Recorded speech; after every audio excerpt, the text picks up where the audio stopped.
Brilliance Audio presents the unabridged recording of Sky Dragons, Dragon Riders of Pern by Anne McCaffrey and Todd McCaffrey. Performed by Emily Durante. For Janice Ian.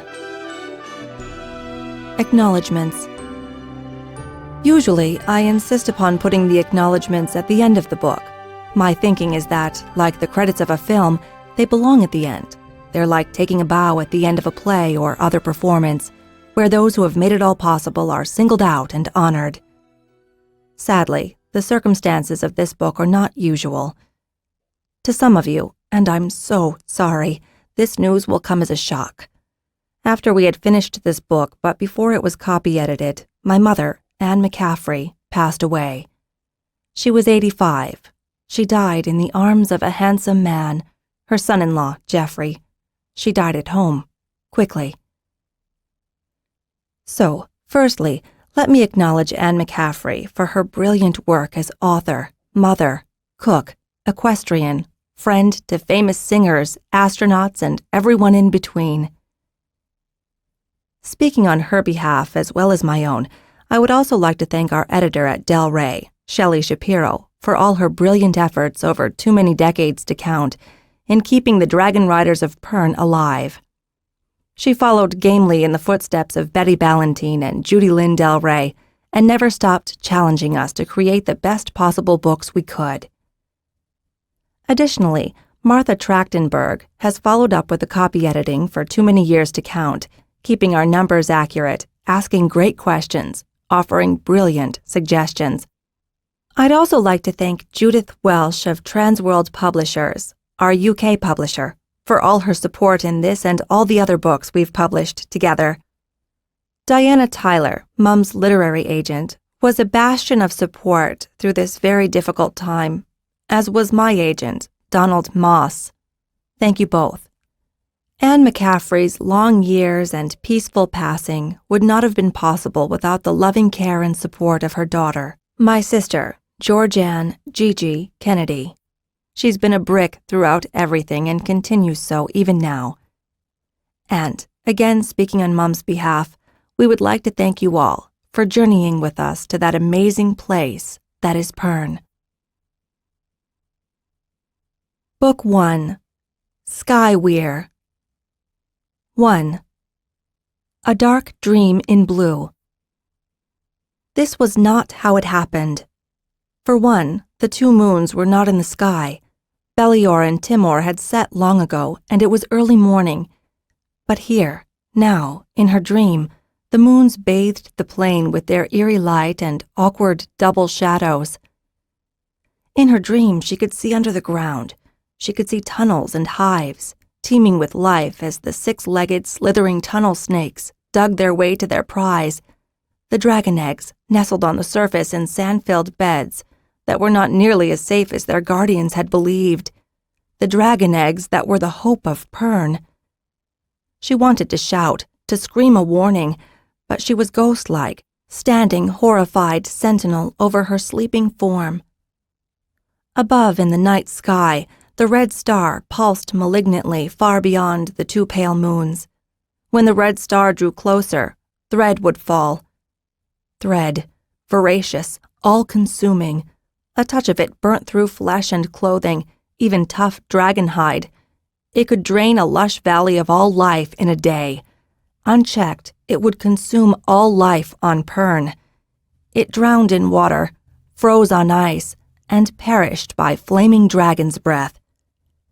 Without the dragons these eggs held, there would be too few dragons left to protect the world from thread. Even in her dream, Xhinna felt her blue dragon, Tzith, stir and try to follow her feelings. She turned to where he lay sprawled nearby and smiled. She was the first woman to ride blue in all memory, and as she looked at him, her heart swelled with love and pride. Brown dragons and bronzes always chose male riders, just as the gold queen dragons chose female riders. According to tradition, the blues and greens were also ridden only by males. But times had changed. A sickness had risen, a sickness that killed dragons. They had fallen by the hundreds, even as the first fall of thread in the new third pass required dragons to fly and flame to save Pern. It was only through the genius of Laurana that a cure had been found, created in an unprecedented cross-time collaboration with the original colonists. The price of Laurana's success had been her own queen dragon. When a dragon died, it is like having your soul ripped apart.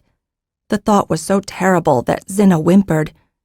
She turned in surprise to see her sleeping self whimper, and then she was awake, shivering. "Are you okay?"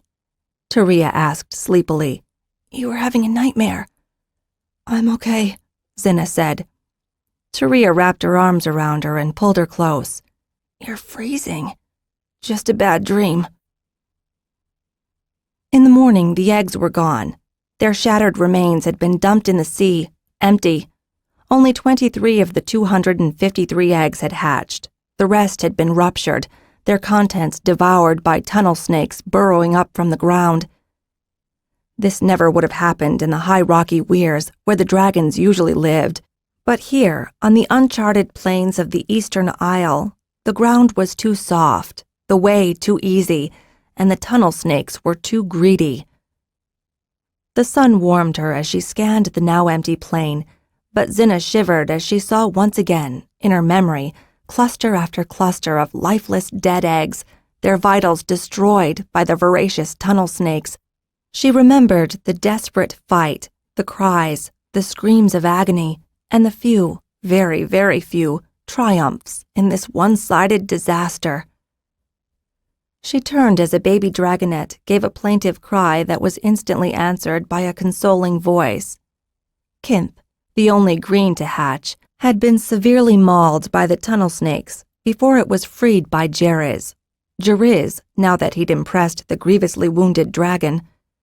"It's okay. Shh, little one, you'll do fine," blonde-haired Becca said soothingly to both dragon and rider. She was small and young for a healer, but she made up for lack of stature and age with a fierce determination and a stubborn resolve never to lose a ward. Her mother was a midwife. Her father had been a dragon rider until the dragon sickness had taken his blue cirth. If they were here now because of Laurana, then it was Jeriz's father, Teniz, who had set her on the way. Teniz was one of the rare traders born with the gift of the sight, the strange gift that gave glimpses of the future. With his sight, Teniz had recognized Laurana, had helped set her on the path that had led her and all the others turns into the past and to the eastern of the two great isles, low-lying masses that had remained untouched by humans for hundreds of turns. Jeriz did not have the gift of the sight. That had gone to his younger sister, Jirana. 10 turns was unusually young for sight to manifest, but this adult responsibility did not prevent Jirana from being an extremely outgoing and passionate child. Xhinna loved both of them like a big sister, and the terrible plight of Jeriz's green dragonette, Kinth, tore at her heart. Despite Becca's cheerful manner, Xhinna could think of no other dragon so horribly injured that had survived. She feared that Jeriz might be a dragon rider for less than a 7-day. If only the tunnel snakes had not attacked. Why had Teniz, with his sight, sent Laurana and the others here, if not to find a way to repopulate the weirs of Pern? Instead, now, Xhinna found herself wandering around a too large camp, wondering when and how she and the others would return to the present third pass and back to the losing battle against Thread. "We haven't got enough food," Taria said to Xhinna later that morning, raising her voice to be heard over the creeling weirlings. "We'll send a party to round up some of the herd beasts," Xhinna said. The assault of the tunnel snakes and the rampage by the Mriaus had broken the fencing around the camp's herd beasts, and those that hadn't been killed had run off. "Who?" Taria asked, looking around. It took Xhinna a moment for the significance of the question to sink through. Of all the dragons in the camp, only her Tzith and Taria's Karanth were old enough to fly. "We should have kept more people behind for guard," Xhinna muttered to herself. She knew that Weir leader Tamar had planned to send a group back to them as soon as the dragon riders had settled once more in Talgar Weir. No one had expected the strange knot that had sprung up between, trapping both the returning Eastern Weir dragon riders and the lost, presumed dead, dragon riders led by the old Weir leader Dagan. The knot had been broken, but only after Weir woman Fiona had jumped off her queen, Talent, into the nothingness of between in order to send Talent back to Lorana. It had been Lorana who had figured out how to break the jam and free the trapped dragon riders, old and new, but in the ensuing events, no one had thought to reinforce those who remained behind with Xhinna. She shrugged. "I guess it's up to you and me." "If we had Japur or Jakaran," Taria began hopefully. "We don't," Xhinna cut her off in irritation. Japur and Jakaran were experienced brown riders who'd gone back with Fiona and Lorana to Talgar Weir in the present turn. Xhinna frowned as she realized that after living for 3 turns on the eastern island, they had nearly caught up to the present time. "So we do what's needed."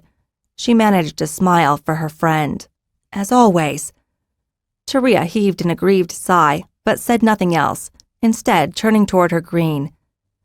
"At least Tazith and Karanth are small enough that we can get low to the ground," Xhinna said, making a hurting gesture with one arm. "Kadan," Xhinna called before mounting her blue. "We're going to see about finding some food." The harper nodded, seeming at a loss for words as he looked around the camp.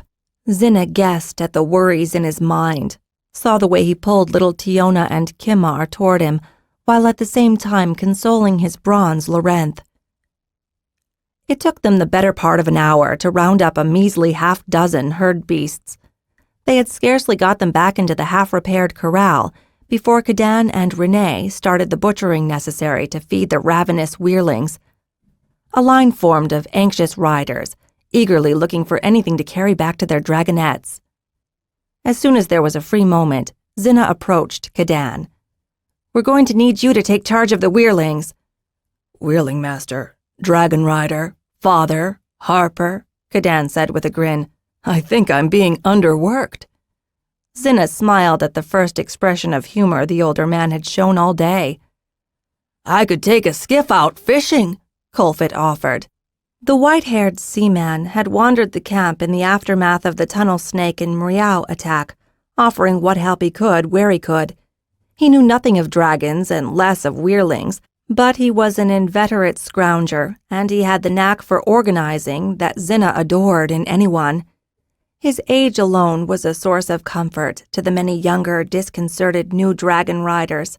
So many of them had just recently been orphaned, and all of them, save for Jariz and Kadan, had until the previous day never even imagined being at a hatching, let alone impressing a dragon. Xhinna felt bad for all the others who had been here the day before. Hundreds, for they needed at least as many candidates as there were dragon eggs waiting to hatch. So many had come, eager for the chance to impress a dragon, expecting to see the largest hatching on Pern, only to be so tragically disappointed. Fiona had been right to insist that they be returned to their homes immediately. If it hadn't been for the weirwoman's foresight, the camp would have had more hungry, confused faces in it at the moment. Not that Xhinna wouldn't have welcomed at least a few extra faces. Fiona's first amongst all of them.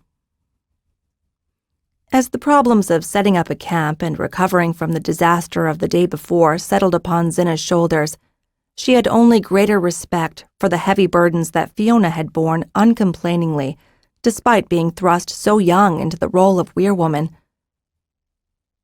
Somehow, lunch was arranged, and the camp's pavilion was restored to its position of prominence. It would have to be moved, though, the very next day, Xhinna swore. The beached ships that for 3 turns had served as onshore homes had seemed such a good idea, but now they seemed ominous and foreboding, traps for people, and targets for both ravenous tunnel snakes and Mriaus. "We need to get out of here," Xhinna said in a quiet conversation with Taria and Kadan over lunch. She made a face as she glanced around the too large camp. "This place is too exposed. The tunnel snakes will come back, as will the Mriaus. The Weirlings can't fly for a month, Kadan reminded her. Xhinna sighed. Couldn't we have Tzith and Karanth carry them? Taria gave her a skeptical look, but Kadan nodded, a grin spreading across his face. His smile faded almost as quickly as it had appeared. And when the others come back, how will they find us? And we're not going to be so few when they return, Taria added, so we'll want to find a place large enough for us all and close to food. Xhinna mulled their words over, then said, We could go back to the rocky promontory. I can't imagine Fiona sending more than a wing. A wing, roughly 30 dragons, would be more than enough support for the young Weirlings. The rocky promontory was the place where the dragon riders had first come when they'd arrived at Eastern Isle, but it had proved too confined for all the dragons, and so they'd moved to their present location on the plains. Now, the promontory's isolated location would provide a safeguard against tunnel snakes and Mriaus both. It was hard for Xhinna, after living 3 turns back in time on this Eastern Isle, to imagine the huge, lofty, rocky weirs where dragons usually lived. She could easily picture a wing of dragons, even a flight, 3 wings organized into a group large enough to handle a single fall of thread. But the full weir, with its bustling weirfolk, dragonettes, halls, kitchen, and incessant activity, seemed a distant, near-dreaming memory. Life at what they'd come to call Eastern Weir had been more demanding on the dragons and riders than was normal. Not only had the dragons of Eastern Weir needed to train and learn to fight thread, but they'd also been needed to hunt for food, build lodgings, find firewood, and do all the myriad other things that the Weirfolk did at a regular weir. There wasn't a dragon or rider at Eastern Weir who didn't have a deep and abiding respect for ordinary Weirfolk. I imagine you're right, Kadan said, although it'll be Tamar who does the choosing. Weir leader Tamar had the responsibility for the disposition of dragons and their riders, while Weir woman Fiona dealt with the day-to-day operations of the weir and its Weirfolk. We'll have to leave Kinth behind, Becca said as Xhinna came back for her last journey to bring the Weirlings to the rocky promontory. She'd chosen that location as their new camp, the same one that had been rejected as being too small and too exposed when they'd first settled on the Eastern Isle. With just the 2 grown dragons and 23 Weirlings, it seemed spacious. She's too fragile yet to move. Xhinna swore. She should have thought of that. Becca smiled at her, shaking her head. You're doing fine. Kadan, Colfit, and I will stay with her in Jeriz. We'll see how she's doing in the morning. Then we can see about rigging a wagon or something to move her. She'll still be here in the morning?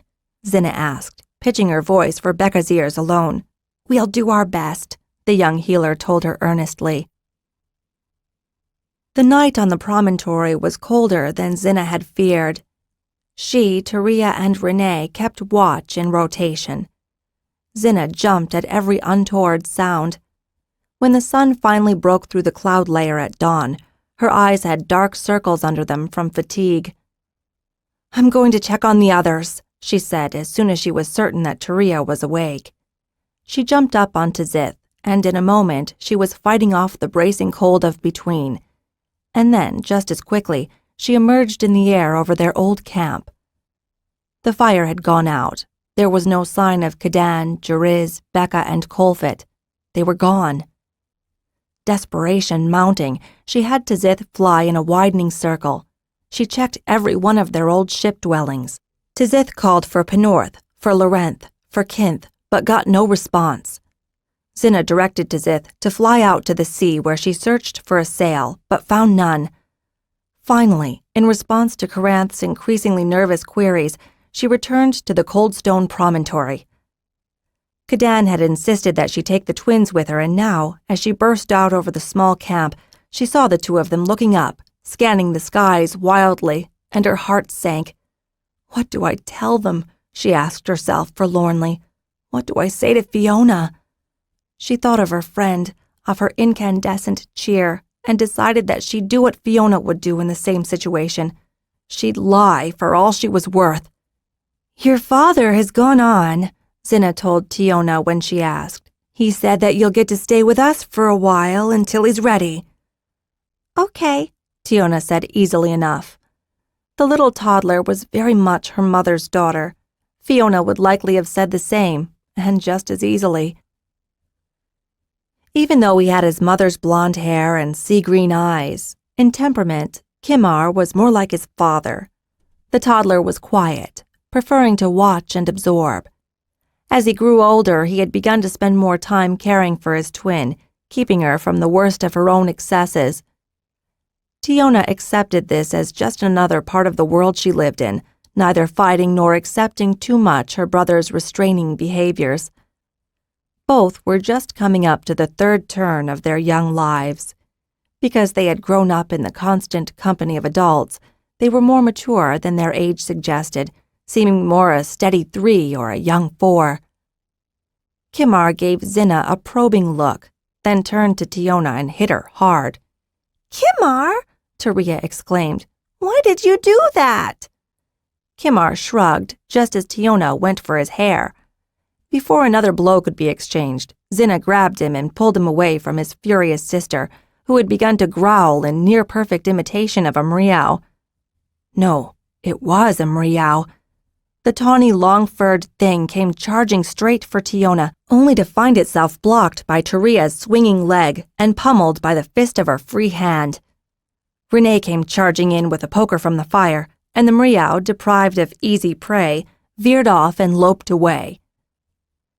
As Xhinna's breathing returned to normal and she saw that no one was harmed, she wondered why it was that the normally peaceful Kimar had chosen exactly that moment to hit his sister. Had he somehow known of or sensed the meow's impending assault? Certainly if the toddlers hadn't been so firmly in adult arms, one, or even both, of them would have fallen to the meow's claws or fangs. "We're getting out of here," Xhinna announced. She turned to Renee. "Organize the Weirlings. Get the dragonettes in the center of a circle with their riders facing out. Build up the fire. Start plenty of pokers heating up." The ex-Smithcrafter nodded and turned back to the other Weirlings, who'd only now had time to realize their peril.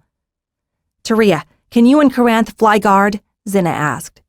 "Yes," Taria said instantly, handing Tiona to Xhinna and turning toward her dragon.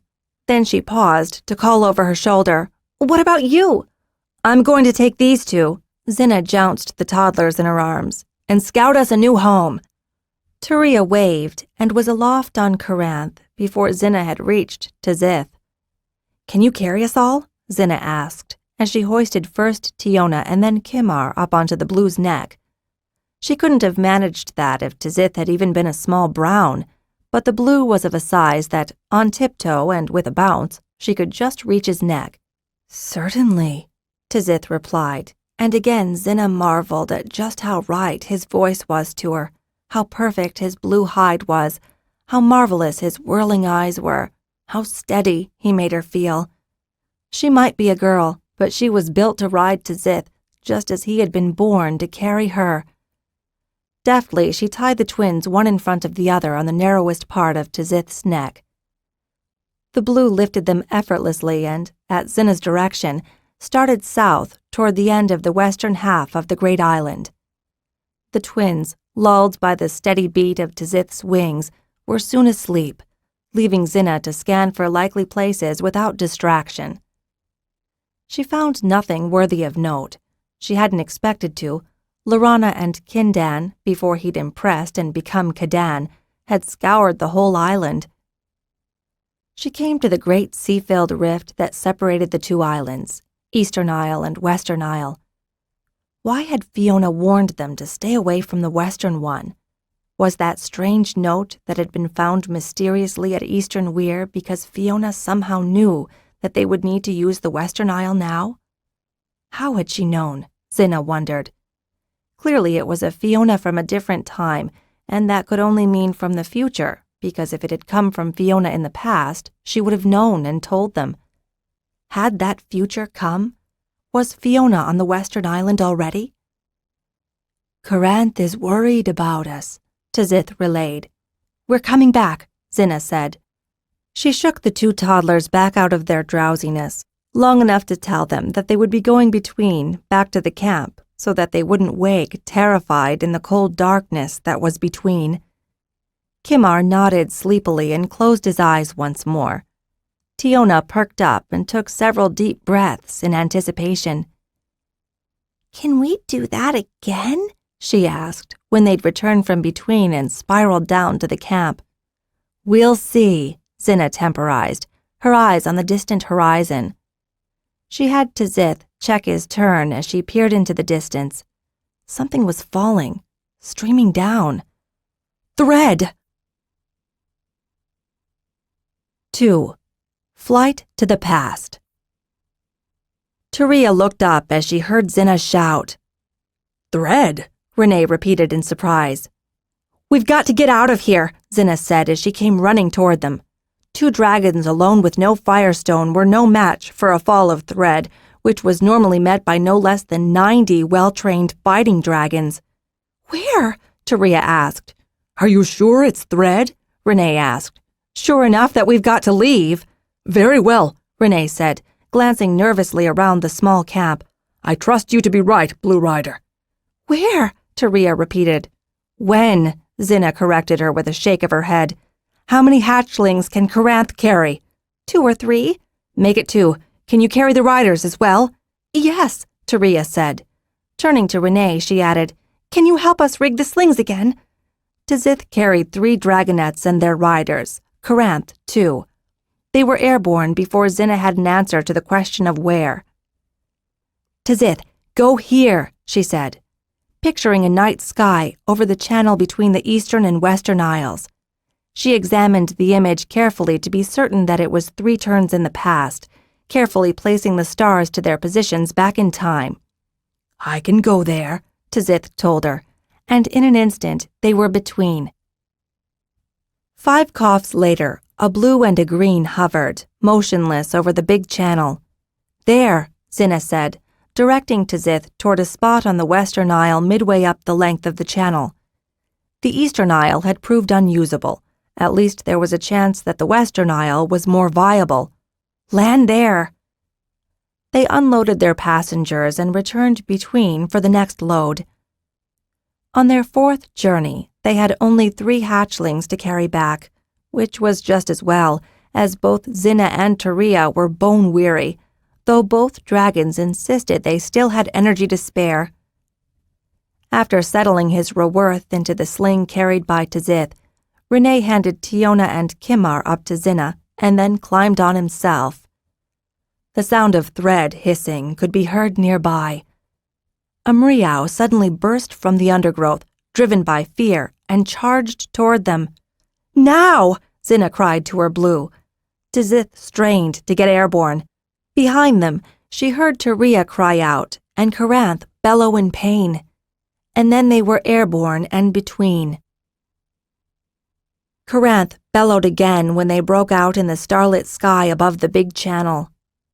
Tzith landed first, and Xhinna wasted no time in directing the unloading. Coranth landed with another pained cry just behind them, and Xhinna raced to the green side. "A mriau got her!" Taria cried, tears streaming down her face. The mriau had managed to dig its claws into one of Coranth's hind legs just after she'd jumped into the air. The cuts were deep and long. Xhinna looked around for an aid kit, but realized that they'd had no time to organize their supplies. "Get a blanket," she snapped to the person nearest her. "We'll use it to bind her wounds." It was the best they could do. With Coranth's wounds bound up, the green's keening ceased, and she fell into an uneasy sleep. Xhinna fought hard against the fatigue of so many quick jumps between time. "I'll take watch," Renee offered. "You rest. You look as green as Coranth." Xhinna didn't have the energy to argue, merely nodding and trudging over to the twins. She lay down beside them and let their comforting presence warm her. A moment later, Taria joined them. Xhinna pulled Taria's head against her shoulder, and soon they were all asleep. Xhinna woke at dawn to the sound of the twins giggling. She opened her eyes blearily, and then jumped bolt upright. "You were supposed to wake me!" she called to Renee. The brown rider had bags under his eyes, but he was busily making faces for the amusement of the twins. "We're hungry," Tiona said, looking up at Xhinna. Xhinna noted that the toddler used we when she wanted to emphasize something, as if adding her brother would lend weight to her point. "There's food in the trees, probably," Renee said, casting his gaze over the taller trees that grew up beyond the lower brush. "I think I recognize that one from Eastern." "You were supposed to be resting," Xhinna snapped irritably. She glanced down. Taria was still fast asleep. She debated waking her, but decided against it.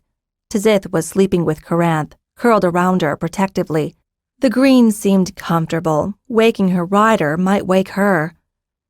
Xhinna made her decision, telling Renee, "You stay here, I'll scout." Renee nodded, turning back to the twins and starting to lead them on a circuit around their makeshift camp. With a smile for his skillful handling of the children, she started off toward the distant tree line. The brush was not much different than back on the eastern aisle, Xhinna noted as she walked through it, her eyes scanning for signs of tunnel snakes or mriaus. She saw what might have been a tunnel snake hole, but it could also have been the dwelling of any one of Pern's other subterranean beasts. Still, she gave it a wide berth. They had too few supplies and fit riders for her to risk injury. Xhinna grinned when she spotted a grove of the large-leafed trees that bore the hard nut fruit. It took some ingenuity for her to climb high enough to reach the large nuts, and deft work with her belt knife to cut them down, but after a few minutes, she had 2 ready to bring back to the camp. "Nut fruit!" cried Taria, who had been woken by the giggling of the twins, as she spotted Xhinna returning. "Where did you find them?" Xhinna pointed, and soon a large party set out to fetch more. The leafy outer covering of the nut fruit could be hacked away to reveal a hard-shelled nut. Inside, there was a thin, milky white liquid. It could be drunk alone, but it was better when infused with mint or some of the other edible leaves they'd found on the Great Isle. The white flesh could be scraped off and eaten. It had a taste all its own. "This isn't a good place to stay," Renee remarked quietly to her when his next circuit brought him close by. Xhinna nodded. "When everyone's fed, we'll start scouting." "We?" Renee asked, glancing pointedly at Coranth. "We," Xhinna repeated, indicating the whole group. "We need meat for the hatchlings. We'll have to send out a hunting party and a fishing party while I scout for a better camp." Renee nodded, but then his eyes cut toward Coranth. "And when we have to move?" Xhinna sighed and shook her head. "I don't know. Coranth will need more than a month to heal." She pursed her lips. "Maybe Tzith can help her into the air." "Maybe," Renee said dubiously. "But you'd have to carry all the others." "Tzith is strong for his size," Xhinna declared staunchly. She couldn't help but turn toward the sturdy Blue, who craned his neck up and lowered his head to peer at her, his multifaceted eyes whirling green with pride and confidence in his rider. In that moment, with her dragon gazing at her with such adoration, Xhinna realized that everyone in the camp was looking to her. She was responsible for all 6 of the newest queens on Pern, more precious than anything, and 15 bronzes who were just as valuable. And Fiona's children, as well as Renee's brown Raworth and Jariz's ailing green Kinth, along with Cadan and all the others who had so mysteriously disappeared. The weight of their loss bore heavily on her. And now, because of Coranth's injury, she was also responsible for Taria's green. Xhinna straightened her shoulders as she nodded to Renee. She thought she understood now how Fiona had felt when she'd gone to Eigenweir. The weight of responsibility seemed both to crush her and buoy her up. She could not fail. "We're 3 turns back in time," she said. "We're safe from Thread. We can find a camp, find food, settle in, and let these weirlings grow until help comes." She nodded firmly toward Renee. "And if need be, we can survive until we return with all our dragons fully grown and ready to fight Thread." To keep the twins out of mischief, Xhinna brought them with her when she went scouting. Once aloft, she set a course northward along the coastline. She wanted to find something like a weir, a safe rocky place up high where neither meows nor tunnel snakes could threaten them. She searched in vain for over an hour.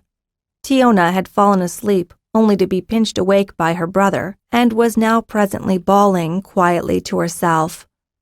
Xhinna tried to ignore both children as she strained to scan the land below. "Those trees are funny," Xhinna said suddenly, pointing. "They're upside down." "Broom trees," Xhinna said, following an imaginary line from Xhinna's finger to its distant target. Silently, she asked Tizith to change direction. The blue complied with alacrity, spinning on a wingtip in a maneuver that still thrilled Xhinna and drew excited shrieks from the twins. "They grow larger at the top, like they were an upside-down broom."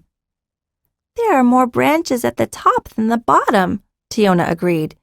"You could almost sleep in them," Kimar said in awe as they drew nearer to the trees. "I've never seen them so close together," Xhinna said. "Could Tizith sleep there?" Xhinna wondered. "It looks itchy." "Let's see," Xhinna said, the beginnings of a mad plan forming in her mind. She urged Tizith closer, and the four of them inspected the forest. The broom trees, growing in a ring near the top of one of the taller hills in the area, were so close together that they formed a near-level canopy, tens of meters above the forest floor. "How about it, Tizith?" Xhinna asked her blue. In response, Tizith descended and lightly touched down on one of the sturdier trees. "Xhinna," Kimar asked, "could we live here?" "Let's see," Xhinna said, throwing one leg over Tizith's neck and carefully climbing down. She had a moment's fright as her foot almost slipped off the first branch, but soon, as she learned to choose her position carefully, she found herself at relative ease traversing the dense tops of the broom trees. The leaves were thick and prickly, but not so much that they hurt. She heard a noise above her and saw Xhinna scampering down Tizith's side. "Careful," Xhinna called, reaching out to guide the girl's foot onto a thicker cluster of leaves. Kimar followed after, and only on Xhinna's invitation. "This is nice," Xhinna said, as she spread herself out over a thicker cluster of leaves, then, "Ouch!" as one of the pricklers stuck her cheek. "Careful," Kimar said, in an imitation of Xhinna's voice. Xhinna gave him an irritated look, but Kimar ignored her, asking Xhinna, "Can we climb down?" "Let's see," Xhinna said, looking for a way through the thick leaves. It was Xhinna who found it, quickly bored with pretending to sleep and idly examining the canopy for an opening. In an instant, she was through, calling, "Race you to the bottom!" "Xhinna," Xhinna called, "come back here this instant!" The toddler's head popped up through the canopy, her sea-green eyes wary. "What would I tell your mother if something happened to you?" "I'll be fine," Xhinna said. "I'd like to see you a bit older before you break your first bone," Xhinna told her. "What's a bone?" Kimar asked. Xhinna touched his forearm and, pressing down lightly, traced the bone. "That is a bone." "They break?" Xhinna asked, surprised at the notion, and idly tracing the line of the forearm she was using to hold on to the top of the canopy. "They do indeed break," Xhinna assured her gravely, "and they take months to heal." "Months?" Kimar asked, his blue eyes wide. "Months," Xhinna repeated. "In a cast, something that keeps the bone still so that you can't move." "Can't move?" Xhinna said, aghast. She examined her arm with more respect and slowly climbed back up to the canopy. "I'll stay here." "You can follow me if you're careful," Xhinna said. "What if you break something?" Kimar asked. "Well, I'd better make sure that doesn't happen." Pretending to have more confidence than she felt, Xhinna cautiously picked her way through the canopy. Beneath it, she discovered a thick network of branches. It took concentration to negotiate her path through them, and after a while she found herself at an impasse. With a sigh, she climbed back up toward the canopy, shooing Xhinna ahead of her. "Tizith, keep an eye on Kimar," Xhinna thought to her dragon. "Always," the blue dragon replied laconically. There's a thin tree here, Tiona said as they moved upward. It's got a branch right here. Before Xhinna could say anything, she heard a grunt, and the toddler said, Oh, these branches are much easier.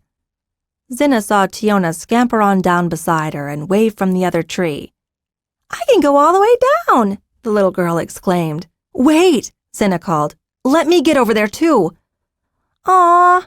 But Tiona waited for Xhinna to make her way across. The branch that Tiona had used was pretty thin for the adult dragon rider, but Xhinna managed and soon was among thicker branches. She glanced down and saw that Tiona was right. They could go nearly all the way down to the ground. With Tiona still in the lead, the two went down to the lowest branch on the tree. Xhinna was relieved to see that there was a good half-dragon length between it and the ground, high enough that she was certain neither a meow nor a tunnel snake could negotiate the gap. Not that Xhinna had ever heard of a tunnel snake climbing above ground. Okay, time to go back up, Xhinna said. Tiona groaned in protest, so Xhinna added teasingly, Race you to the top. Tiona, as Xhinna had planned, won easily, and was peering down at Xhinna as she broke through the canopy. Kimar was sitting nearby, cross-legged, staring into the distance. I kept watch, he told them. I think I saw some wherries. Wherries? Xhinna said. They hadn't seen the avians on Eastern Isle. If they could be caught, they'd make good eating, particularly for the growing weirlings, and their fat could be rendered into oil to soothe patchy dragon skin. Tzith was stretched out in a circle on a thick part of the canopy. He looked comfortable enough. Xhinna scanned the treetops for other sights that might hold a dragon. She stopped when her count reached 30, more than enough for the 22 of them. Tzith, love, Xhinna thought softly to her blue. It's time to go. We need to get back. With a tree-shaking yawn and stretch, the blue got carefully back on his feet. If we could find a place near the edge, I could just glide, he told her. First, let's get everyone here, then we can look. You want us to live in the trees? Taria asked when Xhinna explained her plan to the others. It's comfy, Tiona said. And it's nice, Kimar added, then frowned. Except for the pricklers. It's high off the ground, safe from tunnel snakes and meows, Xhinna said. If it doesn't work out, we can find another place. How are we going to get Karanth there? Tzith can lift her, and then she can go between, Xhinna said. Up in the tree, she'll find it easier to rest her leg. She can stretch it out without bumping into anything. What about when it rains? Taria asked. By then, we can probably make places for the dragons below the treetops, and the leaves above will keep us dry, Xhinna said after a moment's thought. We'll leave as soon as the hunting parties return. What about fire? Taria asked. I can't see making one up in the trees. No, Xhinna agreed, temporarily stumped. We can build a fire someplace on the ground. We can abandon it at night if we can't protect it. Taria grinned at her friend. It sounds like you've thought of everything, Weirwoman. Weirwoman? You're making a weir and you're a woman, Tiona said reasonably. And you're in charge, like my mother. Taria smiled at her partner. Xhinna shook her head diffidently. It's either that or Weirling Master, Taria warned her. No, that's Kadan's job, Xhinna said promptly. Taria's face drained of color at the mention of Kadan. She moved closer to Xhinna and spoke into her ear. What about the thread? Did it get him and the others? Xhinna moved back and smiled at her. I don't think so. In fact, I've an idea where to find them. You do? Taria asked, surprised. Where? When, Xhinna corrected. It took most of the day to move the hatchlings and their riders, 2 at a time, up to what Renee instantly dubbed Sky Weir. After a lot of fussing, the new riders settled down with their dragonettes who were, as usual, hungry. Leaving Taria to care for Karanth, Xhinna collected Renee and Japara. We're hunting wherries, she told them. Renee insisted on bringing one of the nets they'd used as a makeshift carrier for the hatchlings, while Japara produced a bow with a half-full quiver. I helped Kadan with the hunting, she explained as she mounted to Xith. Xhinna vaguely remembered the younger woman as someone who'd returned from one of their wild searches for candidates, rather than those who'd stayed in their holds waiting for the summons. She smiled fondly back in the direction of their camp. Saruth tells me that she's hungry. I never even expected to impress, let alone a queen. Renee snorted in agreement as he took a seat behind her. I understand completely, Xhinna said, mounting and telling Xith to fly. I see wherries, Xith said in a little while, back-winging to slow down. What's your plan? Japara asked. Why not circle wide, drop us farther on, and have your blue herd them toward us? Renee suggested. No, toward me, Japara said. You stay with Xhinna and throw that net of yours if you think it'll help. Better, Xhinna said before Renee could respond. We put you in position, Japara, and when you start shooting, any wherries that fly from your arrows will be caught in Renee's net. So we'll get at least 3, Japara said smugly. 3? Renee asked. Yes, Japara said. You'll get 1 and I'll get 2. Renee drew a quick breath to retort, but let it out slowly when Xhinna reached back to give his knee a reassuring pat. Don't shoot until you're sure of your footing, she warned as they dropped Japara down among a group of broom trees. Of course, Japara said, waving them off. She's going to get herself hurt with that attitude, Renee said as he shook out the net. She might, Xhinna said. Better now than later, though. Renee considered her response for a long moment before saying, I suppose you're right. Taria and I have been handling the young for the better part of 4 turns now, Xhinna said. I hope we've learned a little in that time. She turned her attention to Japara, a small figure in the distance. All right, Xith, Xhinna said, urging her blue into a breathtaking dive. The dragon added a bellow of his own, and in a moment a flock of startled wherries flew into the air. Keep it up, Xhinna said, as Xith darted from side to side to keep the wherries moving in a straight line. This is fun. Yes, it is, Xhinna agreed with a broad smile. She patted her blue, even as she urged him on and felt the strength of his muscles as he increased his speed, darting from one side to another, always hurting the wherries until, There! Renee called when he spotted the first arrow. It went wide, but one of the wherries saw it and turned in midair. With a whoop, Renee threw his net, careful to wrap the trailing rope several times around the riding harness, while letting it slide through his warehide gloves. Got it, he called, as Xith turned in the air to accommodate the sudden weight of the trapped wherry. Renee pulled on the slip knot to close the net, and then hung on tightly as the wherry tried in vain to fly clear. Xhinna glanced around urgently. Where's Japara? Just get me to the ground and go find her, Renee said. Xhinna complied and was airborne again in moments, her eyes searching the broom trees for the young queen rider. Suddenly, Xith scooped air, turned in one quick move, and stopped abruptly, throwing Xhinna forward on her fighting straps. 3! Japara cried up at them, holding up 3 fingers on one hand. I'm going to need some help, though. At Xhinna's urging, Xith found a spot where he could let her alight, and she moved carefully over 2 treetops to join Japara. Well done, Xhinna said as she picked out the forms of 3 wherry carcasses lying in the nearby trees. We'll need the rope to get them out, Japara told her. She glanced toward the blue dragon. Where's the smith? Renee, Xhinna said, emphasizing the honorific contraction, is dealing with his catch. I'll bet he'll be green with envy at my catch, Japara crowed. And, Gold Rider, if he is, you'll be certain to ease his shame, Xhinna said abruptly. And that's right, Japara said. Her look was challenging. I am a queen rider, and that means you answer to me, doesn't it? So why are we taking orders from you, a mere girl who rides a blue?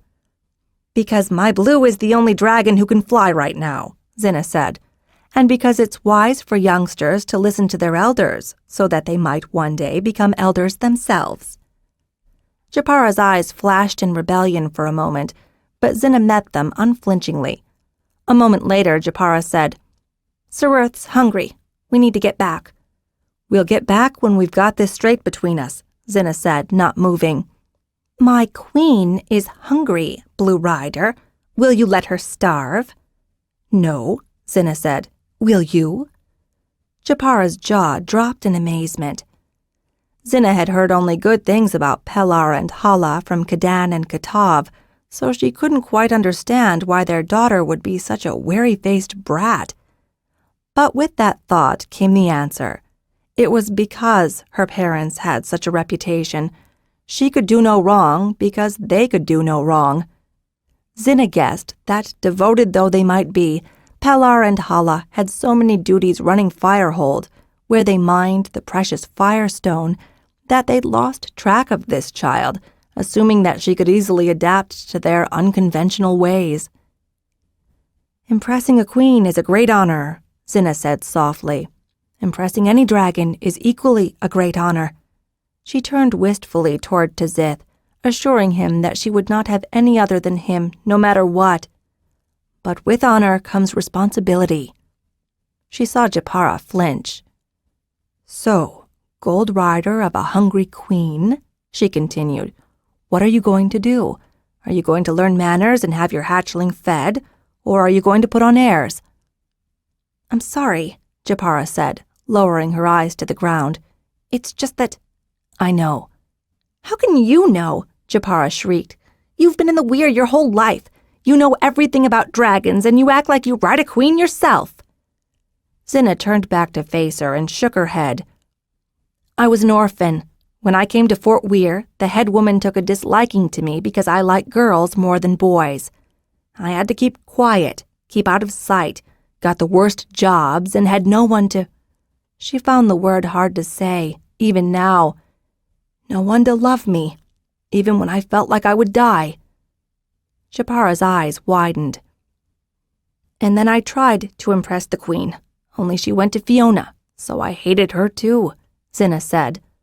Her lips turned upward slightly as she added, until I got to know her and realized that she accepts me for what I do. Xhinna shook her head and corrected herself. No, she loves me because she sees something more in me than I can. She loves you? Like a sister, Xhinna said. She smiled. You haven't seen enough of our weir woman. She uses friends like blankets, and she gives off love like others give off heat. She paused for a moment, then added, When she left for Eigenweir, I thought she was dead. And when she returned, I swore that I'd never lose her again. And now she's back in Talgar. I've lost her, and so have her children. Her jaw set in grim determination as she swore, But as long as they have me, Tiona and Kimar will have parents. And if something happens to me, then Taria will care for them, because that's what we do as weir folk, and particularly as dragon riders. We care for each other. We're all we've got. She looked at Japara and smiled. Now that you're one of us, you're part of that too, she said softly. Japara looked up at her with a hint of wistfulness. And we take care of each other, Xhinna went on, which means we accept praise rather than crow over our success. We give aid when needed. We work to keep all our spirits up. She paused to let her words sink in before finishing. One day, Gold Rider, you may be a weir woman in your own right, and the whole weir will look to you. They look to you now, Japara said. We all look to you. Xhinna nodded, unable to avoid that truth. When Fiona comes back, she'll be the weir woman, and I'll be happier. There was a moment of awkward silence, and then Japara spoke. We'd better get back to Renee. Her tone was much lighter than before. He'll think we're slacking or something. When they returned to camp, the wherries were hastily and clumsily butchered and fed to the 20 ravenous dragonettes. In the end, the 4 wherries were just enough to fill them. We're going to need more food, Japara declared as she tried to rub wary ichor onto a nearby leaf. And something to clean with, Taria agreed. She beckoned for Xhinna to come close to her and whispered, We need help. We'll have to make do with what we have, Xhinna said. Until when? At least until we can stockpile enough provisions that Tzith can get a good night's rest, Xhinna said. Taria raised an eyebrow, but Xhinna merely shook her head, saying, "Later." They spent the rest of the day taking stock and organizing their sky weir. Xhinna still hated the name, preferring to call it a camp, and having a greater deal of sympathy for Fiona's repugnance at naming the old camp Eastern Weir. They managed to find enough fruit to satisfy the twins so they would settle down for an afternoon nap, while Japara took charge of a scouting party to search the surrounding forest. In 3 days, Xhinna, Renee, Japara, Kanian, and Hannah had developed themselves into an expert hunting group, bringing home up to 6 wherries each outing. Taria, not comfortable straying far from Corinth, had volunteered to stay at the camp and watch the twins, but she'd still managed to locate several stands of nut fruit trees, as well as several with the sorts of edible leaves that they'd enjoyed back in Eastern Weir. "Tonight, I think," Xhinna said to Taria as the sun set and they started their climb up into the canopy from the fireplace over which they'd roasted their evening meal. Fidenol took watch on the lowest branch. After their first cook fire, they'd heard meows and other marauders in the night, and Xhinna wanted to be certain that they weren't surprised by some tree-climbing carnivore. "Now?" Taria asked. Corinth was healing. They'd found the plants they needed to make a good salve and managed to boil some cloth to replace her blanket bandages, but the green was still weeks away from complete recovery. If anything happened to Tizith, the camp would not long survive. "We need help," Xhinna said. Taria nodded reluctantly and moved closer to Xhinna, hugging her tightly. "You come back." "I will." "And not 3 turns older," Taria growled as she released her. "Mind the twins," Xhinna said. "Always." Tizith circled the camp once in the growing dark. "Do you know where to go?" Xhinna asked, sending her dragon the final image. "Yes," Tizith replied, and with Xhinna's assent, took them between. The cold nothingness that was between lasted longer than the usual mere 3 coughs. They broke out into daylight, circling the old Eastern Weir. Tizith started a steep descent toward where they'd last seen Kadan and the others. Xhinna let out a breath she hadn't realized she'd been holding when she saw Kadan and Becca waving up at her. "Hurry," she called. "We've got to get out of here." "Kinth is too hurt," Becca said. "Thread is coming," Xhinna told her. "We haven't time." "What do you propose?" Kadan asked, looking at the netting rigged under the blue dragon. "I'll take her first," Xhinna said, "with Jariz and Colfit. I've got the others set up already." "Where?" Becca asked. "When?" Kadan guessed, nodding in satisfaction when he saw Xhinna's look. 3 turns again." "Yes, we're all back in time on the Western Isle," Xhinna told him. "Fiona said not to go there," Kadan reminded her. "I think Fiona said it because we did go there," Xhinna said. Kadan frowned on that for a moment, then nodded. Xhinna continued. "We must move quickly." "Where's Corinth?" Becca asked. "Injured," Xhinna told her. "She got clawed by a meow when we took the last of the hatchlings." She shook her head sadly as she added, "You weren't here when I came back for you." "Because you're taking us now," Kadan said, with a tone of awe in his voice he normally used when referring to one of Fiona's schemes. Xhinna found that she couldn't speak, only nod. "Well, let's get moving then," Becca said, unhooking the netting and moving it toward the stricken green. "She's small enough that I think we can lift her," Xhinna told Jariz. "If we're careful, it won't hurt her too much." Too much was the operative phrase. Dragon and rider both moaned with the pain as the green was gently moved into the netting and then tied on to Tizith's harness. "I should stay here," Colfit said when Xhinna motioned for him to climb up in front of her. "No time," Xhinna said, shaking her head. "I need you to keep camp." The old seaman gave her a surprised look and grimly climbed up on the blue. Xhinna mounted and helped Jariz up behind her. He was becoming a young man, but Xhinna still remembered him as the cute boy who'd been such a help and a handful, so she was both pleased and surprised when he slipped his arms around her waist and leaned against her back as Tizith leapt into the air. Below them, Kinth gave one whimper and was silent. "How is she?" Xhinna asked Tizith. "She is very brave," Tizith said with pride and affection for the green dragonette. "Let's go," Xhinna said, imagining their camp. Their arrival was greeted with cheers and a swift unloading as Renee and Kanian gently helped Colfit and Jariz unhook the injured hatchling and lower her to her carefully constructed weir. Xhinna waited just long enough to make sure that everything was right before going back again through time to the eastern weir. "I can take two," Xhinna said as Cadan helped Becca guide her north toward the harness. "A gold and a bronze?" Cadan asked in surprise. "That's about all we've got," Xhinna reminded him with a lopsided grin, Kinth being the only dragonette that wasn't gold or bronze. "We've managed that before." Shrugging, Cadan helped his Lorenth into the harness and then handed Becca up before climbing up behind her. "It's been several days since the twins last saw you," Xhinna told him as Tizith gained enough height to go between. "I hope you aren't planning on resting anytime soon." "No, not at all," Cadan said. "Sleep is overrated, really." 3. A Leap to Screams.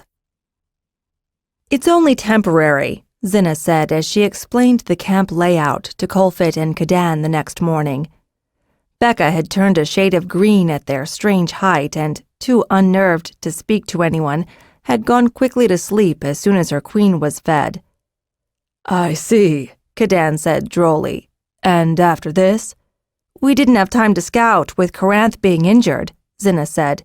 "We needed a high place that was safe from the Mriaus and tunnel snakes." "This certainly is that," Cadan agreed, still unable to keep the amusement out of his voice. "Harper?" Colfit growled at him, shaking his head warningly. Cadan's grin slipped and he sobered. "You did fine, Xhinna." His grin came back again, though, as he added, "Even Fiona would have a hard time outdoing this." "There is that," Xhinna allowed, catching on to Cadan's teasing. "I suppose she'll be jealous." "Only if she ever finds out," Becca spoke up from her perch. "Of course," she added with more spirit, "I'll be certain to tell her." "Any time after you check on Coranth and Kinth," Xhinna said. Becca groaned but started, gingerly, to get up. "Why did you have to pick a spot so high?" "To avoid the Mriaus and the tunnel snakes," Cadan reminded her. "I prefer a weir," Becca said, as she edged toward Coranth. Taria moved toward her with the grace of one used to negotiating the springy treetops, causing Becca to halt in alarm. "Won't they break and drop us all to the ground?" "Not broom trees," a voice called from the distance. It was Jariz. "They're stronger at the top than at the bottom, and they're like ironwood at the bottom." Wearily, Becca allowed Taria to lead her to the injured green. Presented with a professional challenge, Becca soon forgot all about the height. She even managed to walk herself over to Jariz and Kinth without the least whimper. When she was finished with the injured weirling, she made her way, slowly, to Cadan and Xhinna. "We're going to need more supplies," she told them. "We need better bandages, and we should have numbweed to ease Coranth's pain." "We'll have to search for numbweed," Cadan said. "On foot," Xhinna added. Seeing his questioning glance, she explained. "Only Tizith can fly for the moment, so he's our only source of food for the hatchlings." She explained how they'd managed to catch wherries by the half-dozen. "That'll do, until we can arrange pens for herd beasts," Cadan declared.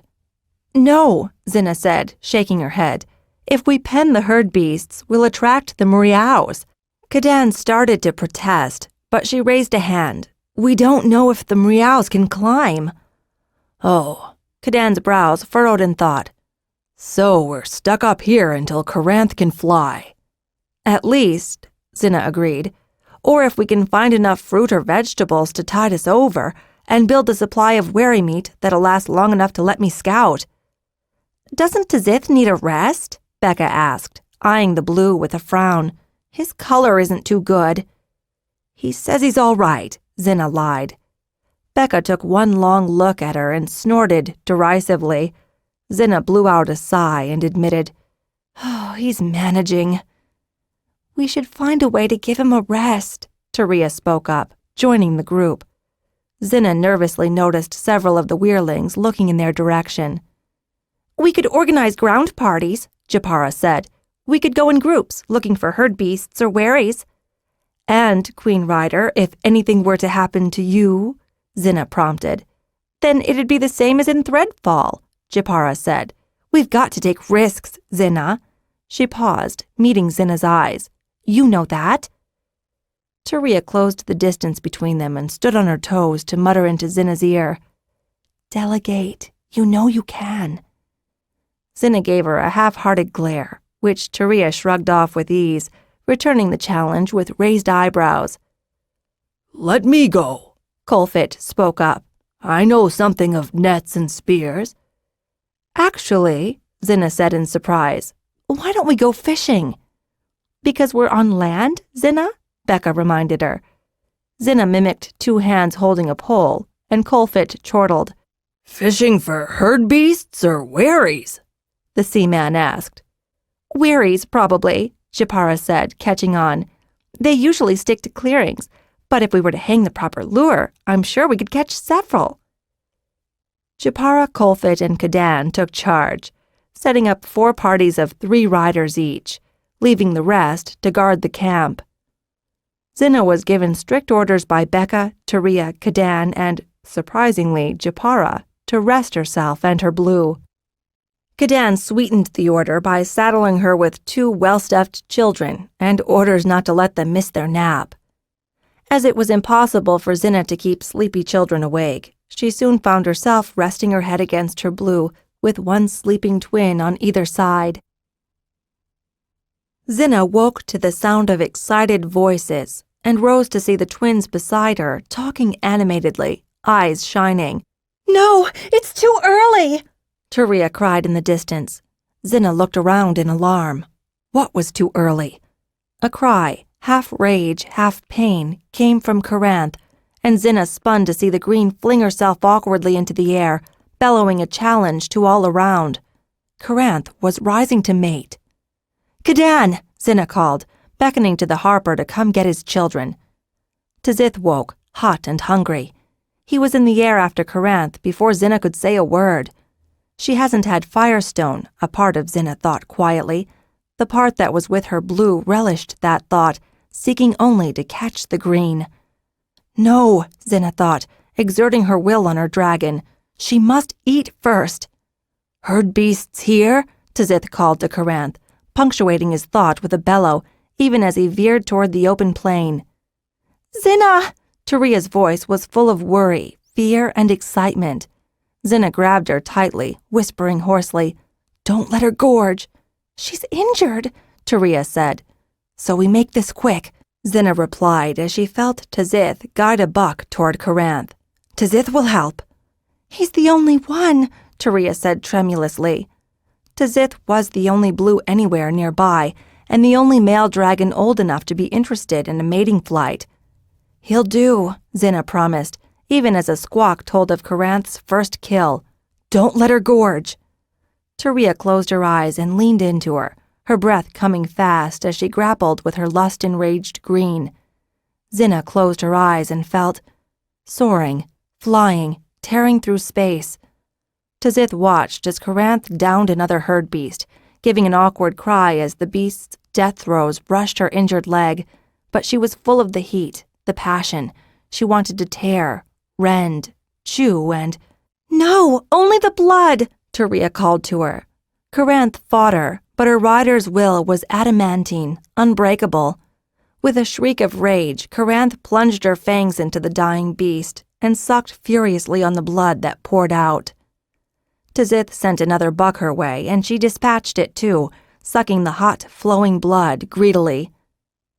Then, with a taunting shout, she was airborne. The pain of her leg was nothing.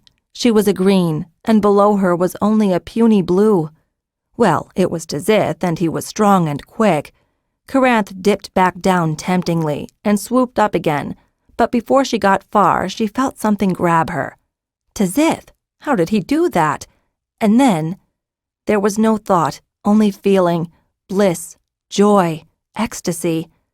They were falling like leaves through the sky. Idly, Tazith cupped air and Karanth imitated him. Now, Xhinna said hoarsely, we bring them home. Taria nodded mutely against her. We are not losing those eggs, Xhinna declared later when she and Taria and the rest of the camp had recovered from the euphoria of the mating flight. Taria gave her a grateful look and squeezed her fingers. There's no chance she can clutch here, Kadan said, glancing around at their airy heights. But the ground's too risky, Becca said. She can barely defend herself, let alone a nest. She'd tended to Karanth's injuries as soon as the green had landed. The strenuous flight had opened the wounds again, though it had caused no new damage. We could defend it for her, Xhinna said. We could set a watch, keep guard. It would be easier with a green's clutch, Kadan agreed. It'll be smaller, but then what? And where? Japara asked. They had caught 3 small wherries with their new fishing technique, hardly enough to feed the 23 ravenous weirlings and 2 exhausted full-grown dragons. Colfit had offered to organize a real fishing party, if Tazith could provide transport, but even that would not add significantly to their supplies. You brought us 3 turns back. Why? Kadan asked Xhinna. She shrugged. It seemed the right time to be, she said. I suppose I was thinking. What? I was thinking that perhaps we could stay here until the weirlings were mature, Xhinna said. She gave Taria a wry look, adding, I never thought we'd have mating flights. Fiona said we weren't to feed the greens firestone, Kadan recalled, his face set in thought. And we didn't, Xhinna said. We didn't even feed the blues, if you recall. Only the browns and bronzes, Kadan said with a nod. It had not made sense to train the blues in firestone without training the greens, or so Fiona had said. Tamar had agreed with her suggestion, knowing that the new hatchlings could learn the skill quickly enough back at the weirs. And Karanth just rose, Kadan continued. Do you think the greens that went back with Fiona might have risen too? Xhinna asked, her eyes wide. Or they're about to, he said. There were 36 greens in the last clutch, Taria remarked. And if they clutched like the others, then there'd be 16 eggs, more or less, in each clutch, Xhinna said. And then we'd have 576 fighting dragons, Becca breathed in awe. 576 dragonettes, Kadan reminded her. Give them enough time and they'd be fighting dragons, Becca countered, drawing herself up to her full height. Kadan gave her a second glance. Becca had always been mature for her age, but now that she'd reached her physical maturity, it was hard for him to remember how old she truly was, because she hadn't grown a millimeter taller. He nodded in acknowledgement. Turning to Xhinna, he said, So, your plan is to bring them here? It wasn't exactly a plan, Xhinna said. And how could we get the greens and the blues to come back from the weirs?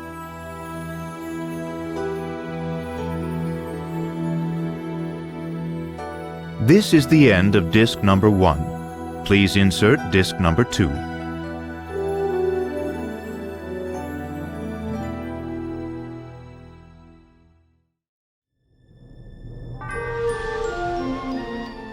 This is disc number 2. So, your plan is to bring them here? It wasn't exactly a plan, Xhinna said. And how could we get the greens and the blues to come back from the weirs? What about the Mriaus and the tunnel snakes? Becca pointed out. Unless your plan handles them, all we'll have is more empty eggs. The thought of another field of destroyed eggs caused them all to recoil. Well, we'll have to make a test with Karanth's clutch anyway, Xhinna said with an apologetic nod toward Taria, who said nothing, but her fingers fluttered against Xhinna's. And we've got about 3 months to figure out how, Becca said. Xhinna and Tizith returned exhausted from another expedition across the southern tip of Western. Her days for the past month had consisted of varying hunting and fishing parties out to their sites, scouting the land, and bringing the parties and their catch back afterward. Sky Weir was solely dependent upon her and her blue for transportation, with injured Coranth the only other full-grown dragon. And, she admitted to herself, it wasn't enough. Day by day they were losing ground. There was no margin for error. A bad day's hunt meant that either riders or hatchlings went hungry. So the riders went hungry. Everyone in the camp was gaunt, save the twins, who were extravagantly fed and spoiled by all. "No luck," Xhinna reported to Taria, who had become something of the camp's head woman. Xhinna herself had become more Weir leader than Weir woman. She consulted with Cadan and Colfit, but they deferred to her, partly, perhaps, because she had the only dragon able to fly, but also partly, she thought, because she had started with the job, and they saw no reason, yet, for change. If there was one good thing about their situation, it was that Xhinna and Taria were together more than they had ever been before. They shared their private time with a passion that they'd never known previously, a sense that every moment was a gift to be cherished, every caress an act of love, and every soft word a caress. They had arguments, some vociferous, but that was nothing new. They were only arguments, nothing more. What was different was how much esteem they shared for each other as they exchanged the news of the day and realized how, quietly, each had done so much, so well. "Maybe tomorrow," Taria said, pulling Xhinna over and stroking her short hair. Xhinna closed her eyes, luxuriating in the contact and the compassion. "I love you," she said, opening her eyes to meet Taria's shiny dark brown ones. Taria smiled and leaned down to kiss her. It was a gentle touch, lips on lips, soft, a promise of more later, emotion with more meaning than intent. Once again, Xhinna marveled at her luck. How could she have found someone so good as Taria? How could she ever have found the courage to open up when so many times before she'd been disdained, rejected? And then, to impress Tizith, the most marvelous, amazing dragon ever to grace Pern's weirs. She was the first woman to ride a blue, and that made her a target for those who would say she couldn't handle a man's job, even more so than Taria or the other girls who'd impressed greens. She knew this, and she would rise to the challenge. She would not fail. She could not fail. But why? Xhinna snorted with amusement as she found the answer. "Fiona." "What?" Taria asked. "Fiona," Xhinna muttered with a grin. She felt Taria tense under her, confused and worried. Xhinna reached up and ran her fingers through Taria's hair. "I was thinking that if it weren't for her, we wouldn't be here." Taria relaxed. "I'm jealous of her." "Why?"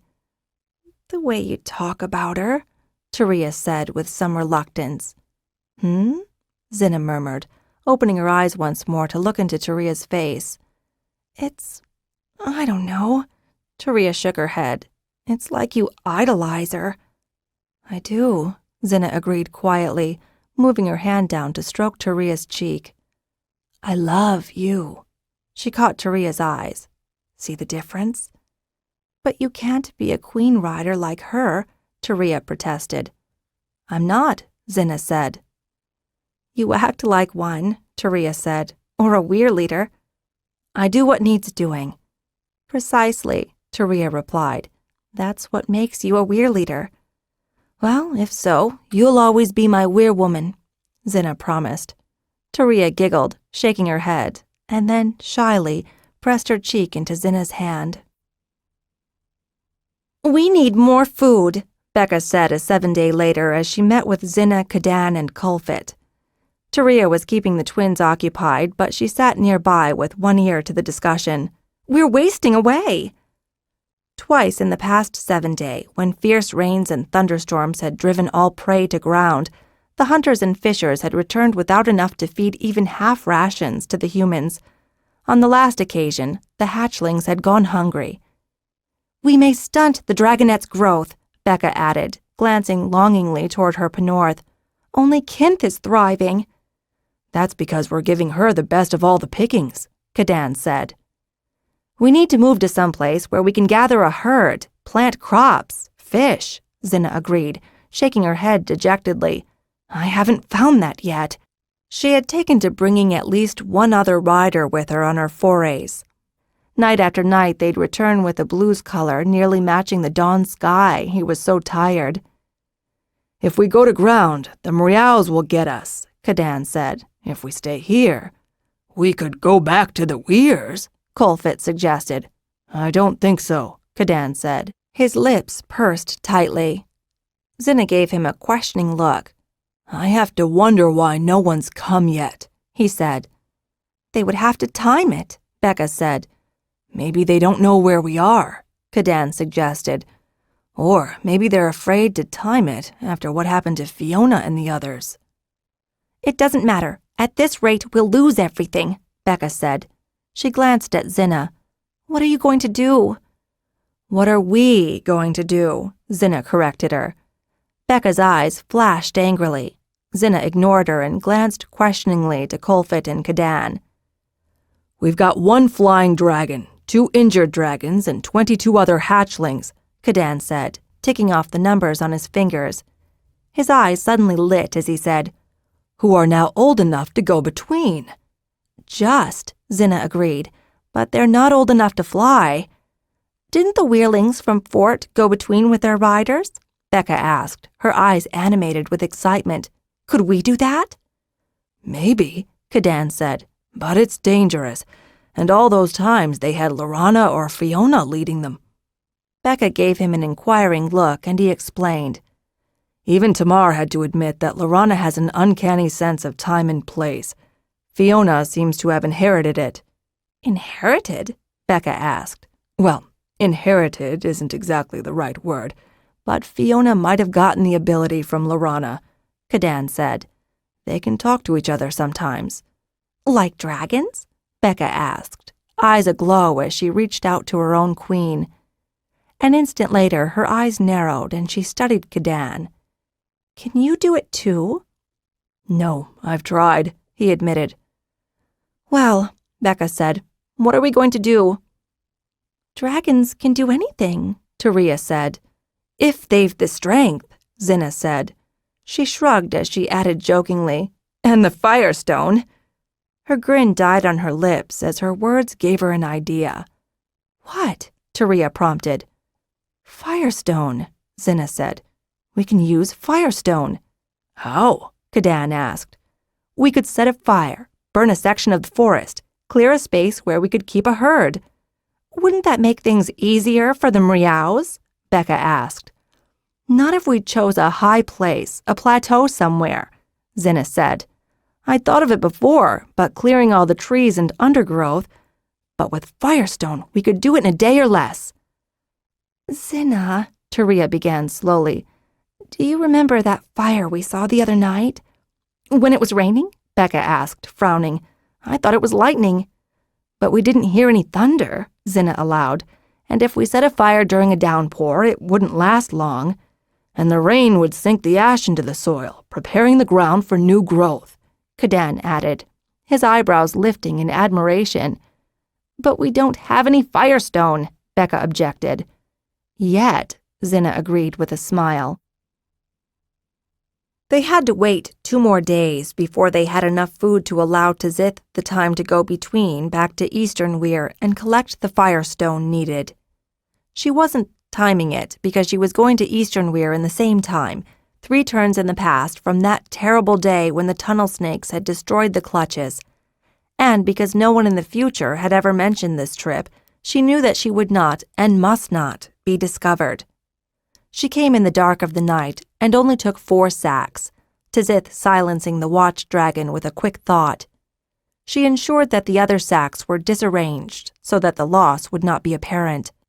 Afterward, Xhinna took her blue to the rocky promontory where they'd camped after the disastrous hatching.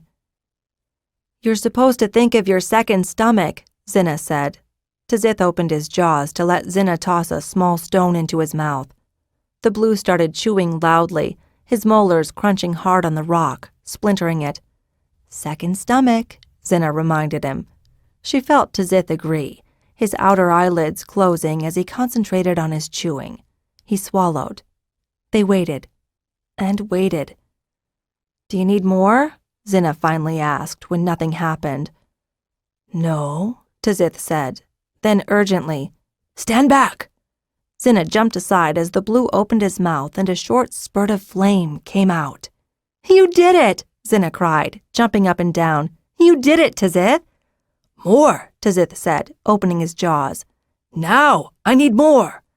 Xhinna threw several more stones to him, and he began chewing once more, thinking at the same time, "It feels different, this."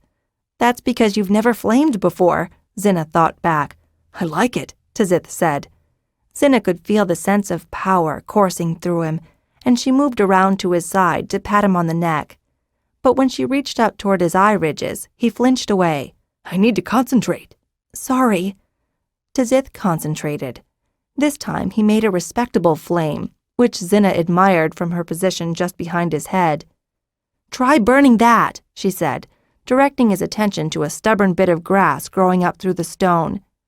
Tzith turned and opened his jaws to flame once more. The grass shriveled, turned black, then crumbled to ash. "Excellent!" "With this I can set a fire?" Tzith wondered. "Well, with a lot more firestone," Xhinna allowed, looking critically at the 3 sacks she'd left tied on her riding harness. "Are you ready, or do you want to try some more?" "Let's go there, then we can try," Tzith said. Xhinna nodded, seeing the sense in going to the plateau they intended to flame. She grabbed the sack of firestone she'd left on the ground and clambered up her dragon's side to her mount on his neck. "I want to see if I can get firestone to you from here," Xhinna said after she'd tied on the 4th sack. Tzith turned his head back toward her, and Xhinna threw a small piece to him. It arced by his mouth and fell to the ground. "Sorry." "Try again," Tzith told her calmly, with no rancor. This time Xhinna got it right in his mouth, and Tzith chewed the stone happily. "Much better." "Are you ready?" Xhinna asked, bringing up the image of the rain-spattered ground and the dark clouds that had scudded over their camp 5 days earlier. "Ready." In a moment, they were airborne, then between. They arrived right over the tree-crowded plateau, and Tzith dived, flaming. Xhinna cried with pure joy as her blue's flames set the first tree alight. She guided him around to the center, and they built an arc of flame. She fed him more firestone as he needed it, until the act became nearly instinctive. This was what she was meant to do. This was what she had been born for, to fly a blue, to flame, to sear. She laughed with joy as the flames grew, even as the skies above opened with rain. Soon the entire plateau was alight, as tree after tree burst into flame and the fire spread. Gradually the rain would soak the surrounding forest sufficiently to quench the firestorm, but by then an area would have been cleared sufficient for their needs. "Come, Tzith, let's go home," Xhinna said, as she surveyed their handiwork. "You've earned a rest." "I'm not tired," Tzith assured her, even as Xhinna felt the weariness of their efforts overtaking both of them. "Not much." "Well, it's not much of a herd," Kadan allowed as he helped release the last of the dozen herd beasts they'd caught. The smell of burnt wood had been mostly washed away by the rains. Large patches of grass had been left untouched by the fires consuming the trees above, and in the areas that had been burned, new green shoots were already poking up out of the ground. Tzith had labored mightily to move several fallen blackened tree trunks to form a rude corral. Kadan and half the bronze riders had done their best to help, but it was quickly evident that one blue dragon could easily do the work of 7 humans, and in half the time. Instead, the humans applied their tool-using skills to making the space secure enough to keep the beasts corralled for at least a day. "Of course," Kadan remarked as he straightened from chinking smaller branches into a gap. "This is pretty far from our camp. It makes for a bit of a trek." "It does," Xhinna agreed, "which is why you should bring back as much meat as the camp will need for the evening."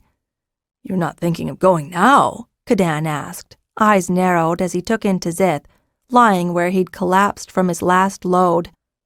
I can't see things getting any better. With a sour expression on her face, she added, And we can't guarantee that Tizith won't get injured the way Caranth was. She shook her head.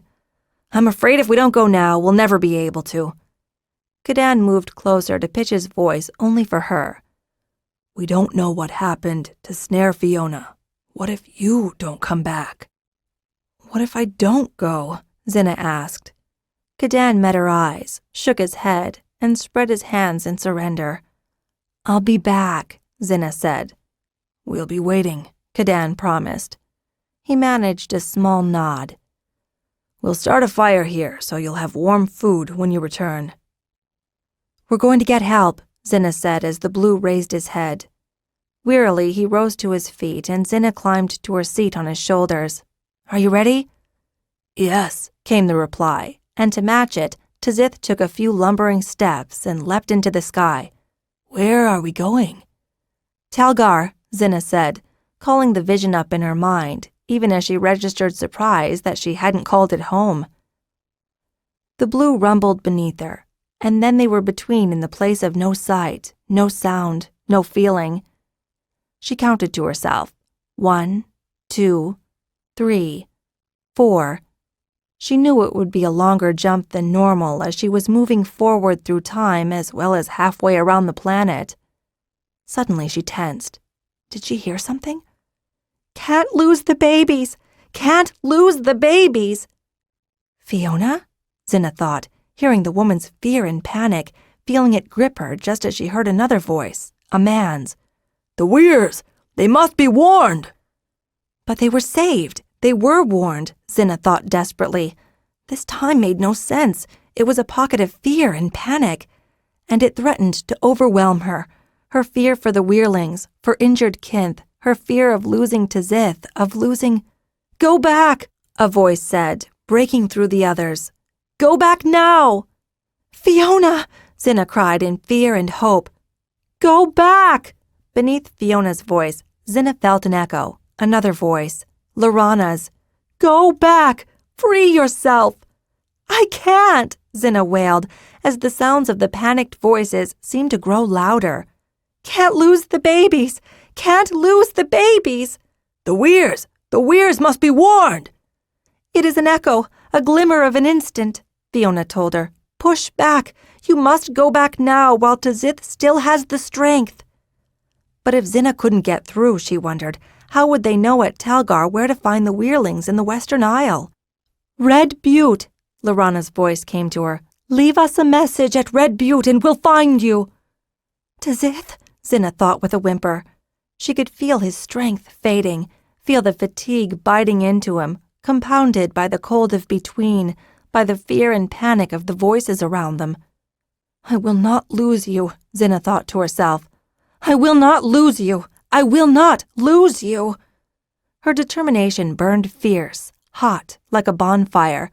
She remembered the joy of flaming the plateau, of all that they'd done, and she broke through. The cold and nothingness of between disappeared, and Xhinna found herself high in the air. Tizith gave a strange rumble, and they began to plummet toward the ground. Tizith! She felt no response from the Blue. Tizith!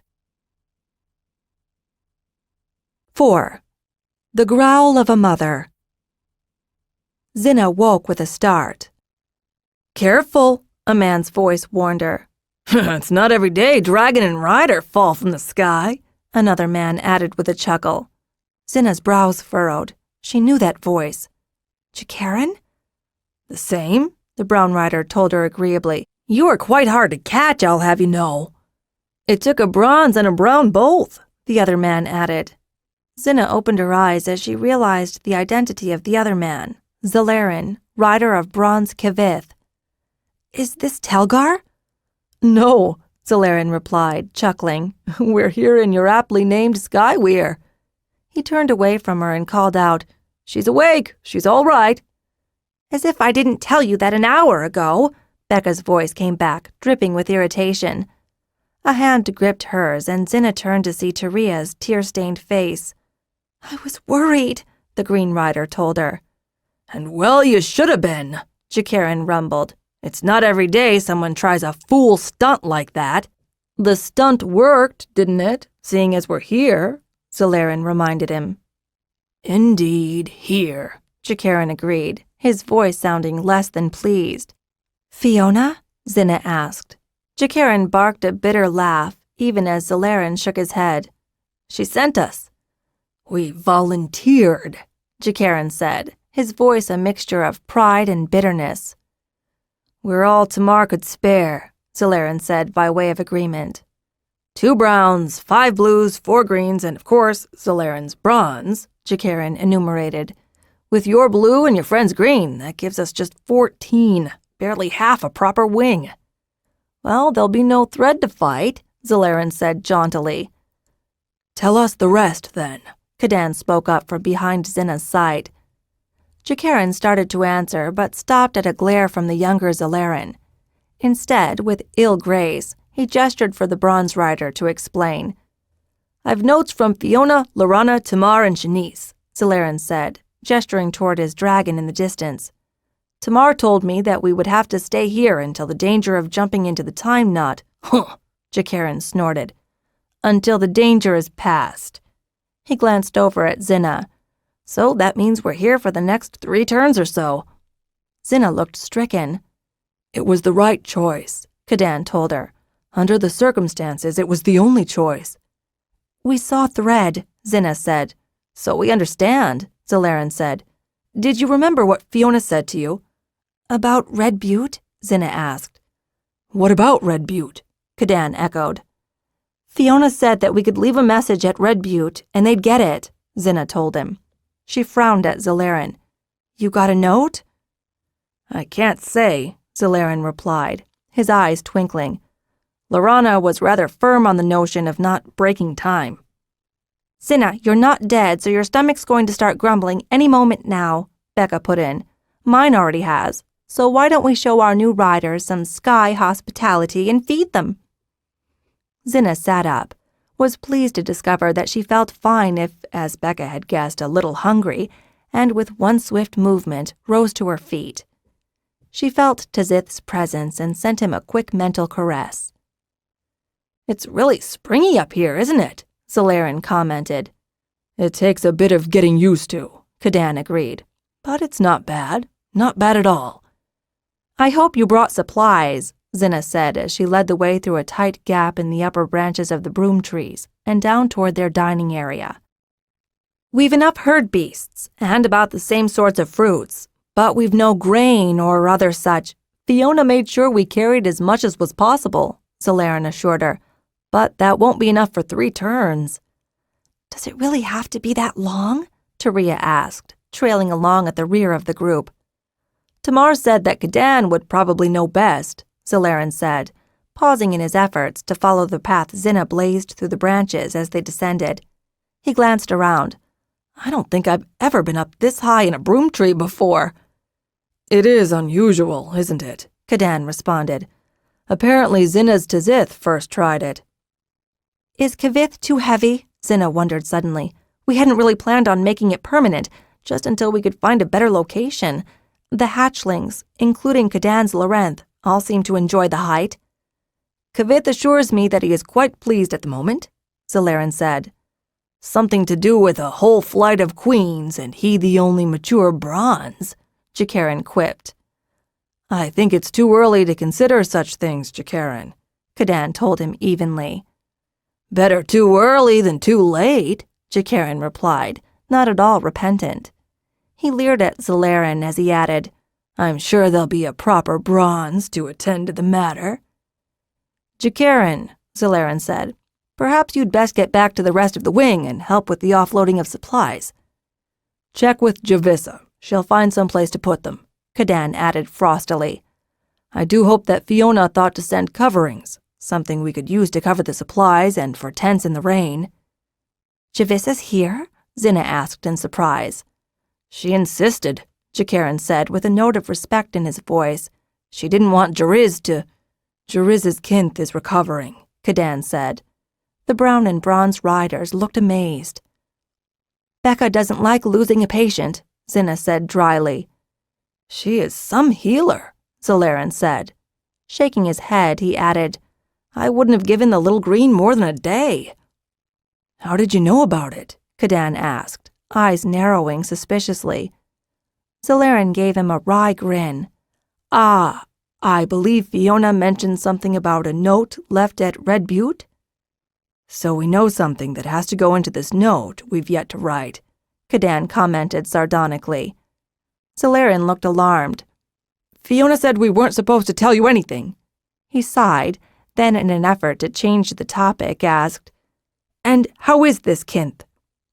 Kinth proves that dragons are even tougher than we thought, Kadan said. Did you bring anyone else with you? Javissa's daughter, Xhinna, Zalaran said. She insisted that she'd be needed as much as her mother. Xhinna noted that Jakaran was still with them. Tell Javissa that I'm glad she's here and ask her to coordinate with Taria about storing the goods. I don't think I can find my way back, Jakaran said wryly. I'll show you, Taria offered. Lead on, Green Rider, Jakaran said with a mock bow. Did you bring any claw bark? Kadan asked. I'm pretty certain we're almost out. Not enough for 3 turns, Zalaran told him ruefully. Claw and rolls for 4, please, Xhinna yelled down to the group at the fire near the base of the tree. On the way, Kanian called back. Sit, Xhinna said, gesturing to the makeshift seats marked by nothing more than pads strategically placed on horizontal branches. We'll have to eat in shifts, Zalaran remarked as he found a spot. We can seat 6 in a pinch, Becca said stiffly. I don't think he meant to be rude, Xhinna said to her, referring to Jakaran. No, he probably did, Zalaran said, shaking his head. He was always a bit of a hothead, Kadan agreed. I remember Fiona regaling me with his antics as a weirling.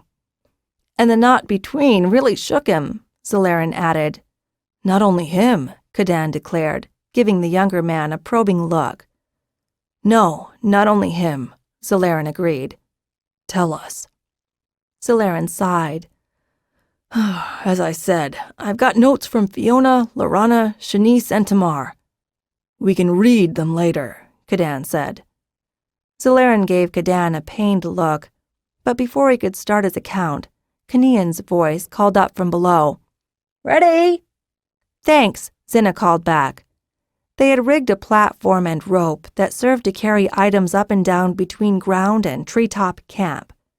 Now she pulled on the rope to bring up the food prepared below. A tray set on the branches between the padded seats served as a table.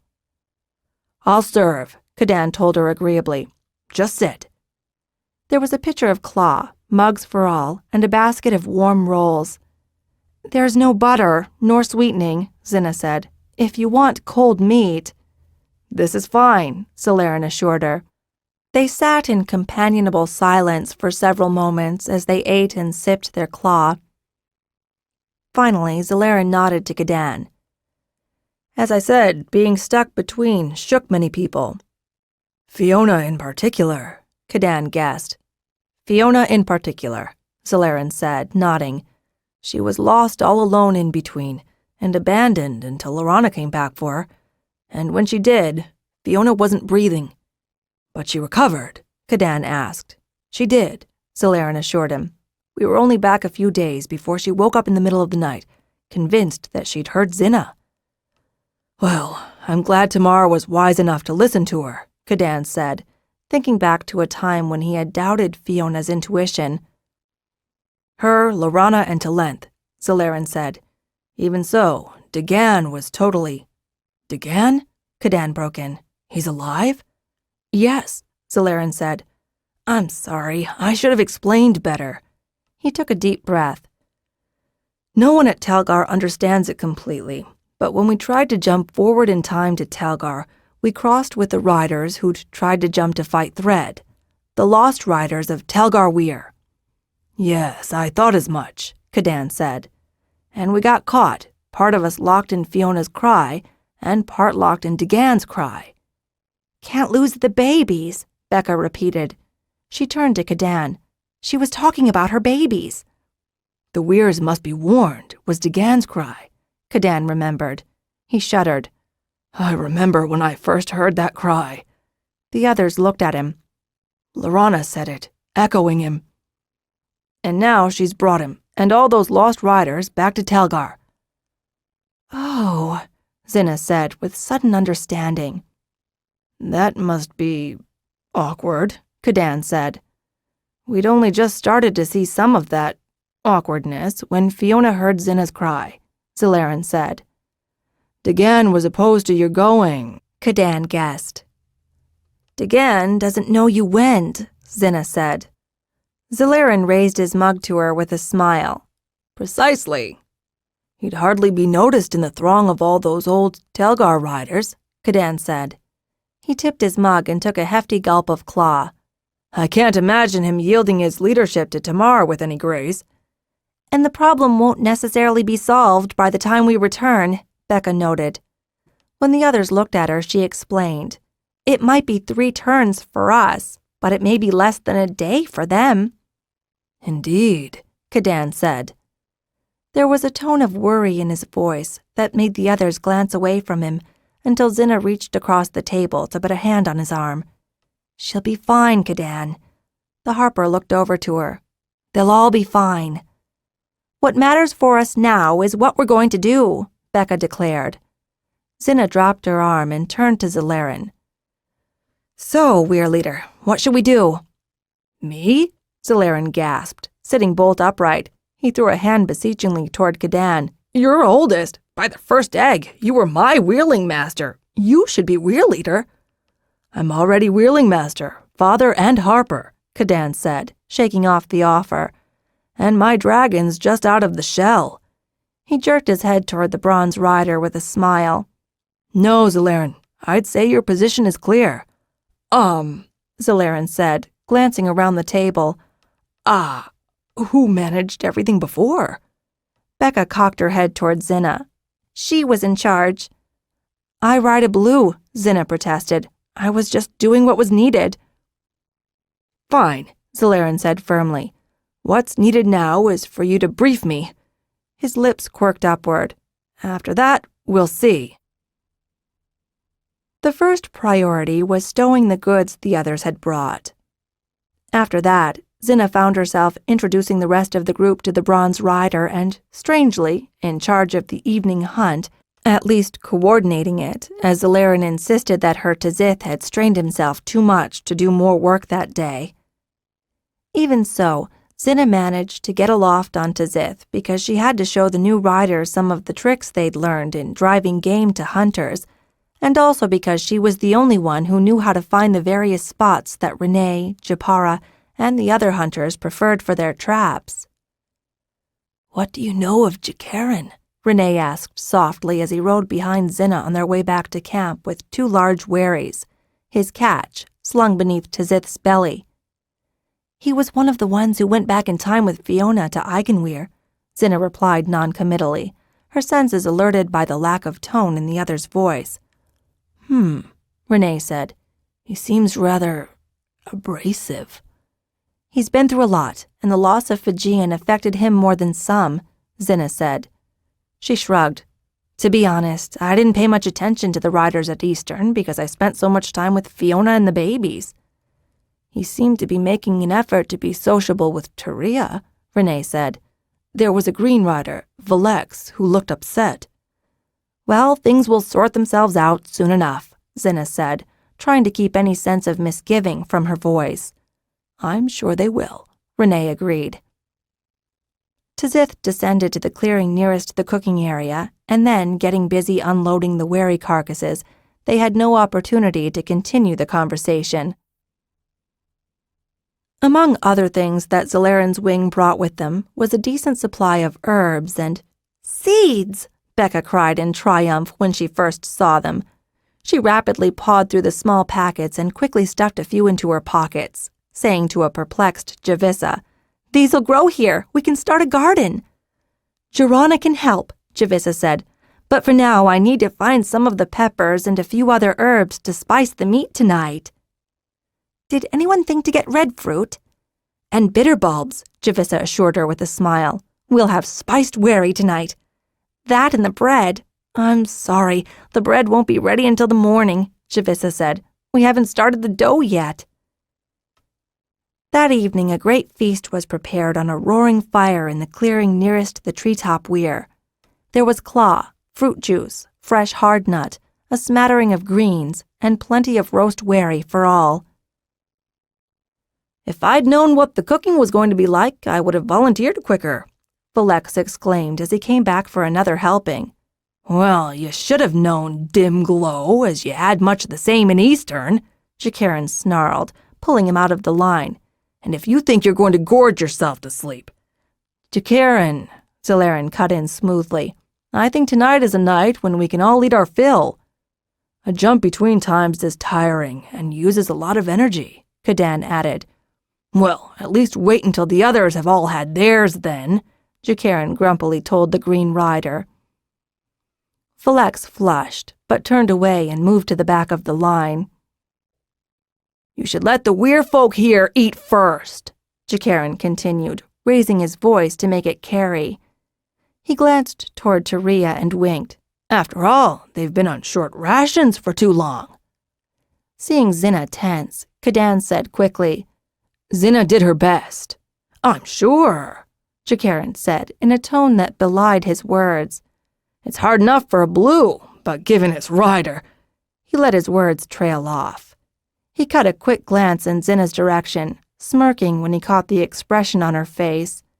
He turned to Taria, placing his back to the others. Did you want some more? Taria shook her head and moved away quietly to sit beside Xhinna. Renee joined them after filling his plate for a second time. He glanced in Xhinna's direction, but said nothing. He's not usually like this. Xhinna looked up and saw Felix standing before them. He gestured at the log on which she was seated. May I join you? Certainly, she said, shuffling over to make room. Felix sat down, nodded to Taria and Renee, and then said quietly to Xhinna, He's baiting you, you know. He's a brown rider. He has turns more experience than I do. He outranks me in all things, Xhinna said tonelessly. He could never have done what you did, Renee declared stoutly. Single-handedly, you saved us all. He nodded toward the young queen riders who were grouped around Zelarin and Kadan, chatting and giggling. They know it. He jerked his head toward the silent group of bronze weirlings and added, So do they. Well, things will be different now, Xhinna said. Different isn't always better, Renee said. Xhinna nodded, buoyed by his confidence in her, but saddened that those words hadn't come from Taria. The new arrivals soon adapted to the routine of life in the broom trees. Zelarin's bronze even located the perfect spot for their weir, right at the very edge of Skyweir's forest. Every morning when they rose, Zelarin slipped onto Kavith's back, and the bronze simply fell out of their high loft to glide easily down toward the main camp, where he'd deposit his rider before continuing on to the burnt plateau for a meal if he felt hungry, or to the sea beyond for a dip, usually waking Colfit, who had set himself up in a small cot by the shore. Often the old seaman would return to camp on the bronze's back, with fresh catch for breakfast or for an afternoon stew. That Kavith's path took him over the whole camp, as well as the burnt plateau, allowing Zelarin to scout the whole area each morning, was not lost on Xhinna. It just seemed the thing to do, Zelarin had said with a modest shrug when Xhinna complimented him on his and Kavith's planning. He was nearly half a turn her elder, but still half a head shorter and not likely to get any taller. He'd once told her that he came from a long line of short people. He seemed comfortable with his lack of height. He was well-muscled and wiry, with hazel eyes and a sharp-hewn face that smiled often. This morning, however, more than a month after the newcomers had settled into their own weirs, Kavith let out a challenging bellow as he reached the end of the camp, startling everyone awake. Meows, Tzith said, relaying the bronze's warning to Xhinna as she raced from her bed toward his weir. Tell them not to kill them, she told him. Have the net crew go after them. Let's see if we can catch one. A cage had been built the 7 day before, with Renee and Jariz leading the effort. Xhinna was pleased to see that the brown rider had taken the young green rider as one of his own. They worked well together, Jariz following Renee's designs with silent grace, almost seeming an extension of the ex-smither's will.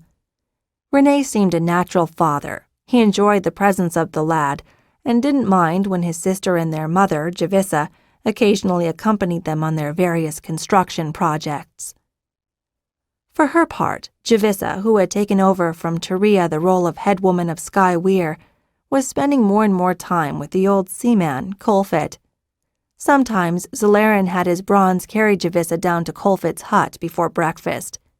The two would return not only with fresh fish, but also with the contented expressions of two who had shared the silence of the dawn and the meditative pleasure of sitting together with their poles and waiting for fish to be lured onto their hooks.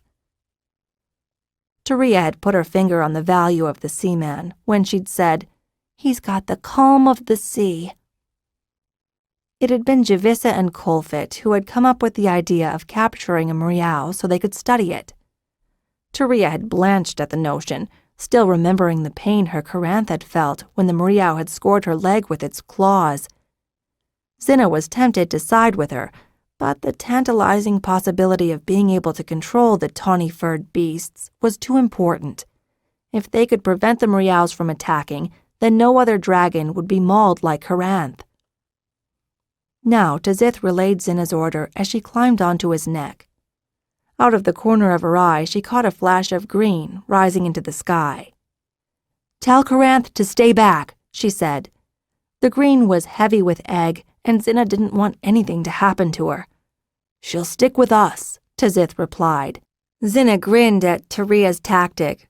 With Taria on her tail, she'd not let herself get too close to the Mriaus either. Taria's caution probably saved them both a mauling, as the Mriaus fought ferociously to free themselves from the nets, one tearing a strip out of a brown who'd come too close.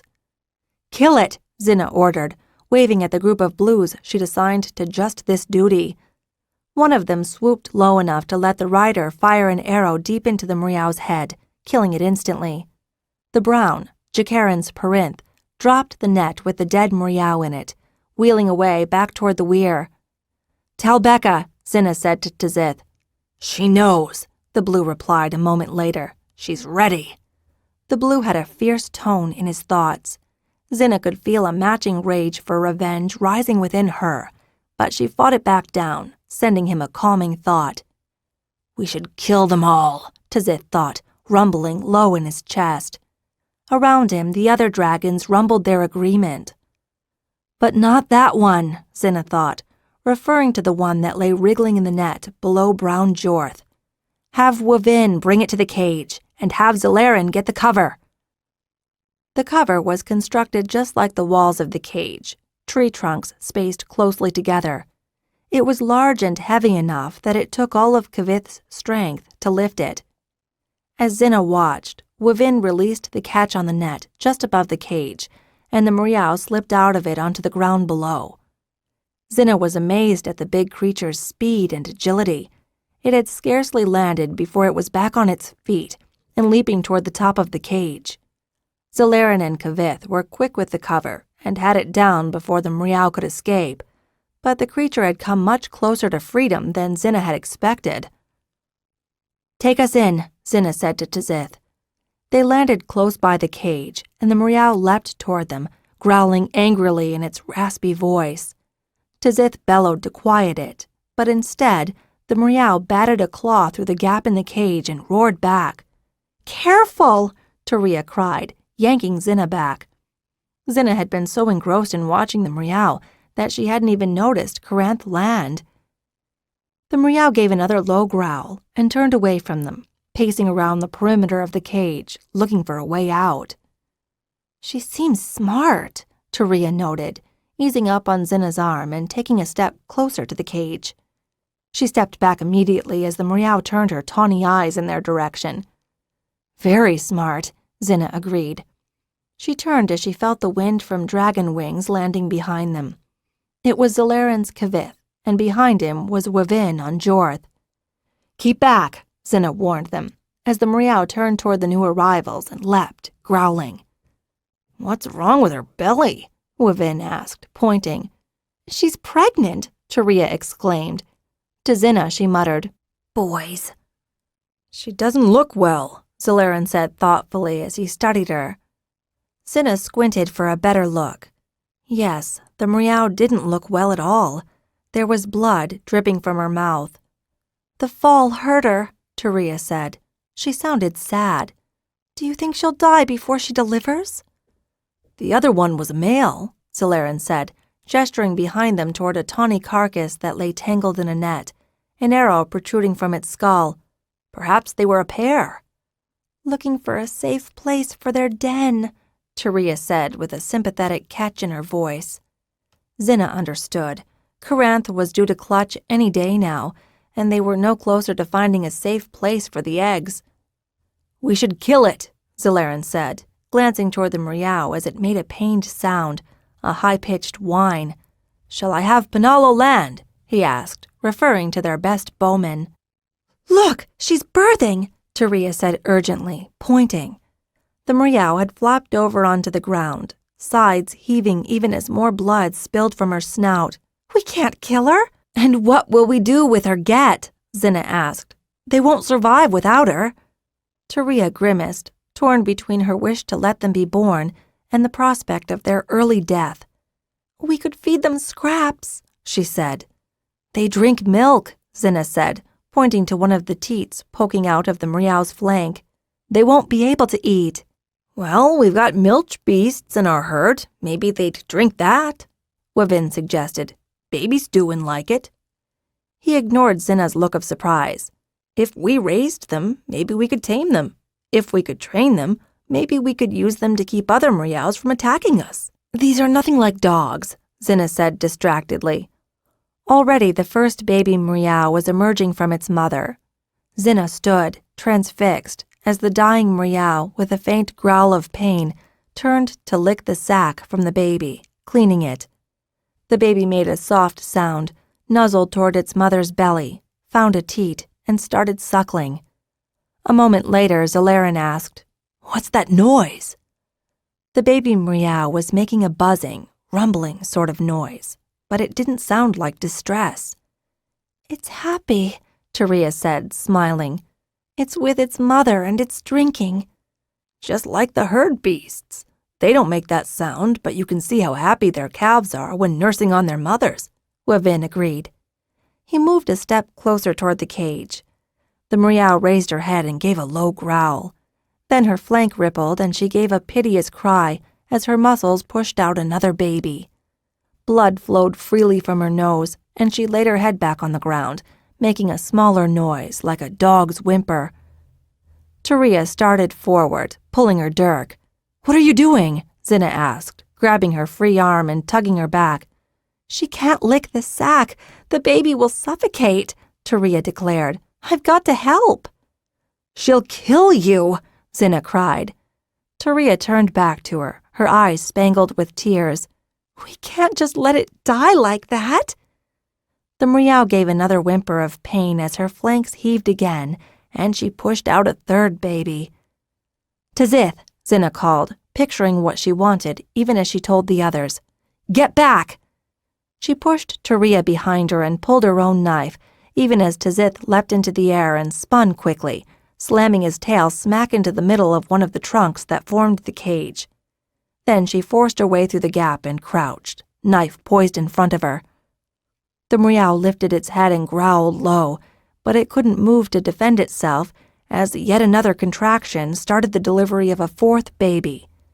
The contractions pushed the baby Mriau halfway out before the mother gave one last moan, her eyes closed. "I think she's dead," Wavin said, coming through the gap just behind Xhinna. "Look, she's not breathing." "Cut the babies out of their sacks," Taria pleaded. Wavin glanced at Xhinna. With a sigh, she moved forward and knelt by the nearest Mriau, knife still at the ready. She cut its sack and then turned to the next, even as the first started a gentle mewing sound. "I'll get the last," Wavin said, kneeling and gently pulling the last baby from its mother. Deftly, He split the sack and freed the baby within. It, too, made a small whimpering mew and began thrusting its head fitfully against the brown rider's hands, as though searching for a teat. "We've put a double door on the cage, kept the lid off, and someone's with them most every day," Xhinna told Kadan and Zalarin at the end of a 7-day. She frowned as she added, "Taria's named hers Raz." "And what do you think?" Xhinna shrugged, looking off into the distance to gather her thoughts. "I think that it's too early to tell," she admitted. Her voice hardened as she added, "Part of me just wants to kill them now, or maybe let them go back into the wild, but if they attack the hatchlings are safe up here, aren't they?" "They are," Xhinna agreed reluctantly, "and Taria is convinced that the scent of our mriaus might keep other mriaus away from us." "I suppose that's possible," Zalarin said. Kadan nodded in agreement. "Looking after them is going to take away from other work," Xhinna said. "As long as no one shirks their duties, I won't complain," Zalarin said. "Jakarin hates them," Xhinna said. "That's almost reason enough alone to keep them," Kadan said sardonically. Zalarin gave the harper a surprised look, and Kadan added, "Your brown rider has been making noises about how poorly the weirlings are being trained." "I assume you put him in his place," Zalarin replied crisply. "Actually, I couldn't think of a single word to say." "A speechless harper!" Kadan leaned closer to the bronze rider. "I'm starting to get worried about how the younger riders are reacting to him." "And you?" Zalarin said, glancing at Xhinna. "I'm just a blue rider," Xhinna protested. "Oh, stop that," Kadan snapped at her. "There's no rider on Pern who is just anything, least of all you." Xhinna's eyes widened. "Do you think Fiona chooses her friends lightly?" Kadan continued. "Or that she'd leave her children, our children, with just anyone?" "No," Xhinna said in a small voice. "Kadan, please don't break her," Zalarin spoke up. Kadan's fierce expression crumpled, and he reached a hand toward the blue rider. "Sorry," he said. "It's just that I will not have you tearing yourself down." "He's right," Zalarin said, looking at her. "There will be plenty who look at your impression as a mistake and will question your right to ride a blue. So it's up to you, Blue Rider, to show them how wrong they are. This," he spread his hands out to encompass all the weir, "is a great start." "But if you hadn't come here, back in time, where would you have gone?" Zalarin interjected. "You knew you couldn't jump back to Telgar or our time, and you saw thread falling. Where would you go?" Xhinna shrugged, but said nothing. "Xhinna, you will be wrong many times in your life," Kadan told her patiently. "But when you make a decision, stick to it. So far, all your decisions have been good ones." "And understand this, Xhinna," Zalarin added. "It's a foolish wing leader who doesn't listen to all his," he winked at her, "or her, riders." "A blue could never lead a wing," Xhinna exclaimed. "Why?" Kadan glanced at Zalarin. "Just because it's never been done, Blue Rider, doesn't mean that it can't be done." He shook his head ruefully. "After all our turns with Fiona, we should both know that by now." Despite all their efforts, one of the mews, as Jorana had insisted upon calling the baby mriaus, sickened over the next 7-day. It died in the young girl's arms, and she was beside herself with grief. She had become something of a prime advocate for the baby mriaus, and somehow had homed in on Xhinna's antipathy. The Blue Rider often found herself at loggerheads with the younger girl, who had only 10 turns, but seemed to treat Xhinna more like an uppity older sister than the person in charge of their safety. And then there was Taria.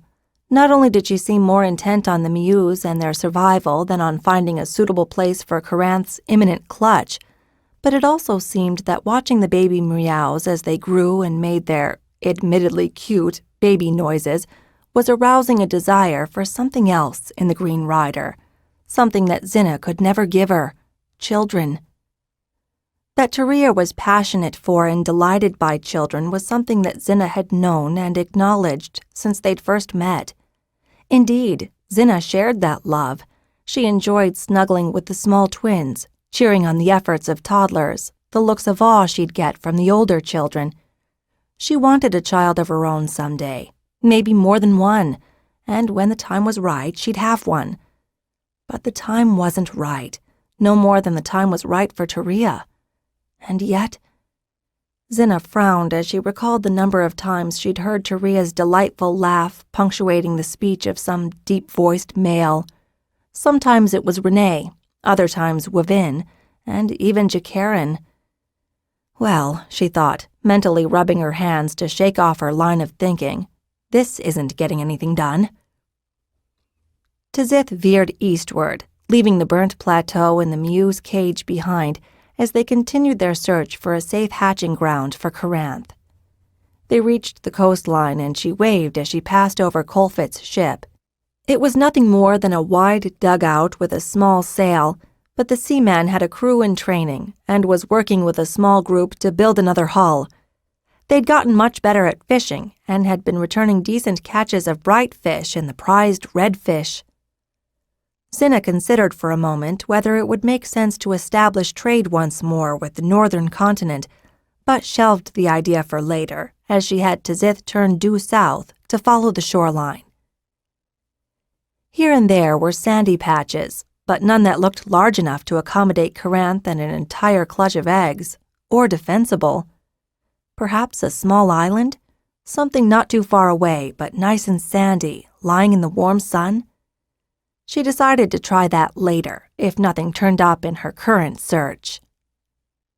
They flew on for several hours, until Tzith grew tired, and Xhinna's eyes were dry and irritated from squinting too long. With a headache pounding behind her eyes, she had Tzith take them back to the weir. "What have you got for a headache?" she asked Becca, whom she'd found, as usual, with Jariz and Kinth. "Him," Becca said, nodding toward Jariz. "What?" "Kneel down," Becca ordered her. Then she said to Jariz, "Can you reach?"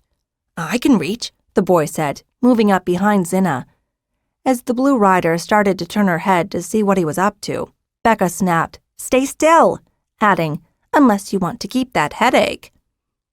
Xhinna felt Jariz's fingers on her head, moving gently, probing, moving, and then, "Don't stop," Becca urged Jariz, saying the words that Xhinna couldn't because suddenly she was sighing in relief from the easing of the pain behind her eyes.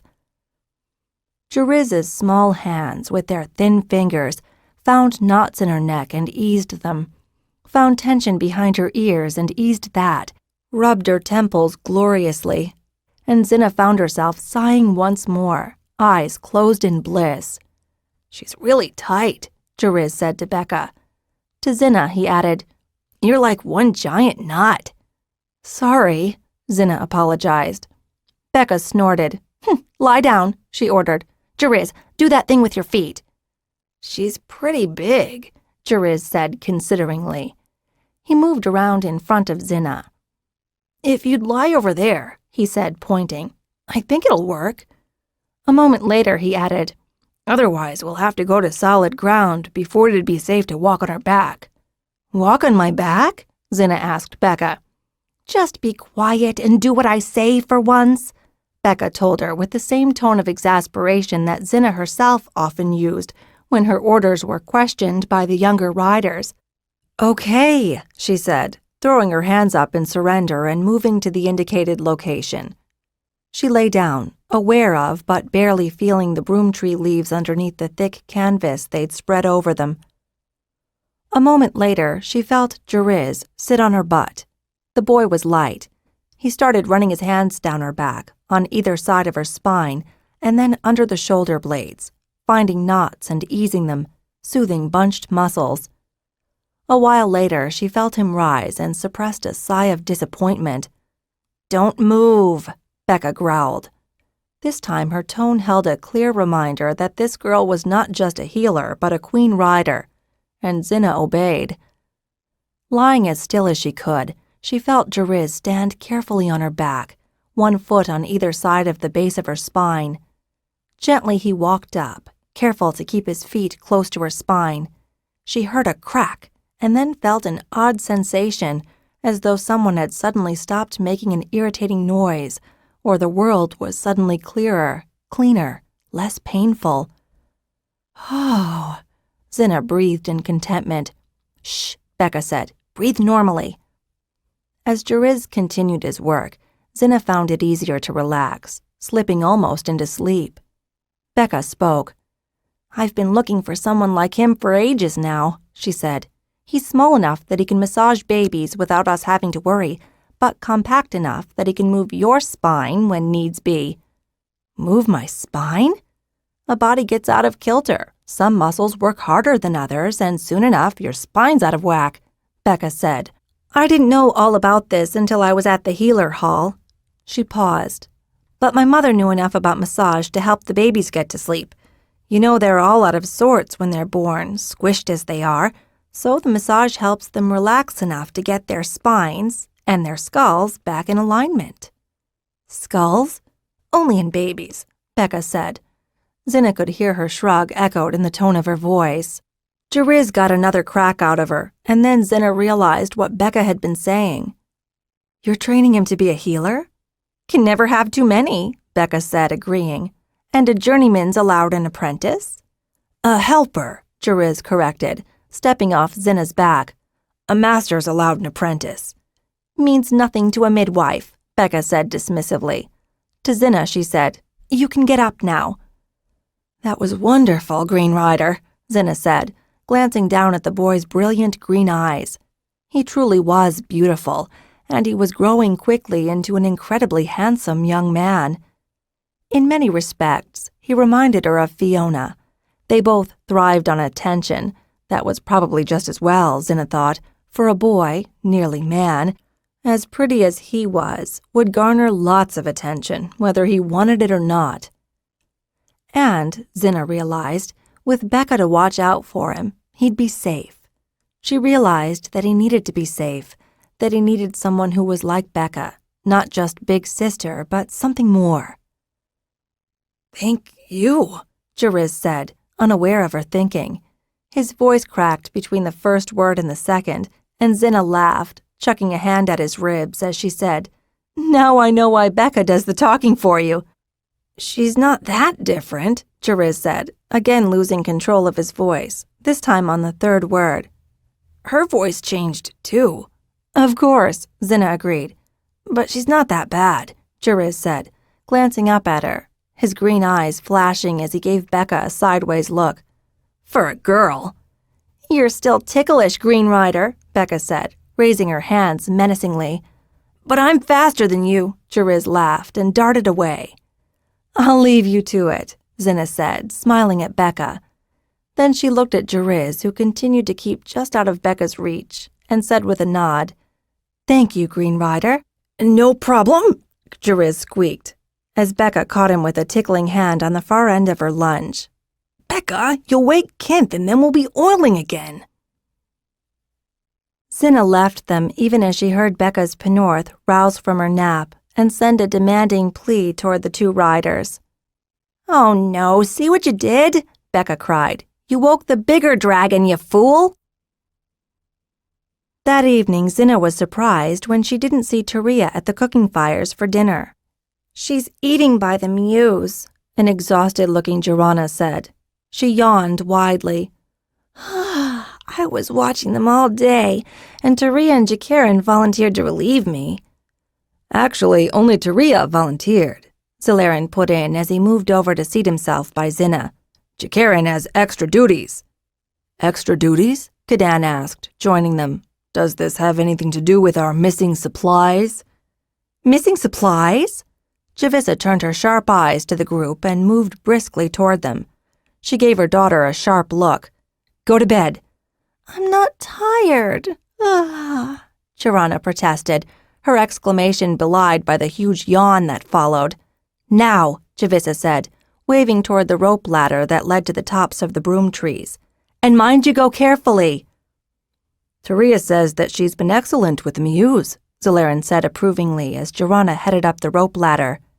"If she'd slack up on her chores, then I could fault her for it," Javissa said. She turned to cast a fond look in the direction of her youngest. "She's been doing them perfectly. But the Mews are giving her a chance to be grown up, Kadan said. She's so eager, Xhinna said wistfully. It's not enough that she'll have this sight. She wants it immediately. Can you blame her? Kadan asked. She's living in the shadow of not only her father, but also her brother. And she probably just wishes she could get on with her life, Xhinna added. There's more than that, Xhinna said, glancing from Xhinna to Zalaran to Kadan. Her lips thinned as she came to some decision. She wants the sight to see if there will be a future for Pern. Oh, the word burst from Xhinna's lips. I'm sorry, Kadan began, but stopped as Xhinna raised a hand. It's on all our minds, Harper, Xhinna said. It can't be kept from the children, particularly her. Kadan frowned even as he nodded. Tiona and Kimar talk about it. Well, I believe that Taniz didn't send us here for no reason, Zalaran said. Ah, but he didn't send us here, Xhinna said apologetically. He sent Lorana to the Dawn Sisters, and she found the Eastern Isle. Fiona sent us a note, Xhinna reminded her. When Xhinna looked confused, Xhinna added, Remember? The note we got back in Eastern Weir? Or rather, she will, turns from now. But we're not sure why, Kadan said. I have to trust that it's to save Pern, Zalaran said. I hope so, Xhinna agreed fervently. She jerked her thumb back toward the broom trees. And my little one so desperately wants to be a part of it. In the meantime, Xhinna, any luck in finding a suitable clutching spot? Zalaran asked. Xhinna shook her head. Tazith and I spent the day looking west, but it's all the same, flat with broom trees and grasses. No place safe from tunnel snakes, then, Zalaran declared. Or Mriaus, Kadan added. Well, we'll keep looking tomorrow, Zalaran said. Something will turn up. I hope so, Xhinna said. But we're running out of time. Taria's Coranth could clutch any day now. And even if we find a suitable spot, we'll only solve half our problem, Kadan said. The others looked at him and he explained. Where are we going to find candidates? 5. By Hearts Sundered. In the end, Coranth decided for herself. She chose the nearest sandy beach within flying distance of their weir, a spot north of Colfit's Cove.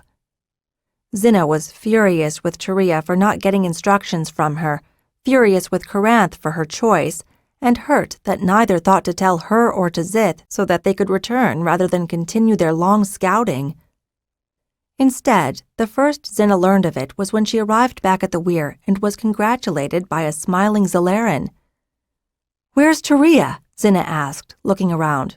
"Where's Becca?" "At the hatching sands," Zalaran said, sounding confused. "You didn't know?" Xhinna shook her head. "I'll have Kavith give to Zith the image," Zalaran said immediately. "I was just arranging a guard," he explained. "We'll be there directly. Jakaran's there now with Perinth." "Good," Xhinna said. "This is going to stretch us out, isn't it?" Zalaran said, frowning. Xhinna nodded. "We've got the weir, the mews and the herd, Colfit's Cove, and now these sands. We haven't seen any Mriaus since—" "But we don't know about the tunnel snakes," Xhinna said, itching to get airborne and glancing anxiously toward Tazith. "Go," Zalaran said. "We'll be along shortly."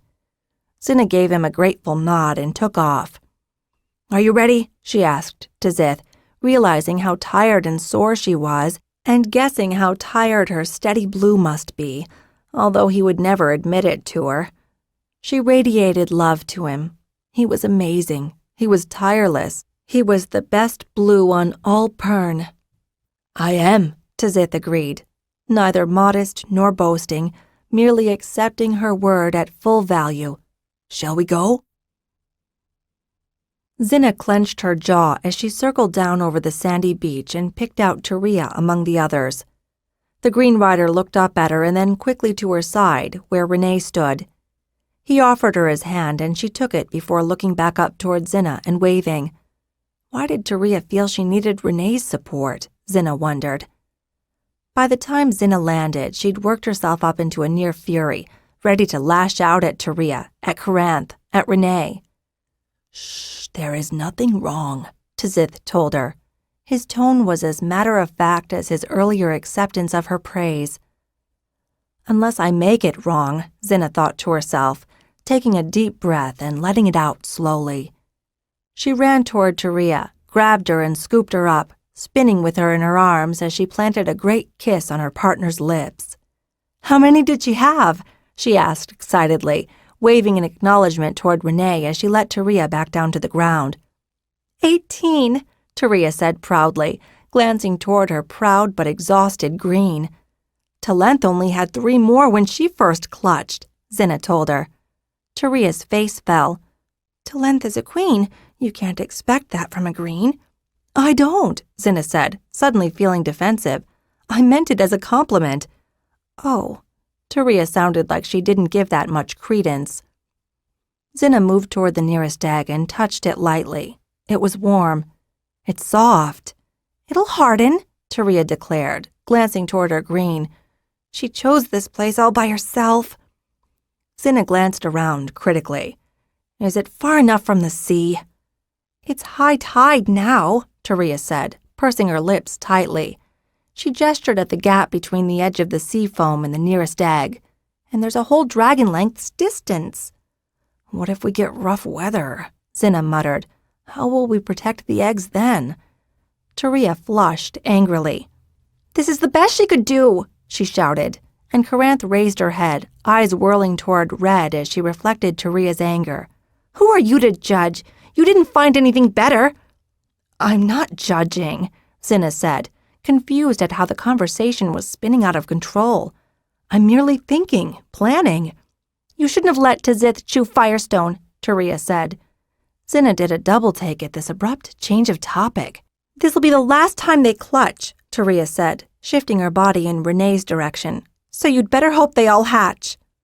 "Zelaran's on his way with guards," Xhinna assured her. "We'll keep a watch day and night." "Good." "She's acting like she just had a mating flight," Xhinna thought in surprise. Her eyes narrowed as she saw the way Renee moved, half toward Taria, half away from Xhinna. Could they? "Yes," Tzith told her calmly.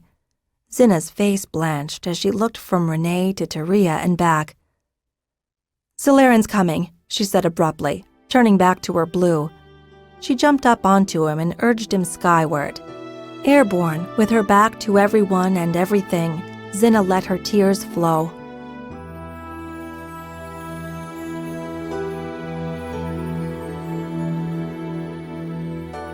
This is the end of disc number 2.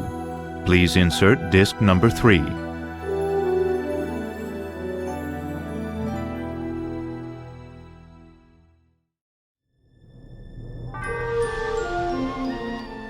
This is disc number 3.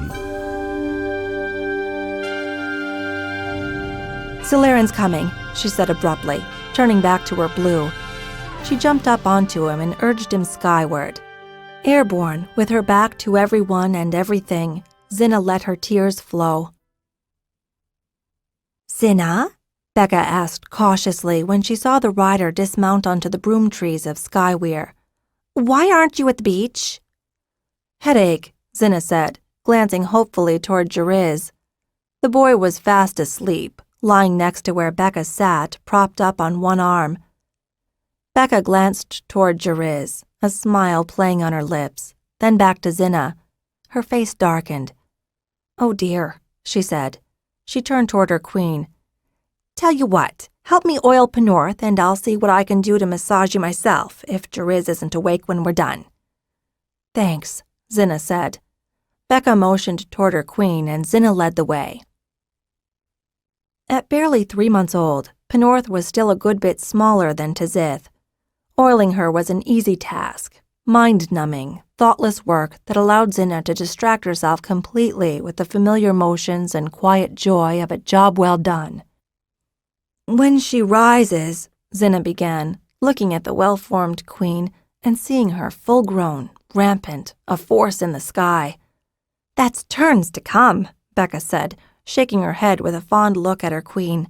Absently, she patted Penorth's neck, then reached over to scratch at her nearest eye ridge. She met Xhinna's eyes frankly. "Is this your first big fight?" "Maybe our last," Xhinna said, working to keep the fear out of her voice, and not at all surprised that Becca could imagine the cause of her headache. "Only if you're an idiot," Becca said, "and I never saw that in you." "She and Renee. And what do you expect?" Becca cut in. "You practically threw them at each other. All it lacked was you publicly blessing the union." Xhinna took a step back, stricken. Had she? Had she done this to Taria and not realized it? "She wants children," Becca said, changing tack. "You want children." She gave Xhinna a shake. "Didn't you learn anything from Fiona?" To be honest," Becca cut in, "I think you should be grateful it was Renee and not Jakarin." "Xhinna?" Cadan called from one tree over, moving swiftly toward them. When he was close enough, he said, "Zalaran's Kavith told my Larenth and, well, I thought that if you wanted to talk—" "Bring him to the beach. Talk on the way," Becca told Xhinna. She glared at the bronze rider. "And if you don't mind, Cadan, you might consider sleeping people," she nodded toward Jariz, "as well as sleeping dragons." A smile played across Cadan's lips, and he gave her a half bow. "My apologies, Gold Rider. I shall bear that in mind." "Especially as now, no doubt, you'll be asking me to watch your brood while you're gone." "Would you?" Cadan said, his smile growing bigger. "She's a good person," Xhinna said as Tazith bore her and the Harper skyward. "Becca?" Cadan asked. "Yes." "She bears a lot on her shoulders." "Oh, we all do." "Yes, indeed," Cadan agreed. His tone grew more thoughtful. "You more than others." "Certainly not more than Zalaran." "Zalaran only has to learn how to be a weir leader," Cadan said. "which is something he's had more than 3 turns to consider." "And I?" "You have to learn how to be the first woman blue rider since the ancients came to Pern," Cadan told her. "I've got Fiona and Lorana and, I hope, you to guide me," Xhinna said. "They would be happy to do so were they here," Cadan agreed. "As for myself, I can only guess the way." "What should I do?" Xhinna asked in a burst of despair. "Ah," Cadan said, "I was hoping to ask you that." "What?" She'd been talking about Taria and Renee, but Cadan seemed to have changed the subject. "Do you think that you're the only one here who doesn't know what to do, Blue Rider?" Cadan said. "Do you think that Zalaran knows more? You should know better, because you and he trained together." "But," Xhinna cut herself short, "did no one know what to do? Everything was different here. The rules of the weir weren't quite what was needed. They need something similar, but not quite." Xhinna gave Cadan a startled look. "Ha, you figured it out," Cadan said with a chuckle. "We're on uncharted waters, as our friend Colfit has said. We don't know our way forward." He sighed. "It was easier when we were at the weir, when all we had to do was fight Thread."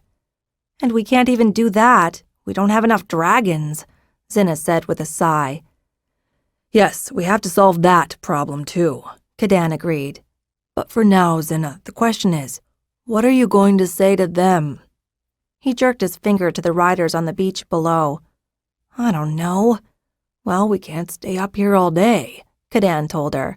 He leaned forward so that his lips were closer to her ears. "If I were Fiona, I'd probably say go with what your heart tells you." "I don't know what my heart is telling me." At which point she'd probably say, "Good." Despite herself, Xhinna laughed. "Best get it done soonest," Cadan said as he helped her climb down off Tazith's neck. He turned her toward the oncoming throng. "If you want my advice, I'd say, start with the one most hurt." Xhinna took a deep, steadying breath and nodded jerkily. She waved Cadan ahead, veering toward Renee. The brown rider viewed her approach apprehensively, saying as soon as she was in earshot, "Xhinna, I'm sorry. The excitement of the clutching and Taria, well, there are no excuses." "Only apologies," Xhinna said. The brown rider lowered his head in shame. Xhinna moved forward and touched his shoulder lightly. Mine should be the first. Renee gave her a startled look. You're a good man, hardworking, conscientious, she told him. I've always known that Taria wanted children, and that someone would have to help in that. She shrugged. I was surprised and hurt that Corinth clutched without me, that Taria didn't tell me, and then to find out that you two had made your decision without my knowing, well, it was too much for me all at once. It wasn't so much a decision as a heated moment, Renee said. And if it hadn't been, perhaps we would have kept our senses enough to tell you. Xhinna shook her head. Well, I'm glad you didn't. Renee gave her a look of surprise. It had to happen sometime, and this really couldn't be a better time. Really? Yes, Xhinna said. Consider that in 10 months' time, all the dragonettes, including yours, will be ready to start their first flights. Renee nodded cautiously, trying to follow her logic. After that, things will get hectic, particularly as somewhere around that time we can expect our mature dragons to rise again. So now is the best time to start a new life in our weir. But let's keep that to ourselves, okay? She asked, giving him a wink. Certainly, Renee replied, surprised at her recovery. And I can assure you that we won't. Have another moment of passion? Xhinna filled in, easing him out of his embarrassment. Guiltily, Renee nodded. I certainly hope you don't mean that. Taria wants more than one child, you know, and you've got a duty to Pern. I wasn't thinking of duty, Renee admitted miserably. Renee, I can't think of anyone I'd like more to see as father to Taria's children, Xhinna told him emphatically. She turned, looking around. Now I've got to talk with her, too. Can I come? Brown Rider, you made yourself part of my family when you fought to save the hatchlings, Xhinna told him. Of course you may come. Taria was too shocked by the approach of both Renee and Xhinna moving together companionably to think of running away. I'm sorry, Xhinna said, her words crossing Taria's. The Green Rider did a double take, and Xhinna moved shyly toward her, and then suddenly they were together, arms wrapped around each other, hugging tightly, crying and babbling at the same time, neither able to hear the other. I wanted you here, Taria said, waving toward Renee. And then the feelings from Corinth, the Muse, Raz, I wanted what they had. It's okay, Xhinna said, hugging her and stroking her hair. It's okay. It's your right. It's your body. It's your choice. But I should have asked you, Taria said, pulling away far enough to look into Xhinna's eyes. It wasn't right. It was passion, Taria, Xhinna said. It's the passion that I love in you. I think I'm pregnant, Taria told her quietly, her eyes glancing beyond her to Renee, then back. Is that all right? It's perfect. There'll only be blues and greens, most likely, Zalaran said when he, Xhinna, and Becca met at the beach the next morning to examine the eggs, because the sire was a blue. And if he'd been a bronze, would that make a difference? Xhinna asked. Cadan marched over to join them. He'd come earlier to take his turn at guard. We don't know, Zalaran said with a shrug. There was only Kinth from the green clutches, so we can't be certain. We're wondering if Tzith's chewing firestone would make him sterile like the greens, Xhinna said, glancing toward Taria, who looked back in surprise at the question. I doubt it, Zalaran said. The bronzes and browns chew firestone, and we've never had problems with them. I hadn't thought of that, Taria said in a low voice, chagrined. She moved closer to Xhinna, absently leaning against her in a gesture of apology and solidarity. So, do you think we should throw the mating flights open to all when they start? Becca asked, clearly continuing a prior conversation with Zalaran. Xhinna and Taria leaned in closer to the conversation, Xhinna's arm going around Taria's waist as they moved forward. Taria reached with her near hand and clasped Xhinna's hand, pulling herself in tighter against the taller blue rider. Xhinna reached out with her free hand for Renee, who arched back, hands raised, ceding the tender moment to her alone. Perhaps a few at least, Zalaran said cautiously. He shrugged, adding, After all, we're going to be here for turns. But only those from the current clutch and maybe the next clutches will be old enough to fight by the end of our 3 turns back here in time, Becca protested. True, but weirs will still need weirlings, Zalarin said. He turned back to the clutch on the sands, his hand open. And this is a good start. And if we can hatch this clutch, perhaps there'd be reason for the others to come back, Caden added. You mean so they could mate and clutch more hatchlings? Becca asked, her brows furrowed in thought. Yes, Caden replied, nodding firmly. You're thinking to repopulate Pern's weirs in 3 turns? Zalarin asked. With enough queens and greens, we could do it, Caden declared. Just as there was no way to hide the eggs on the sands, there was no way that the news of Taria and Renee's new relationship could remain secret in Skyweir. Xhinna diffused any tension by very obviously dragging Renee over to sit with her and Taria. She noted with humor how Terenner, rider of Green Kasorth, who had lost all her eggs in the hatching sands at Eastern, smiled hopefully in Renee's direction. With less enjoyment, she saw the way Valex eyed the brown rider reflectively, saw Jakarin's angry glower, heard Wavin extend his congratulations to all. Valex isn't my type, Renee declared when Xhinna teased him about it later. And what is? Well, like Taria, Renee said. Or you, only different. He saw Xhinna's raised eyebrows. He's too thick and slippery, he added hastily. Oh, by all accounts, he's a good rider, and he's flown in far too many falls for his prowess or his courage to be questioned, but tall and wiry works better for you, Xhinna concluded, letting him wriggle free of his red-faced silence. Renee nodded. I'll keep that in mind. I can make my own acquaintances, Renee said with a touch of frost in his voice. She smiled to let him know she was teasing him, and Renee ducked his head in acknowledgement. As I well know, Xhinna said, her lips curving up as she reached to punch him lightly on the shoulder. She glanced around at the gathering and said, Well, as soon as your Reworth can manage, we'll see if we can't get you to meet more riders elsewhere. That'll be a while, Renee said with a sigh. They glanced up as Fidenol and Japara approached, hands linked. Congratulations, the bronze rider said to Xhinna and Taria. You're the first to clutch here in the Western Isle. I think it's generous of you to be so free, Japara said to Xhinna. Her tone didn't match her words. Taria is not mine, Xhinna told her firmly. I don't own her. Japara's face hardened, and Xhinna saw the way her hand clenched Fidenol's. If I did, Xhinna continued, then I'd be the sort to say that you should be seeking out the company of a High Reaches rider. But, Japara gasped, then subsided as she absorbed Xhinna's words. Japara was from High Reaches. It would be expected that she would return there, and that according to tradition, she would partner with a High Reaches bronze rider. Oh.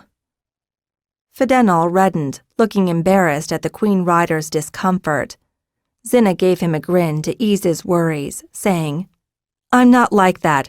Hearts do what they do, and we're best when we adjust. She made a shooing gesture toward them with both hands, adding suggestively, Wasn't there someplace you wanted to be? Fidenol needed no further urging, but Japara moved more slowly, a certain reluctance in her stride. There's one who only wants to play, Renee observed with an edge to his voice. And Fidenol's not built to handle her, Xhinna agreed. The miner's daughter was a handful, and getting more so every day. Becca wanted nothing to do with her, nor did Zalarin, who, alone among the bronze riders, showed both sense and tact in dealing with her. Japara found her position as Gold Rider a role she relished, paramour of so many dragon riders, queen of all she surveyed. You're the one who can tame her, Renee said. You're immune to her charms, and she's attracted to your power, especially as she can't understand its source. And how, Brown Rider, did you get to be so astute? Xhinna asked archly. 5 older sisters, Renee said with a sigh. You get to know what's happening pretty well. Mia, the sweet young rider of Calith, came forward to congratulate them, batting her eyes at Renee in an obvious attempt for his attention. Xhinna led the conversation elsewhere and steered her in toward Guriel, the bronze rider from Fort. Xhinna thought he possessed the sort of quiet strength that the girl seemed desperate to have. "Good choice," Renee murmured when he had the chance. "He's smart enough to know when to say no, and that's rare." "In a man?" "In anyone," Renee replied. He glanced after Japara and then back toward Mia. "You know," he said thoughtfully, "they both remind me of my sisters." "Really?" "Yes," Renee said, grinning. "I remember when Sevra, the youngest and prettiest, and she knew it, decided she could get away with baiting Nerina, who was the shyest and meekest." "And?" Xhinna asked. "What did your parents do?" "Nothing," Renee said with a smirk. "They knew Nerina pretty well. One day, when Sevra had been at her worst for over a 7-day, Nerina blew her top and cut off all Sevra's hair while she slept." Renee shook his head. "She thought she had the best hair." "And what did your parents do then?" "They said, 'Sevra, maybe now you'll not taunt your sister so much,'" he replied, shaking his head and grinning at the memory. "You've never seen such outrage. Sevra learned 2 lessons from that." "2? "Maybe 4, now that I think on it," Renee said, lifting a hand and ticking off fingers as he said. "She learned that if you push someone too far, no matter who, they'll fight back. She learned that no one will support her when she's wrong, no matter how pretty and demanding she is. She learned what it was like to be the ugly duckling in our Smith Hall. It took months for her hair to get back to its old length. And," he finished, ticking off the 4th finger, "she learned that there's no point in demanding justice when you're being unjust yourself." "A lot of lessons," Xhinna said, feeling a pang for sisters and brothers she never had. "I learned a lesson too," Renee said. Xhinna raised an eyebrow. "Just because she's shy and modest doesn't mean a person won't stand up for herself." He paused just a moment before adding, "Did you know that Japara has taken to calling Mia Miu?" "Oh," Xhinna said, rolling the notion around in her mind as an evil grin spread across Renee's face. Then she smiled too. You'd think she'd be smart enough to realize that those baby Mius will be meows one day. "You'd think," Renee agreed. Xhinna raised a hand and laid it on his shoulder. "You know, Brown Rider," she said, "it's worth repeating. I really couldn't think of a better father for Cheria's child, if that's to be." Renee turned red and placed his hand gently on top of hers. "I would like to take credit for having planned it in advance, but in all honesty I can't," he told her. "In other circumstances, the same thing might have happened with anyone nearby." Xhinna shook her head at him. "Which of your sisters does Cheria most remind you of?" "Nerina," Renee said without a moment's thought. He raised his hands and shook his head, saying, "But you can't think." "No," Xhinna told him soothingly. "But if someone like, say, Sevra were there, or someone even like Valex, it would have been much easier to control my emotions, theirs being such less pleasant personalities," Renee admitted. He cocked his head at her, looking down into her deep blue eyes. "And how do you know this?" "I've been dealing with children for turns now," Xhinna said, smiling up at him. "Adults are only grown-up children after all." "And we all mature at different rates," Renee said thoughtfully, glancing again in the direction of Japara. "Is that why you tolerate her?" "That and to honor a dead man who taught those I respect," Xhinna said, her eyes going distant.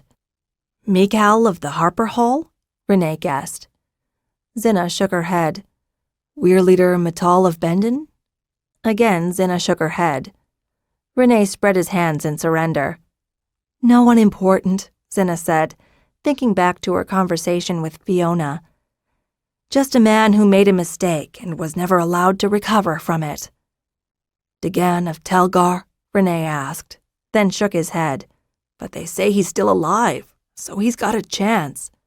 "Not him either," Xhinna told him. She could see he was perplexed, so she continued. "I was thinking of Vaxorum. He was the bully Kadan, bested back at Harper Hall just before the plague." Step by step, Renee quoted, showing that he was familiar with the tale. Exactly, Xhinna said. A breeze wafted by and she smelled the scent of food being prepared nearby. Her stomach reminded her that she should eat soon. Her conscience reminded her that she needed to be certain that Taria had eaten too. I'm hoping we'll give her the chance Vaxorum never had. And how are you planning on doing that? Renee asked skeptically. Xhinna pulled him close and whispered into his ear. When she was finished, he straightened, his eyes twinkling. Oh, you'll teach her a lesson Narina would have loved. Would have? Xhinna caught the bittersweet tone in his voice. Renee dismissed his pain with a shrug. She died in the plague, keeping the rest of us alive. Narina is a pretty name, Xhinna said into the silence that followed. Renee cocked his head at her. I think that Tarina wouldn't be bad, don't you? You mean for? He cut a hand toward the hatching sands and Taria. If it's a girl? I've a thing for girls, Xhinna admitted with a small smile. They're more biddable, to my way of thinking. Biddable, Renee snorted, shaking his head. Blue Rider, you need to acquire a mirror for when you next say that. Okay, Xhinna said, patting him on the shoulder. Perhaps not more biddable, but it would be a good name for a girl. Girls, as you may have noticed, are dangerous, Renee said. Xhinna looked at him, brow raised. At least for me, he allowed. They find it incredibly easy to wrap me around their thumb. So a girl it is then, Xhinna declared. The brown rider nodded in satisfaction, savoring the name. Tarina. And perhaps Tyranny if it's a boy? Xhinna suggested, enjoying the brilliant expression that spread across the brown rider's face. No, I've no objection, Zalaran said when Xhinna found the time to approach him several days later with her request. Renee's a good man, and this will help him. He smiled. Besides, it will heal any ruffled emotions about the hatching sands. True, Xhinna agreed, deciding not to be ruffled with the bronze rider for broaching the subject. As she'd said to Renee, there were secrets that were kept in the weir or hold, and there were those that were openly acknowledged. This was one of the latter. What do you think of Wavin? Zalaran asked. He's a steady, good man, Xhinna said. And Jakaran? Xhinna paused a long time before answering. He does his work. He's a good trainer. He's tired, bitter, scared, worn out, Zalaran broke in, saying the words she was trying to avoid. Xhinna took a breath to protest on the brown rider's behalf, but let it out again, nodding her head once in curt agreement. You wouldn't believe how often I found him drunk, the young bronze rider said mournfully. But after all he's done, all they've done, isn't it our job to give him and all those with him new hope, new encouragement, and the rest they so desperately need? Xhinna asked. She continued, I've seen him fighting. I've seen him come back fall after fall when his friends and fellow riders haven't. I've seen the light go out of his eyes, the fear come into them. Are we all going to be like that? Zalaran asked, allowing just the slightest of his dread to leak into his voice. No, Xhinna declared passionately. That's what we're here for. We're here to see to it that we live, that Pern lives, or that if we have to die, it's for only the best reasons. Sky Rider, Zalaran said. He said it not for the title, but to honor her, Xhinna. It was the title that many of the riders, particularly those whom Xhinna had brought back in time herself, had started calling themselves. Xhinna grinned at him, acknowledging the compliment. So we'll have to show them reasons to love life again, just as we learn the difficult lessons that they've learned in staying alive through all these falls, she said. When we come back, we'll come back with enough dragons to save Pern, enough weirlings to replace them, and enough experience to handle the worst falls ever. And how will we do that? Zalaran asked. Get that experience, I mean. Xhinna smiled at him and tapped her forehead. That you'll learn when the right time comes. She paused, her smile fading. For now, what do you suggest we do with Jakaran and the others? Keep them busy, but not too much, Xhilaran said after a moment's thought. Put them on duties that mix them with more of us youngsters. Let them work with the Weirlings, get to know the new Queen Riders and Bronze Riders. And figure out a way to brew something with kick, more than what Jikaran's made so far, Xhinna said. Xhilaran gave her a surprised look. They're going to need to get very, very, very drunk a number of times in the next 3 turns. They'll need a chance to drink some of their nightmares into oblivion. She frowned sadly, knowing it wasn't the best solution, but she'd seen it work often enough that she wasn't willing to give up on it just because it would mean having to clean up after drunken men, having to sort out blows, having to assert authority over them. But if they get drunk, what if they don't listen to us? Xhilaran asked. There are 6 Queen Weirlings here, Xhinna reminded him. How badly do you think they're really going to behave? Point. And you, Weir Leader, will have all this time to impress those Queen Riders with your skills. And which of all these young Queen Riders did you pick out for me? Xhilaran asked. It's not my job to suggest that you use your eyes, man, Xhinna told him brusquely. Xhilaran braced at her tone. She relented, adding, But to my tastes, I find Mia's shyness a bit too much. Japara needs a strong hand and a man smart enough to see past where she is now to where she will be when she's older. She'll be Weirwoman, Xhilaran said without any doubt. Not with that attitude of hers, Xhinna said. The Bronzes have as much choice as the Queens in who rules the Weir. If she doesn't mend her ways, she'll be Queen Second for all her days. She's strong-willed. She's spoiled and she toys with people, Xhinna said. She hasn't yet begun to see them as real, as subject to pain, as worthy of love. But she's Hala and Pelar's daughter. And that's the mistake everyone makes with her, Xhinna said. They think of her famous parents and they don't see the child. She recounted Renee's tale of his 2 sisters. Oh, so she needs someone to cut her hair, Xhilaran said when she'd finished. No, she needs someone to paddle her bottom until she can't sit, Xhinna said, but for a reason so good that she can't argue the punishment. I wouldn't care to, Xhilaran began, shaking his head.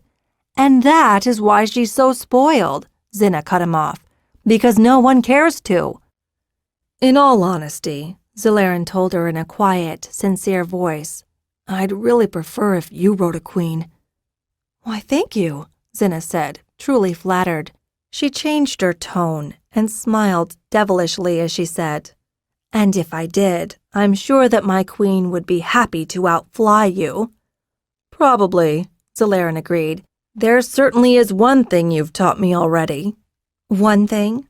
Don't judge a rider by his, or her, dragon's color. Even gold, Xhinna agreed. 6. A knot on the shoulder. No good deed goes unpunished, was an old saying, an ancient timer saying, according to some, and Xhinna realized, ruefully, that it was still valid when Xhilaran gave her his latest surprise 2 days later. Wing leader? Xhinna echoed, eyes wide. You want me to be a wing leader? And that's an order, Xhilaran said to Xhinna with a smug look. Kadan stood nearby, a huge grin spreading across his face as he, clearly forewarned, took delight in Xhinna's amazement. We're only just making it official, the Harper told her. After all, it's either that or Weir Leader. But I ride a blue. And we've already told you that it's not the dragon, it's the rider, Kadan reminded her. So I'm to be wing leader, and my wing is... Xhinna asked, hopeful that she'd found the glaring flaw in there, for Kadan was clearly as responsible for this as Xhilaran. Distracting plan.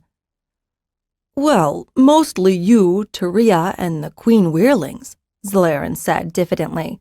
I'll assign some others from time to time. And my duties?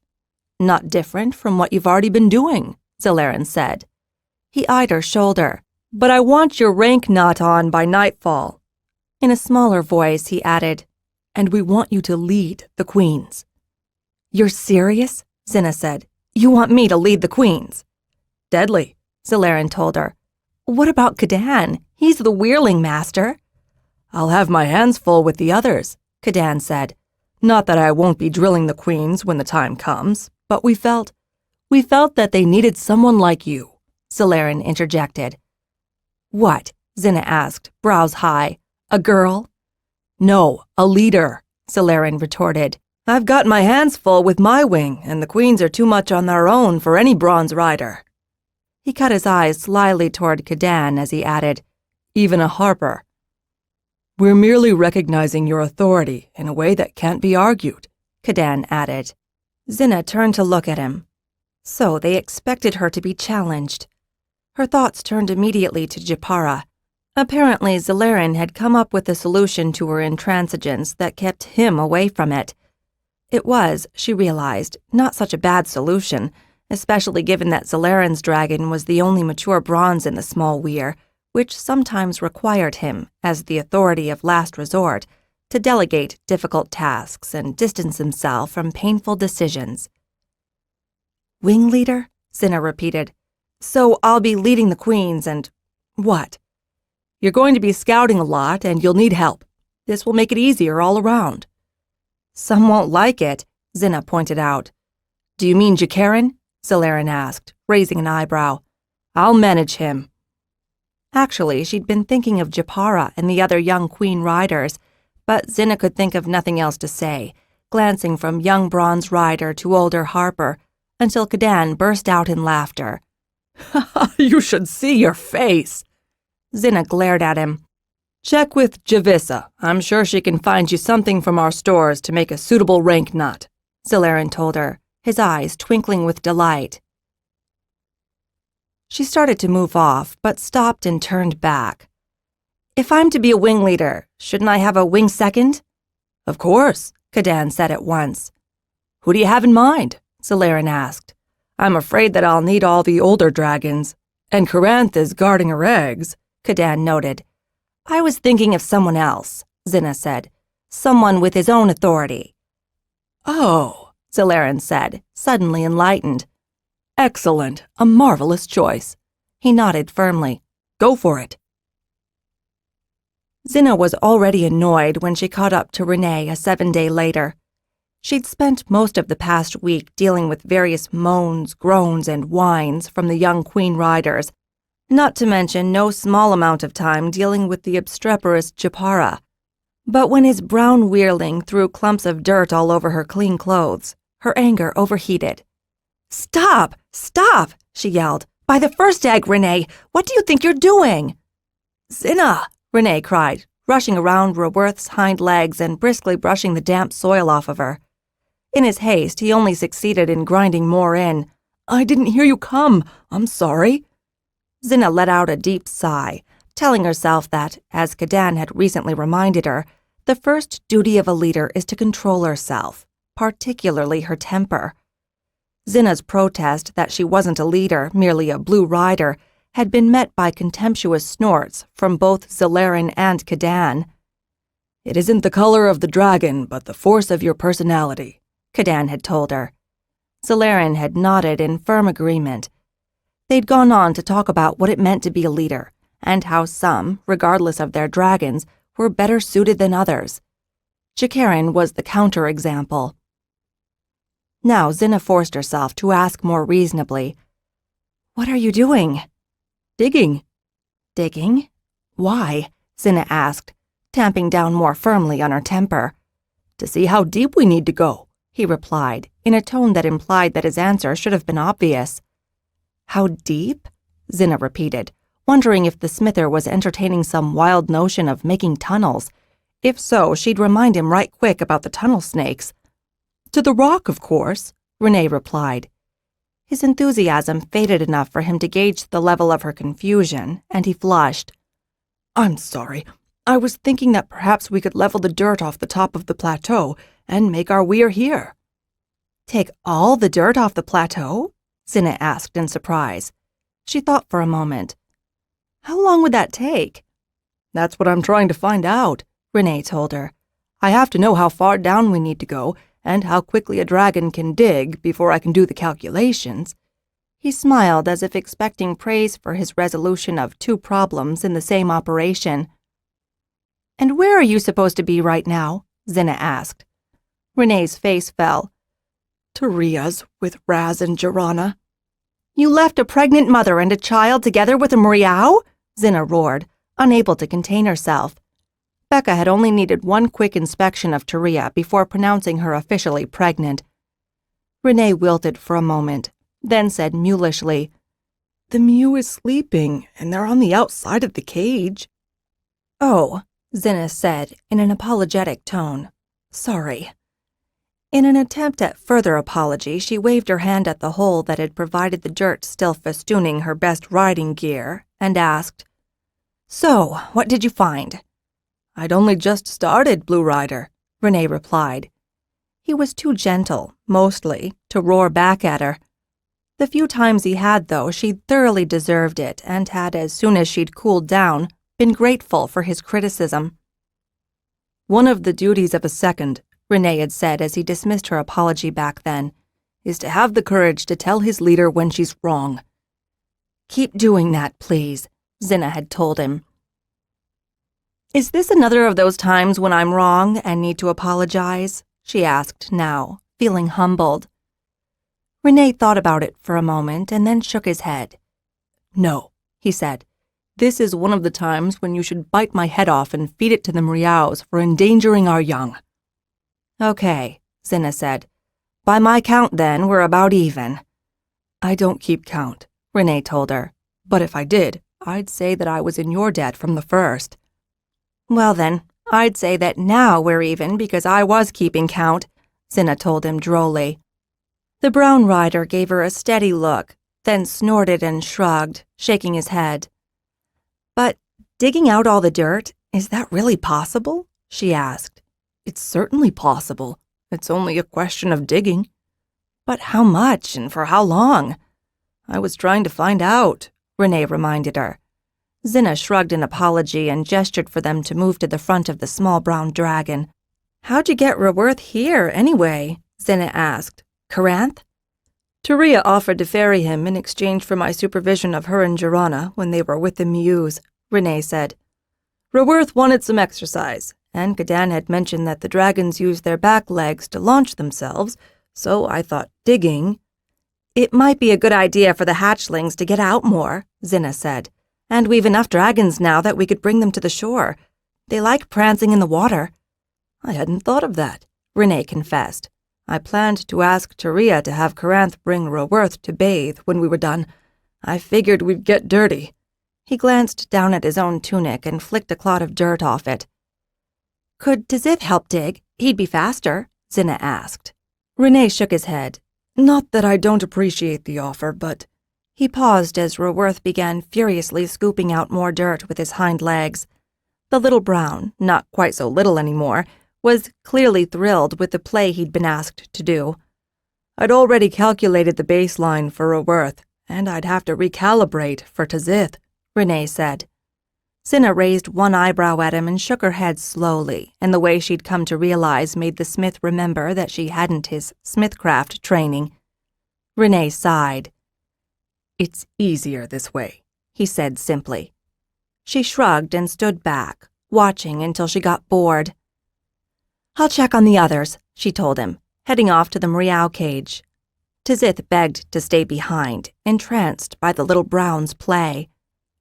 Talk nicely with Renee and he might let you join in later, Xhinna called with a wave toward her blue. Tizith rumbled wistfully and craned his neck down by the brown rider, faceted eyes whirling a light green as he hoped to charm the smither. Not yet, Tizith, Renee said, reaching up idly to scratch the blue's eye ridges. Let's let Raworth see what he can do first. Xhinna was awake when Xhinna got to the cage. She was just outside the bars, leaning in with one arm to pet the nearest mew. Xhinna broke into a run when she saw her and tackled the child, scooping her up and rolling her out of the way. Never do that, Xhinna cried, as Xhinna burst into frightened tears. You can't trust the Mriaus. I was only petting it, Xhinna cried. Taria woke up at the commotion and looked over in alarm. I must have dozed off, she said in apology. Her eyes narrowed as she took in the tableau. What are you doing with Xhinna? Xhinna explained quickly, and Taria shook her head. They wouldn't hurt her. Not like Coranth, Xhinna retorted hotly. They'd maul her first, probably hamstring her, and then— She broke off, seeing the growing terror in Xhinna's eyes. She took a deep breath and brought her worries under control. Sweetie, she told the young girl, you can't just think that every soft, furry thing is going to be good all the time. She's right, Taria said, giving Xhinna a pointed look. Sometimes you can't be too careful.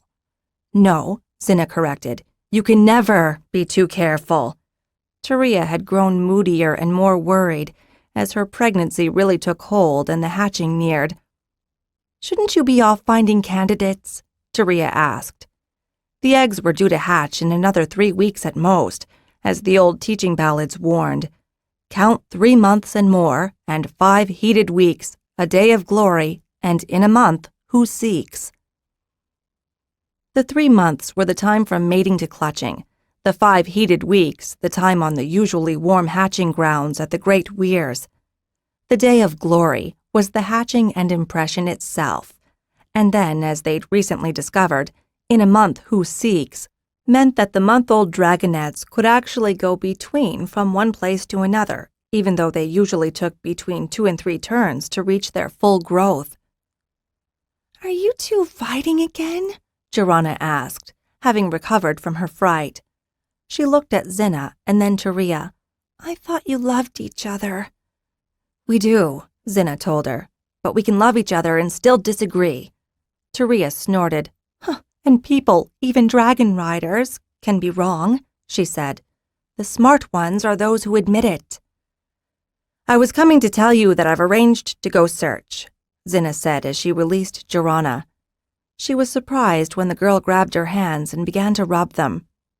I like your hands, Xhinna told her softly. I feel safe in them. Taria glanced sharply at the little girl, then up into Xhinna's eyes. Her lips quivered for a moment, and then she confessed, I do too. The tension seemed to drain out of the air as Xhinna met her eyes. I get scared sometimes, Xhinna said softly. She felt Xhinna pause in her rubbing, then resume it again as though she were performing some sort of healing massage, like her brother Jariz. I'm terrified all the time, Taria replied. She glanced down at her belly, still flat, at the mews in their cage, and then, fleetingly, toward the sandy beach where Coranth's eggs lay. Velex and Corinth are with the eggs, Xhinna reassured her. I should bring Coranth back to her eggs, Taria said, rising. She motioned for Xhinna, but the girl ignored her, sitting firmly in Xhinna's lap, rubbing her fingers in patterns around the backs of Xhinna's hands. Tzith, could you come here, please? Xhinna called. Tzith flew in a moment later, landing nearby. We're ready now, Xhinna said, getting up from Xhinna's lap and extending a hand to help her to her feet. Xhinna grinned at the little girl's offer, but accepted it solemnly and used a bit of Xhinna's weight to help her to her feet. Do you feel better now? Yes, Xhinna told her. I do. My mother gets mad when I fight, Xhinna said. I get mad when I fight, Xhinna admitted. Sometimes it's hard not to, though, isn't it? You mean it doesn't get easier when you get older? Xhinna asked in surprise. It gets easier to stop being mad, Xhinna told her, and it gets easier to decide not to be mad, but sometimes you still get mad. Oh. Xhinna raised her hands for Xhinna to pick her up.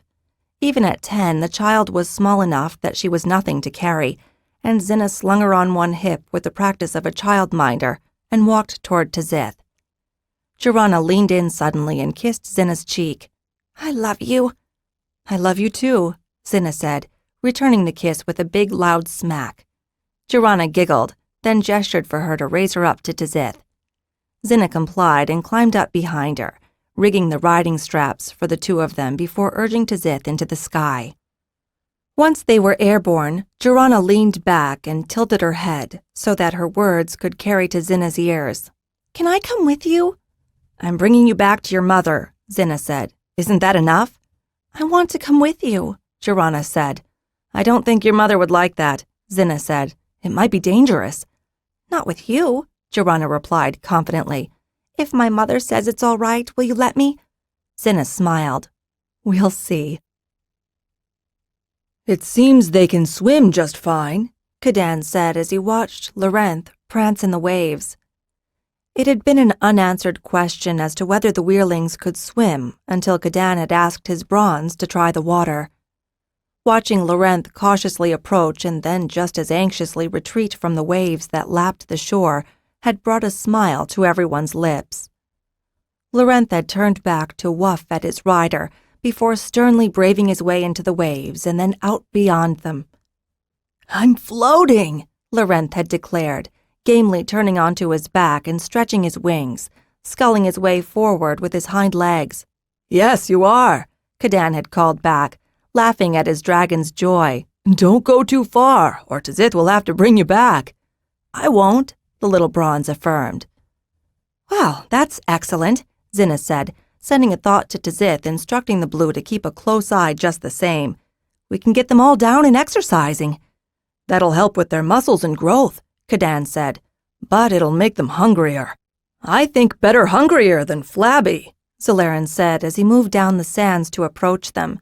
"I'll have Wavin arrange for the rest to be brought down in rotation." Cadan nodded. "Until we're sure they're safe, it's best not to have too many in the water at once." Zalaran frowned. "I've never heard of anything like a sea tunnel snake."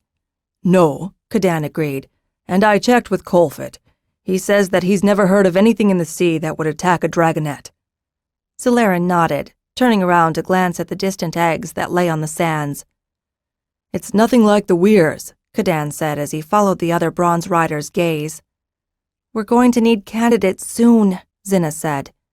Cadan turned back to face her. "What do you propose?" Xhinna shrugged, turning a questioning look to Zalaran, who gestured for her to continue. She told Cadan, "I can't see any choice, but—" "Hold on," Cadan said, raising a hand. "I was thinking about this." He jerked his head for them to follow him. Zalaran raised his eyebrows toward Xhinna, who shook her head to show that she knew no more than he. "It's over here," Cadan said, leading the way. "I made sure to draw it above the high tide line." "Draw what?" Zalaran asked. "This," Cadan said, pointing to a series of lines and squiggles on the sand before them. He bent down and picked up the stick that clearly had been his writing instrument. "And what is this, Harper?" Zalaran wondered. "Well," Cadan began slowly, "I can't claim to know more than anyone else on this, but I've been thinking about what happened to Fiona and the others."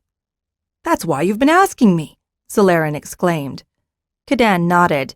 He glanced over to Xhinna. "And Xhinna tried to go forward to Telgar, and nearly died for her pains," Zalaran put in. "But none of the records ever mentioned something like this," Cadan said, "at least as far as I recall." Zalaran nodded. "In that, you are our master." Cadan's lips twitched, even as he shook his head in disagreement. "Anyway," he said, gesturing to the drawing on the sand, "I was thinking that perhaps between has a shape to it." "A shape?" "Well, perhaps not a shape so much as something that defines it," Cadan said. "That between is a way through both space and time, so I thought that time and space have a meaning in between." "I don't understand," Zalaran said. Beside him, Xhinna nodded vigorously in agreement. "I don't know if it can be put into words," Cadan said, pointing again to the drawing. "Which is why I tried to draw it. And this drawing shows—" Cadan pointed with the stick to the part of the drawing farthest from them. "Let's say that that line represents where Fiona and everyone else went. Our present, if you will."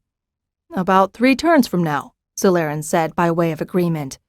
"A bit more, I think," Cadan said. "I've checked with Colfit.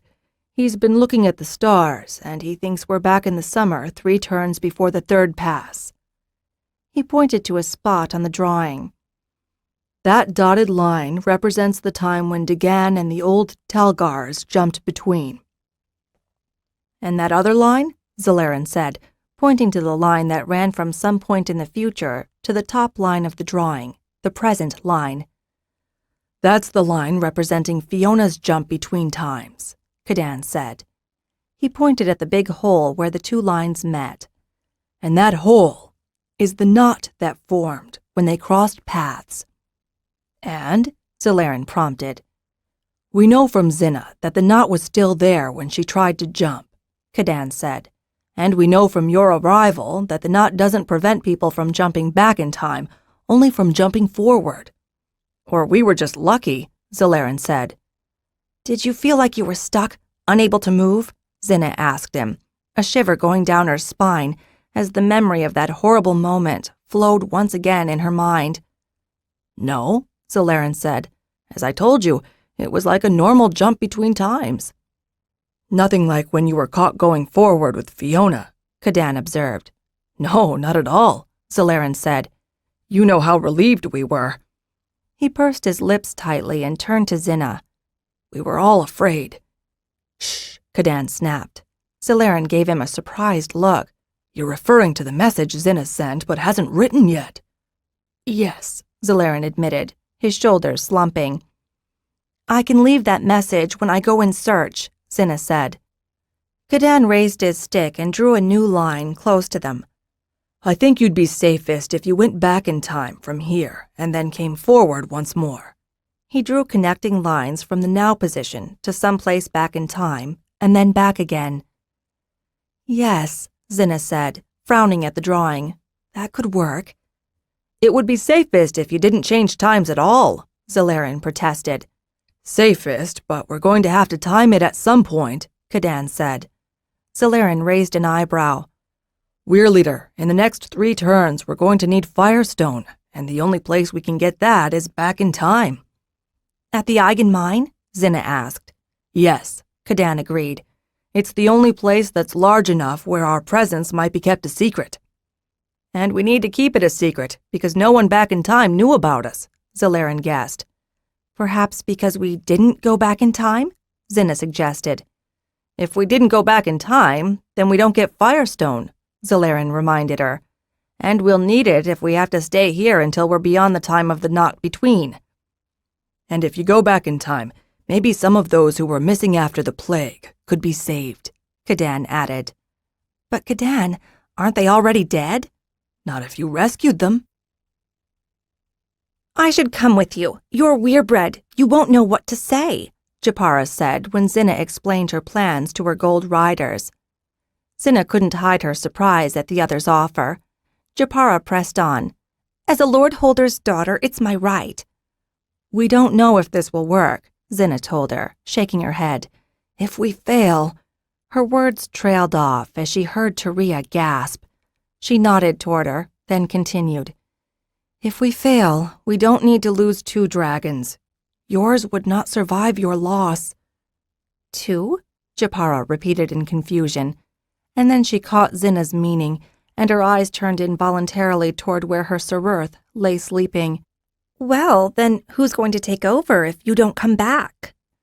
Taria hissed, too angry to form words. Just as long as it's not you, Mia chimed in. No one's asking you, Miu, Japara snarled back. Shouldn't you be milking milch beasts for your kin? Mia glared at her, but before she could respond, Xhinna intervened. That's enough. She cut her glare between Japara, Taria, and Mia. Becca will take over. Me? Becca cried in protest. Until I get back, Xhinna continued, ignoring the interjection. It won't be long. This whole conversation has probably dragged on longer than the trip will take. You need to take me. Everyone turned toward the sound of the small voice. It was Xhinna. Seeing her, Japara snorted derisively. I have to go to show you the way, to help with Lespanth. Lespanth? Xhinna asked. My queen, Xhinna replied, sounding sleepy. The Green Queen. Sweetie, you should get to bed, Xhinna told her in a kindly voice. You sound all worn out. She sounds addled, Japara said. She turned back to Xhinna. But she's right in a way.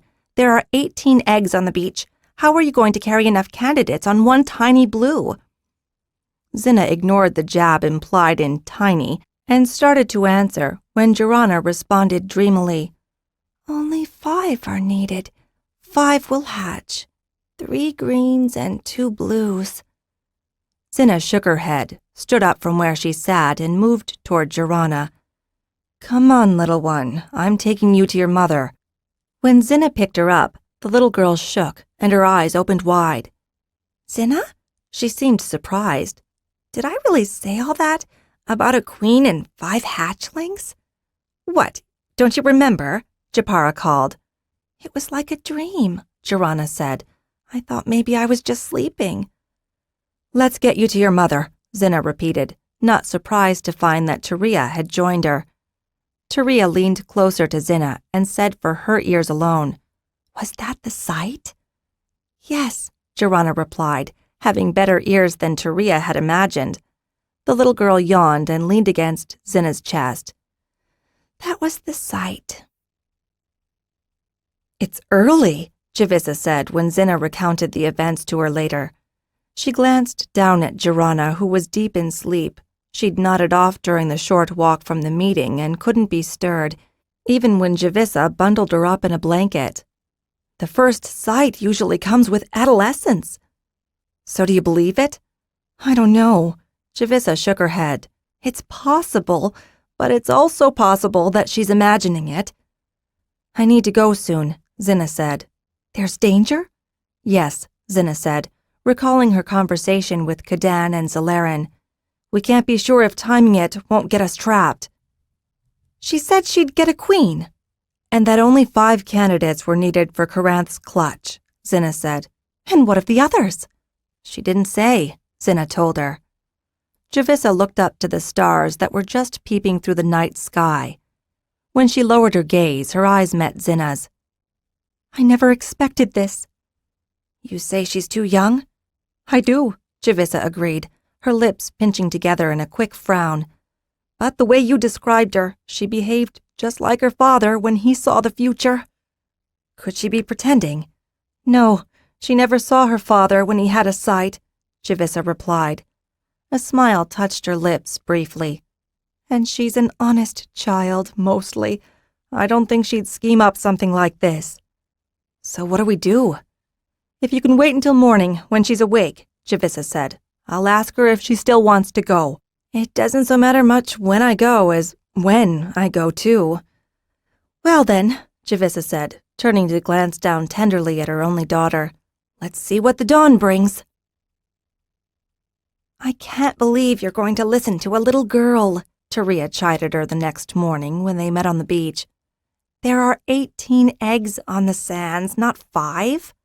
I know, Xhinna agreed, but we've got to start somewhere, and Tzith can only carry so many. He could carry 1 more if she didn't go, Taria sniffed. She shivered as a cold breeze blew in from offshore, where clouds were gathering and threatening a misty, perhaps even damp, morning. She is very light, Tzith said to Xhinna. What? Taria demanded, catching the distracted look in Xhinna's eyes. Tzith says she's very light, Xhinna reported. Huh, he would. Look, Taria, Kadan agrees that it makes sense to scout out for candidates back in time, Xhinna said. She made a face. To be honest, if I could, I'd prefer to leave Xhinna behind. What? Taria exclaimed. Why? Because Kadan could be wrong, Xhinna told her. It could be that no one can go between times. Zalarin and the others, I should have said, can go forward between times, Xhinna corrected herself with a wave of her hand. But you're not, Taria said. You're going back. She broke off. And then I've got to come back, Xhinna said, nodding to affirm Taria's unspoken conclusion. That's where the problems will come, if any. Why can't Zalarin go? Taria asked. He's the weir leader. It makes more sense for me to go, Xhinna said. She said nothing, waiting for Taria to think of the reasons herself. You're expendable, Taria said at last. It's my fault we're in this mess. It was my decision to come here, Xhinna said, not quite disagreeing. That's unfair, Taria said. She half turned to glance at the distant broom trees that housed Skyweir. Did Zalarin say that to you? No, Xhinna replied. I said it to myself. You take too much on, Taria said. Someone's got to find the candidates. Who better than Tzith? Taria's lips tightened. She couldn't argue with that. It was well known that Blues were good at searching out candidates, and it was obvious that Skyweir couldn't afford to risk Zalarin and Kavith, the only mature bronze. But why take her? Taria asked, pointing to the distance. Xhinna turned and saw Xhinna rushing across the sands toward them, Javissa and Zalarin following farther behind. Tzith says she gives good coordinates, Xhinna said. What do you say? If she really does see, then I have to take her with me. Xhinna! Xhinna! Xhinna called, nearly doubled over and out of breath as she reached them. I'm ready. You should catch your breath first, Taria told her absently. Xhinna smiled up at her, her dark eyes flashing. I can do that when we're in the air. Only 5? Taria said to the girl. That's all I saw, Xhinna told her. Could you be wrong? Oh, yes, Xhinna said. She saw Taria's look and added, That was my first time, so I can't say that I've got everything right, and... She shrugged her shoulders. I don't quite remember all of it. Taria cut her eyes to Xhinna imploringly. So are you sure you need to come, little one? Xhinna asked. She waved a hand toward Javissa. I'm sure your mother would appreciate it if you stayed here. I have to go. It's my duty, Xhinna said, shifting her gaze between Xhinna and her mother. Javissa pulled the little girl into her arms and hugged her tight. If you're certain, go. Xhinna pushed back far enough to peer up into her mother's eyes. I'm certain, Mama. Javissa's lips curled up and she bent down, kissing the top of her daughter's head.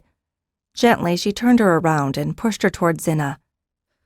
Weir leader, Xhinna said, nodding toward Zalarin, giving him final say in the matter. Good flying, Zalarin said. Come on, Xhinna said to Xhinna, motioning her toward Tzith, who, in deference to the child's scant height, lowered his forelegs and shoulders to the ground. Thanks, Tzith, Xhinna said, as she scampered up onto the Blue's neck.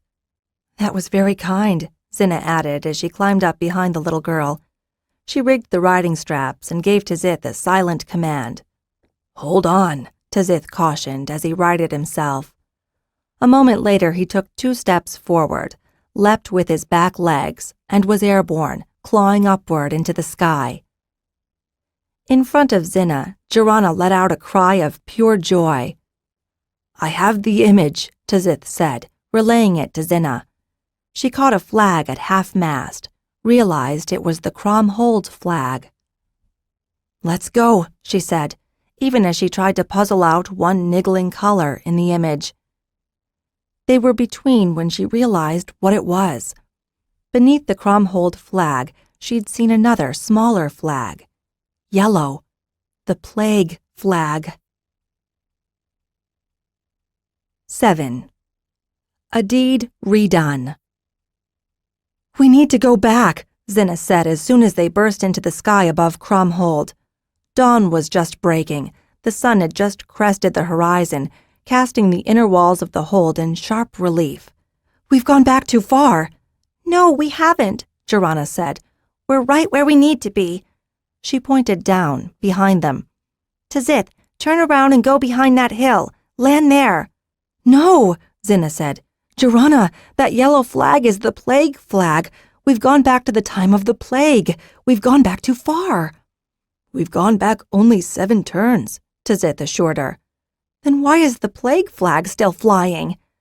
Why don't you ask them? Xhinna said, pointing to a small group of tents in the distance. At Xhinna's urging, Tzith turned and winged his way toward the tents. Xhinna could tell that even from the high towers of Crom, the tents would be obscured by the knoll in front of them. Drop down, Xhinna told Tzith, and soon the Blue was behind the knoll, equally obscured from Crom. They're flying the same flag, Xhinna said, pointing toward one of the nearest tents. But not the yellow pennant. Maybe they don't have one to spare, Xhinna said. Xhinna, we can't risk the plague. They look like they're starving, Xhinna said, referring to the small knot of people stretched out not far from the flagged tent. She turned and pointed east. "There, isn't that the red star?" Xhinna turned her head to follow the girl's finger and picked up the dim light of a red orb nearly obscured by the brilliance of the morning light. Yes, it was the red star. "How many turns is it from our pass?" Xhinna asked, glancing back over her shoulder at Xhinna. "Tzith says we've gone back 7 turns, said Xhinna, who was beginning to catch on to the younger girl's reasoning. Xhinna nodded and smiled. "Then we're 10 turns before the start of the pass, and the plague ended 2 turns before this." "So why is the fever pennant flying at the hold?"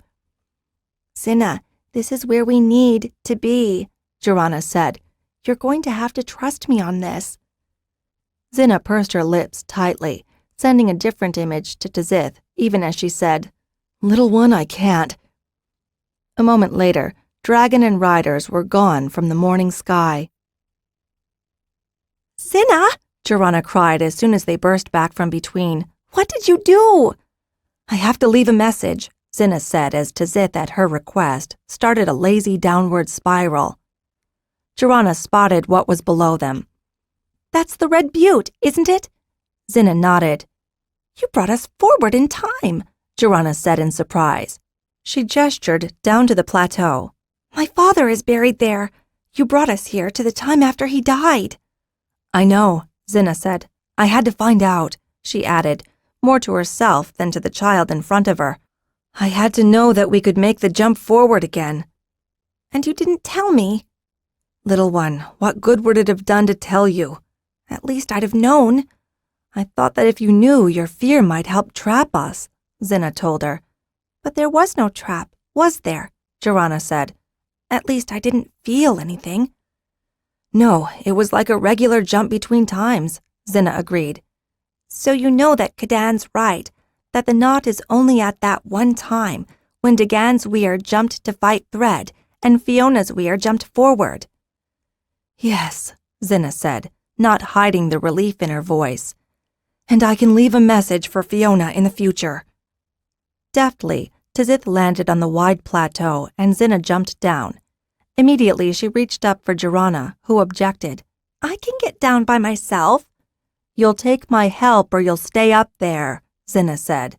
"I won't bring you back to your mother with a broken leg." As Xhinna relented and threw her legs over the blue side, Xhinna added, "Beside, the ground is harder than you'd think." On the ground, Xhinna took quick note of their surroundings. "It's hot up here, and dry." Xhinna nodded. "We won't stay long." "Over there," Xhinna said, pointing east.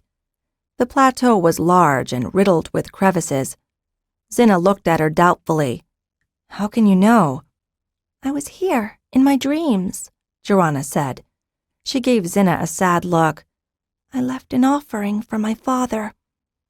Without another word, the youngster strode off, her face set in determination.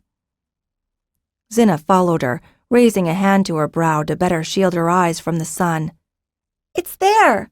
Xhinna shouted, breaking into a run just as Xhinna spotted a wider patch among the rocks. Xhinna picked up her pace, not quite running, having a care for her footing in the heat, and soon saw the white rocks that Lorana had used to cover Taniz's shallow grave. "I'm here, Father," Xhinna said, standing by the cairn. "I've seen, and I know what it's like." She made a small, sad noise. "I'm sorry I couldn't have told you."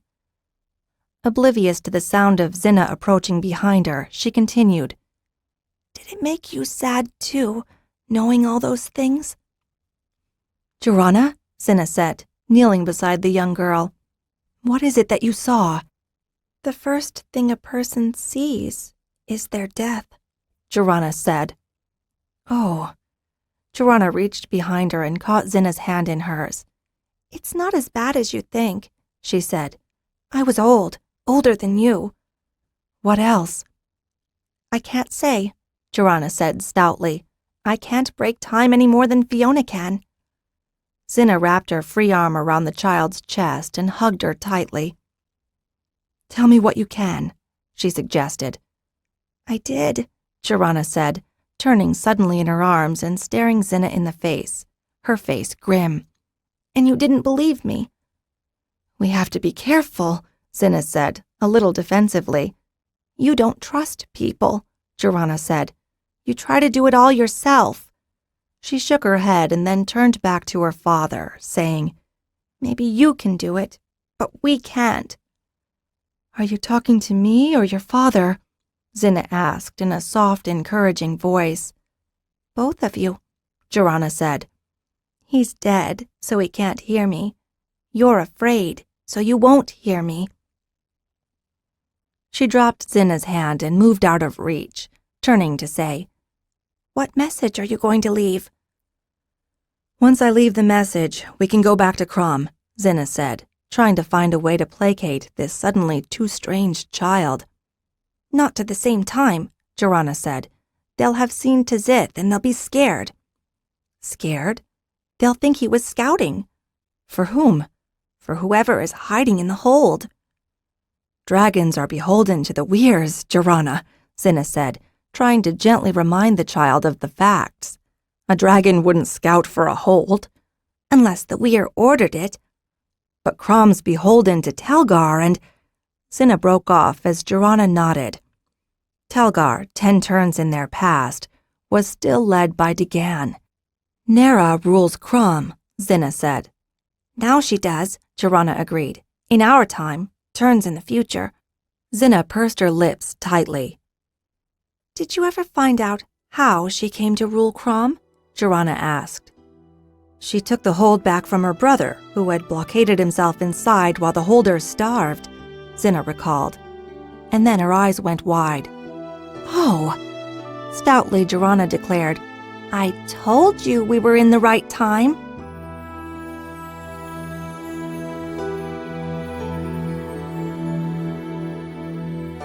This is the end of disc number 3. Please insert disc number 4.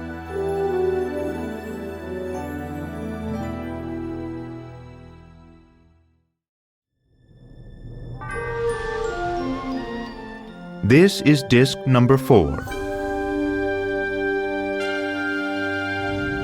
Did you ever find out how she came to rule Crom? Xhinna asked. She took the hold back from her brother, who had blockaded himself inside while the holders starved, Xhinna recalled. And then her eyes went wide. Oh, stoutly Xhinna declared. I told you we were in the right time. Tzith vetoed Xhinna's first image, telling her it was too close to when they'd left. So she imagined them once again over the knoll, but 10 minutes later than when they'd left. She paused for a long time before giving Tzith the order to jump back in time. They could still be dying here, Xhinna said. We could be wrong. Then we'll die, Xhinna said. It's possible. I thought you... Xhinna, the sight doesn't show what will happen, only what might happen, Xhinna said. My mother told me that, and she was told by my father. But the hatchlings, this queen of yours, there are might-be's, not certainties, Xhinna told her. She shook her head as they slowly glided toward the ground, adding, I could be wrong. I'm new at all this. Every day is new, Xhinna said, recalling an old song she'd once heard at Fort Weir, turns earlier. And so are we, Xhinna finished, turning back to give Xhinna a big smile. Are you going to trust me? Let's see what happens first, Xhinna temporized. She glanced about the camp. Why are they all just standing there? I think they're too sick to move, Xhinna said. With the plague? Xhinna cried, thinking to tell Tzith to claw his way back up. No, hunger, Xhinna said, shaking her head. Tzith touched the ground. Let me go to them, the little girl said, gesturing for Xhinna to help her down. What? If I'm wrong, I'll wave you off, Xhinna said. That way Tzith won't lose you. No, Xhinna said firmly, sliding her right leg over Tzith's neck and sliding down. On the ground, she reached up for Xhinna. We'll do this together. Xhinna smiled in thanks, threw her legs over, and let Xhinna catch her as she slid down. Once they were both standing on their own feet, Xhinna ordered Tazith back into the air. When the blue rumbled in protest, she patted his foreleg and said, "Xhinna says we'll be safe, so up you get." "Call if you need me," Tazith said. "Stay behind the knoll," Xhinna reminded him as he rose higher into the sky. "If I stay here too long, I'll have to land," the blue responded. "Fly in circles for a bit," Xhinna said. "I'm sure we'll know one way or the other before you get exhausted." "We need to go there," Xhinna said, pointing toward the tent with the Crom flag. They had only a couple 100 meters to go, but to Xhinna it seemed much farther. She could see people rise and then fall back down onto the dusty ground as she passed. She could see others not even moving. If this wasn't the plague, it was, as Xhinna had said, starvation, Xhinna thought. All around her the people were gaunt, tired, their eyes dim, hollow. They were stopped at the entrance to the tent by a tall, strong man who stood in their path. "State your business." "We ride in search," Xhinna said, straightening her spine in a vain attempt to match the other's height. "Search? A girl?" the man asked. He glanced to the air. "Where are the bronzes?" "Why come here?" another called from the crowd that was slowly gathering. "Did you bring any food?" a woman added. "No," Xhinna said. "I'm sorry, we didn't know." "What, does Fenrir tell you that everyone is well fed now?" "I haven't spoken with Fenrir." "You are from Telgar, are you not?" the guard demanded, glancing down at the short dirk hanging from her belt.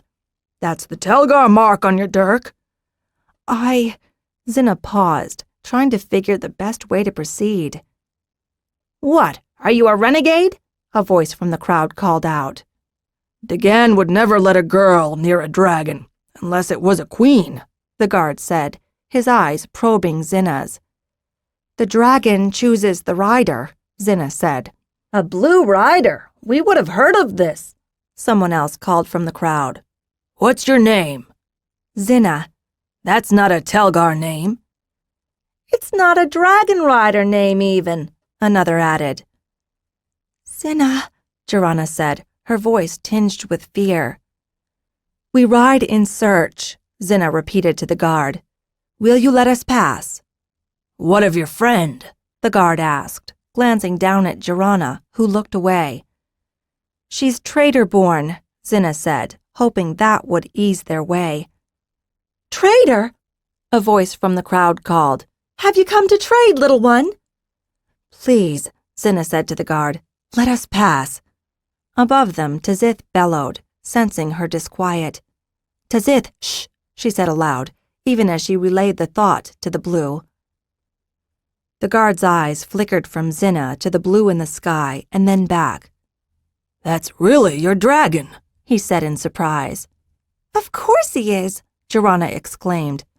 "No girl rides a blue," the guard declared, but he was already stepping aside and pulling the tent flap open. "Except Xhinna, she's the first," Xhinna said as she reached for Xhinna's hand and half tugged her into the tent. Inside, they stopped dead. All eyes were on them, and it was obvious that their conversation with the guard had been heard by everyone. Xhinna gazed around the room, looking for a familiar face. At the far end, one chair stood apart from all the others, but no one sat on it.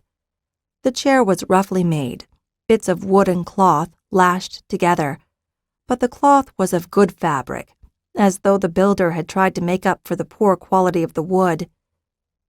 Finally, she recognized the woman she'd been hoping to find. "My Lady Nera?" The others in the room mumbled, and two large men moved in front of the young woman protectively.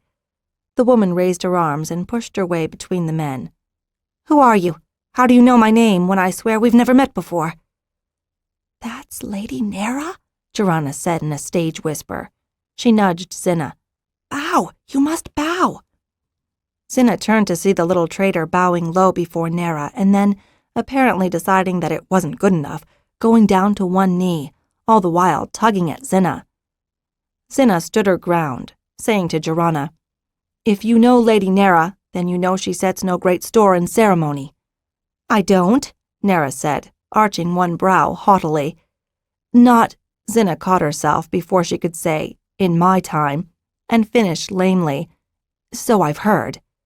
"Then you've heard wrong," the entrance guard said, his voice booming as he made his way to stand between Xhinna and Nera.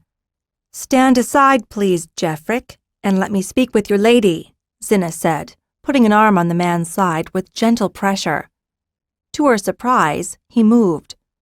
"How did you know my name?" he demanded, his hand going to the hilt of his sword. "Did Fenril send you?" Xhinna's eyes narrowed. "Fenril's still in the hold?" "Where else would he be?" Nera asked, stepping forward, her gaze focused on Xhinna. "What do you know?" Xhinna glanced down at Xhinna, reached to touch her on the shoulder, and beckoned for her to rise. Xhinna made a face, but obeyed. "My lady, I know too much," Xhinna said. "I must be careful what I say, so that I don't do any harm." Xhinna nudged her. Xhinna made a restraining motion with her hand. "We can't tell her," Xhinna said in a poorly managed whisper. "Tell her what?" Jeffrick asked. He looked down at Xhinna and then knelt before her. "Tell her what, little one?" Xhinna squirmed under his gaze, but said nothing.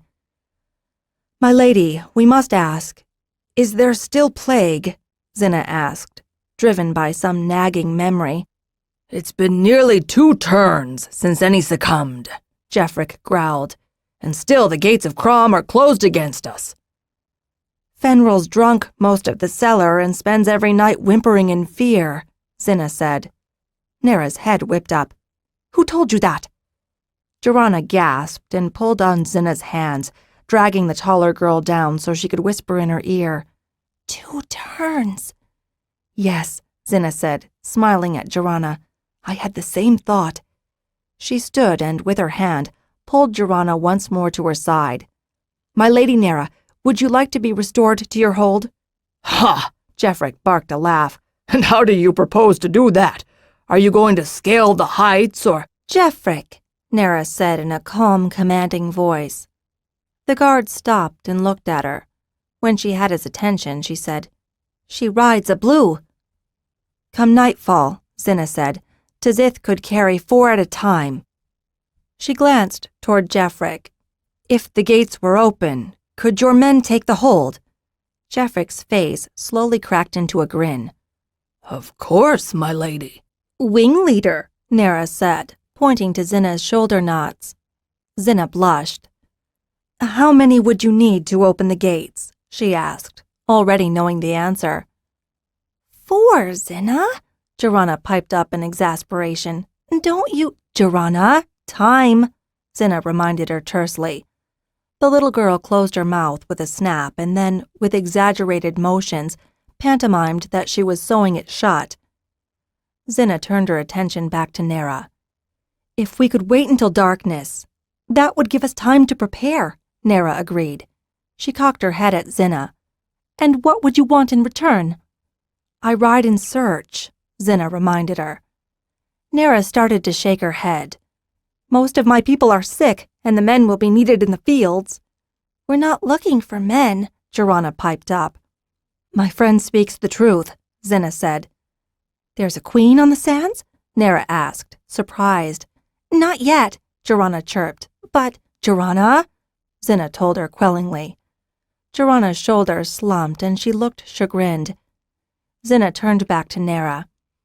"If things go as we hope, we might be able to take more later." "I see," Nera said, her brows creasing. She moved toward the fabric-covered chair that had stood empty all this time, gestured for Xhinna and Xhinna to take seats nearby, and then sat. She turned toward Jeffrick, saying, "Do you know what to do?" "With the gates open, we'll have no problems," Jeffrick affirmed. "You won't—" Xhinna began, but bit her words off before Xhinna said anything. Nera glanced at Xhinna, then back to Jeffrick. "Why don't you get the others ready, then?" Jeffrick hesitated until Nera told him, "I'll be fine." "Very well, my lady," Jeffrick said, giving her a full bow before smartly turning on his heel and moving toward the entrance.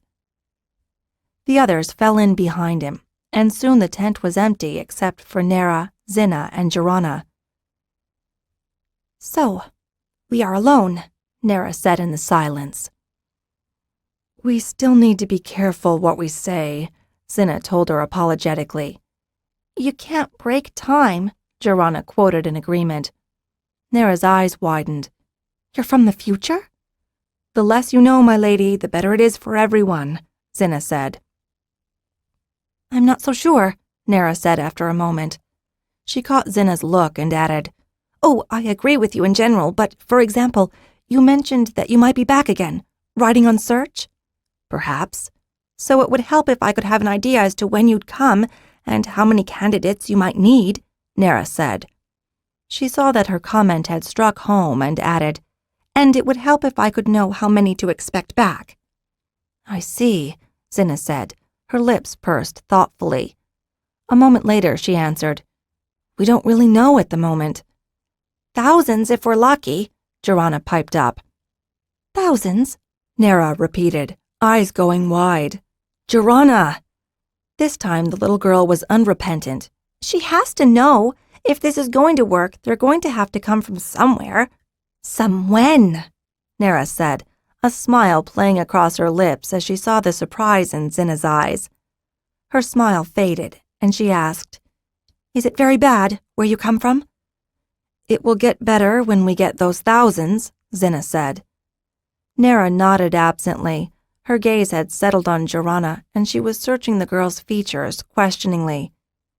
"You look familiar." "We haven't met," Xhinna said. "You're trader stock, you said as much," Nera said almost to herself.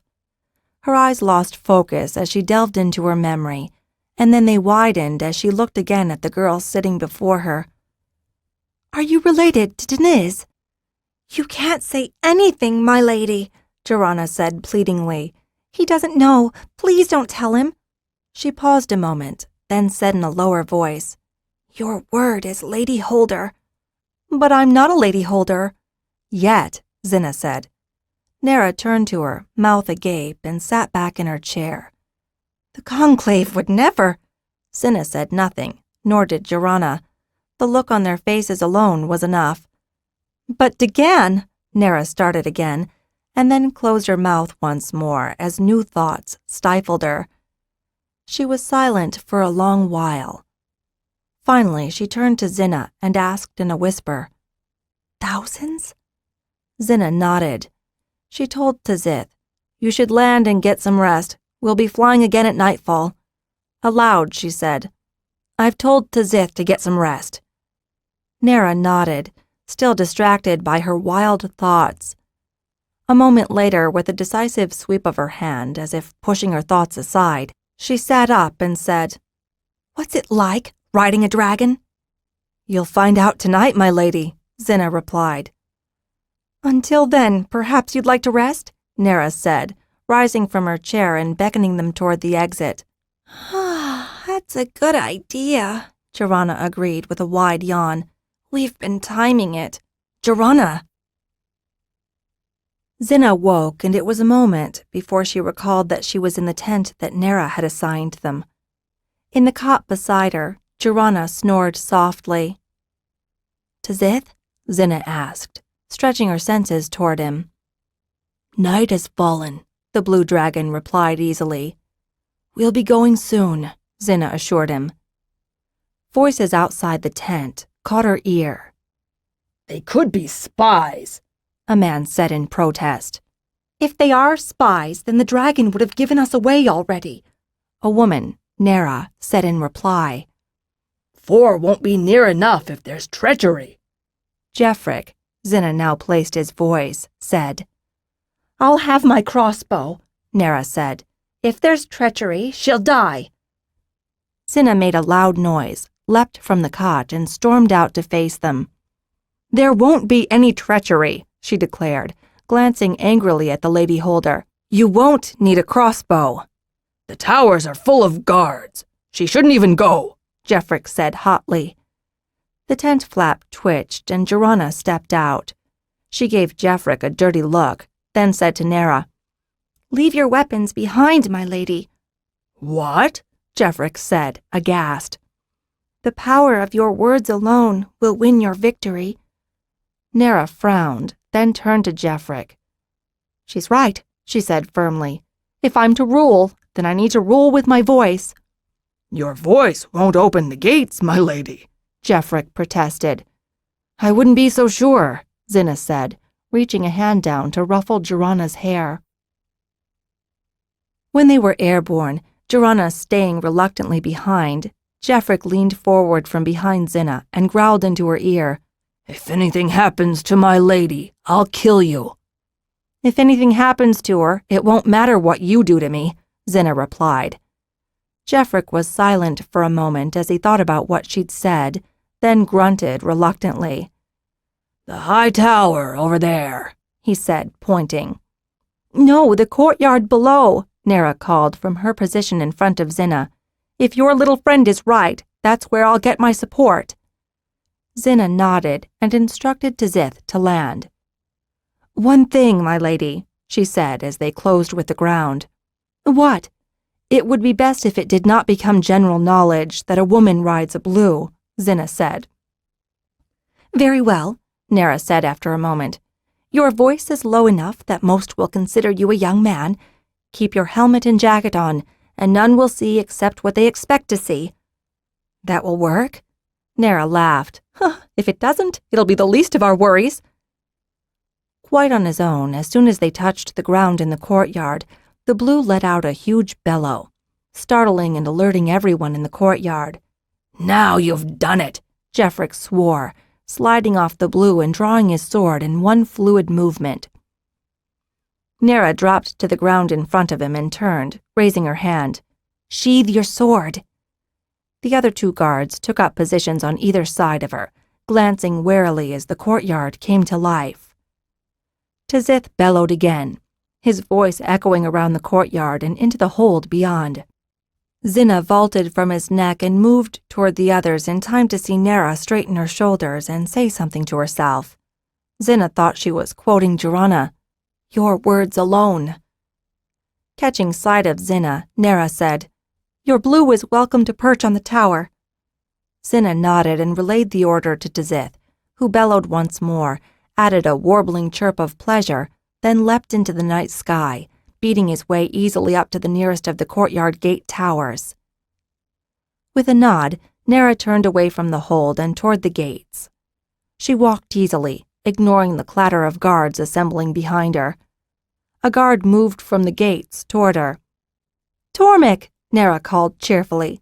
I know the hour is late, but please open the gates. Nera?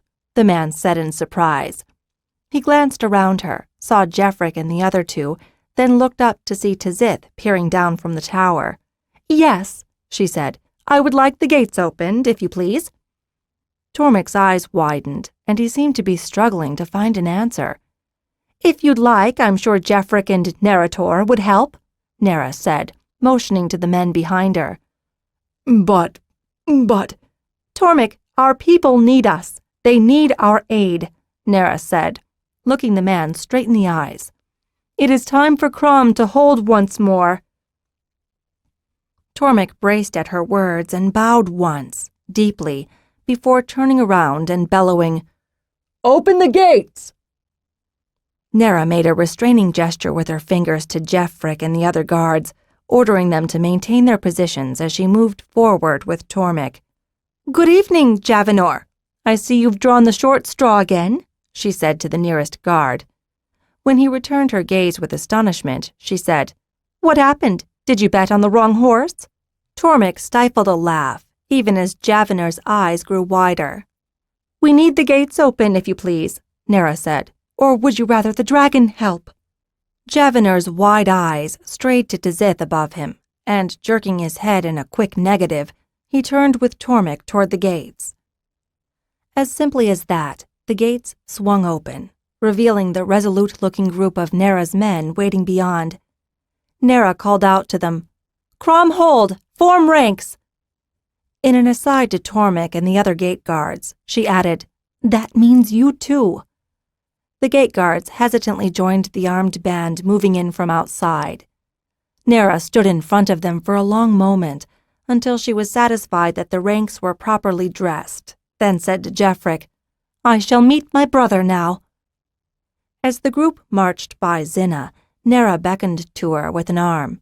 "I'd like you to witness this, Dragon Rider." Xhinna dipped her head. "Of course, my lady," she said, trying to deepen her voice to sound like that of a young man. Together they marched to the hold entrance. Jeffrick nodded to Tormik, and the two stood at either side, pushing the double doors open. Nera walked straight to the end of the great hall and sat on the chair in the center of the raised dais there. She turned to Jeffrick. "Please invite Fenril to join us." It took a while to find Fenril, and based on the sounds coming from outside the hall, a certain amount of force as well. At last he entered in stained night clothes, one arm pinned behind his back by Jeffrick.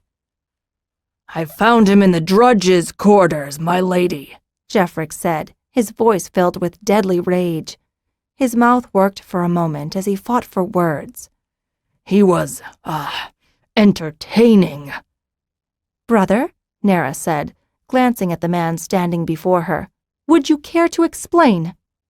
Fenril whimpered, but said nothing. Nera flicked her gaze away from him, eyes blazing. It was a long moment before she could bring herself to look once more at him and say, "Brother, why is it that the people of our hold have been denied the food they harvested, the food saved for such a terrible plague as the one that passed through us nearly 2 turns back?" "Still," Fenril mumbled. "Pardon?" "Still plague," Fenril said defiantly. Nera turned to Tormik. "Is this true?" Tormik reddened as he stammered. My lady, Lord Fenril said that the plague was outside the hold, that we were in danger." "Not so," Nera said, cutting him short. "No plague, except for that of empty bellies, starving people, and that ends now." "Our stores are running low," Tormik said. "We'll share what we have," Nera said. "There are farms desperate for seed, seeds that should have come from the hold." She turned back to Fenril. "Father, with his dying words, set upon me the charge of this hold. You have denied it for these past 2 turns, and our people have starved from your neglect. What say you?" I, Fenril stammered, shaking his head. "Not right. Dagan would never support."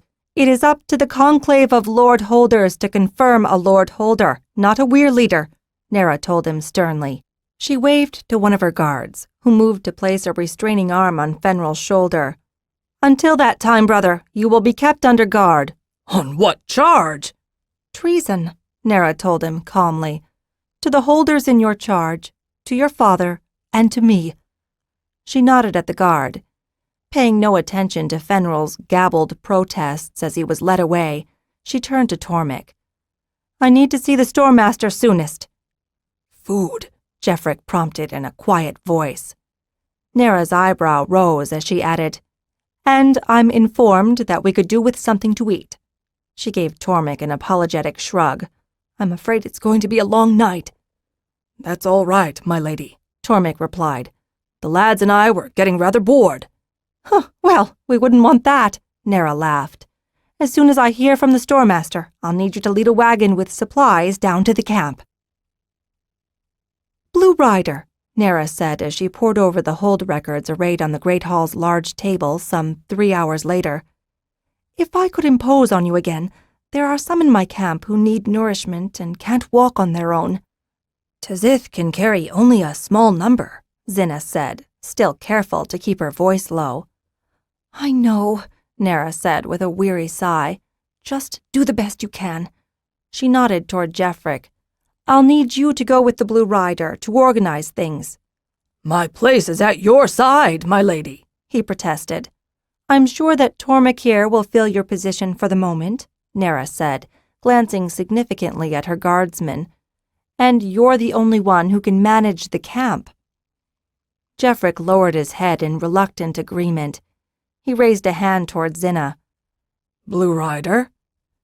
They made their way out of the great hall to find Tzith already in the courtyard, eager to be stretching his wings once more. "She'll be all right," Xhinna assured the worried guard as they rose into the air. "And you would know because you're from the future?" Jeffrick guessed. "That should not become known to many," Xhinna replied. "My little friend will tell you that it's dangerous to know too much of the future." "And why is that?" "Because one can make grave errors," Xhinna said. "Like leaving my lady behind on her own?" "In this case, I really do think she is safe," Xhinna said. Her lips curved upward. "And I noticed that you did not protest too much." Jeffrick grunted. "'Tis true. I've known Tormik for most of his life. He's an honest lad." Xhinna was about to respond when Tzith abruptly descended, landing them gently, if quickly, on the ground beside the camp's main tent. "Why didn't you bring me?" Jorana's voice broke the silence of the night, and they saw her small shape dart forward from one of the tents. "I was so worried." "You were tired, and Tzith could only carry so many," Xhinna said, grabbing Jorana and hauling her into her arms for a comforting hug. Jorana made a face, pushing back and making it clear that she wanted to be let down. Back on her feet once more, the young trader girl said, "Well, it's okay. I spent the time well." She glanced up at Jeffrick. "Did everything work out?" "Exactly as you predicted, little one," Jeffrick said with a respectful nod.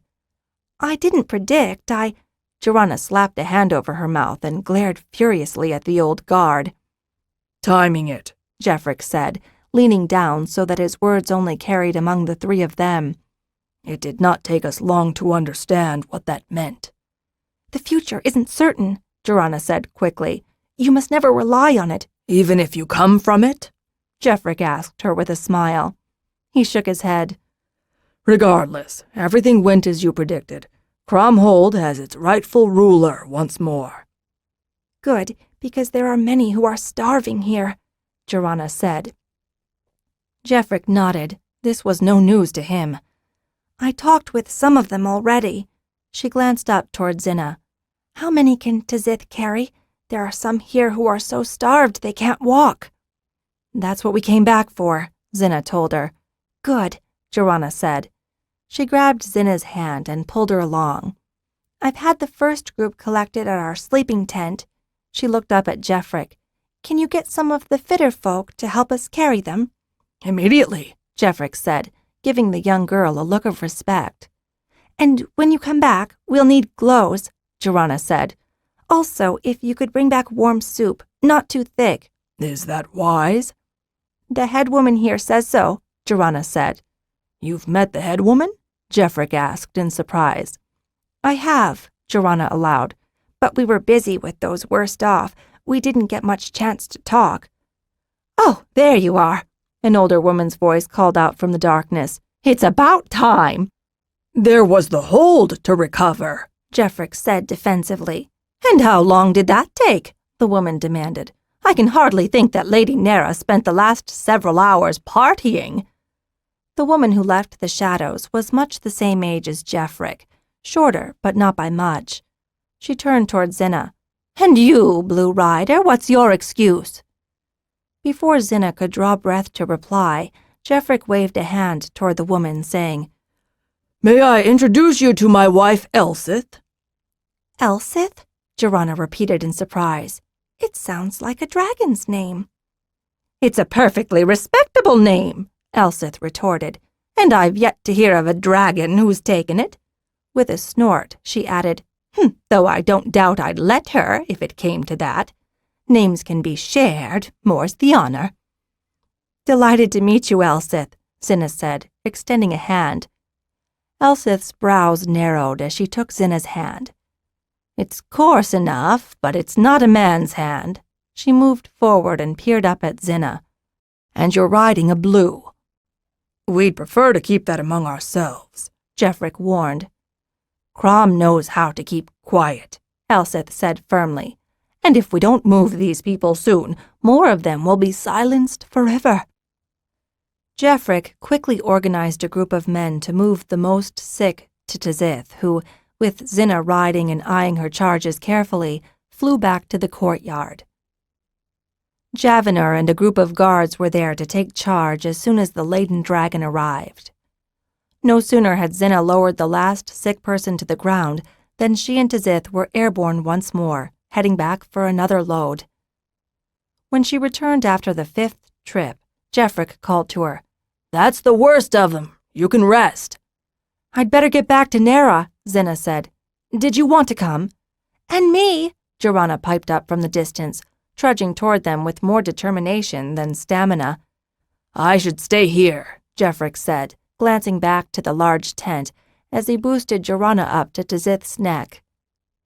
Xhinna was too tired to do more than nod.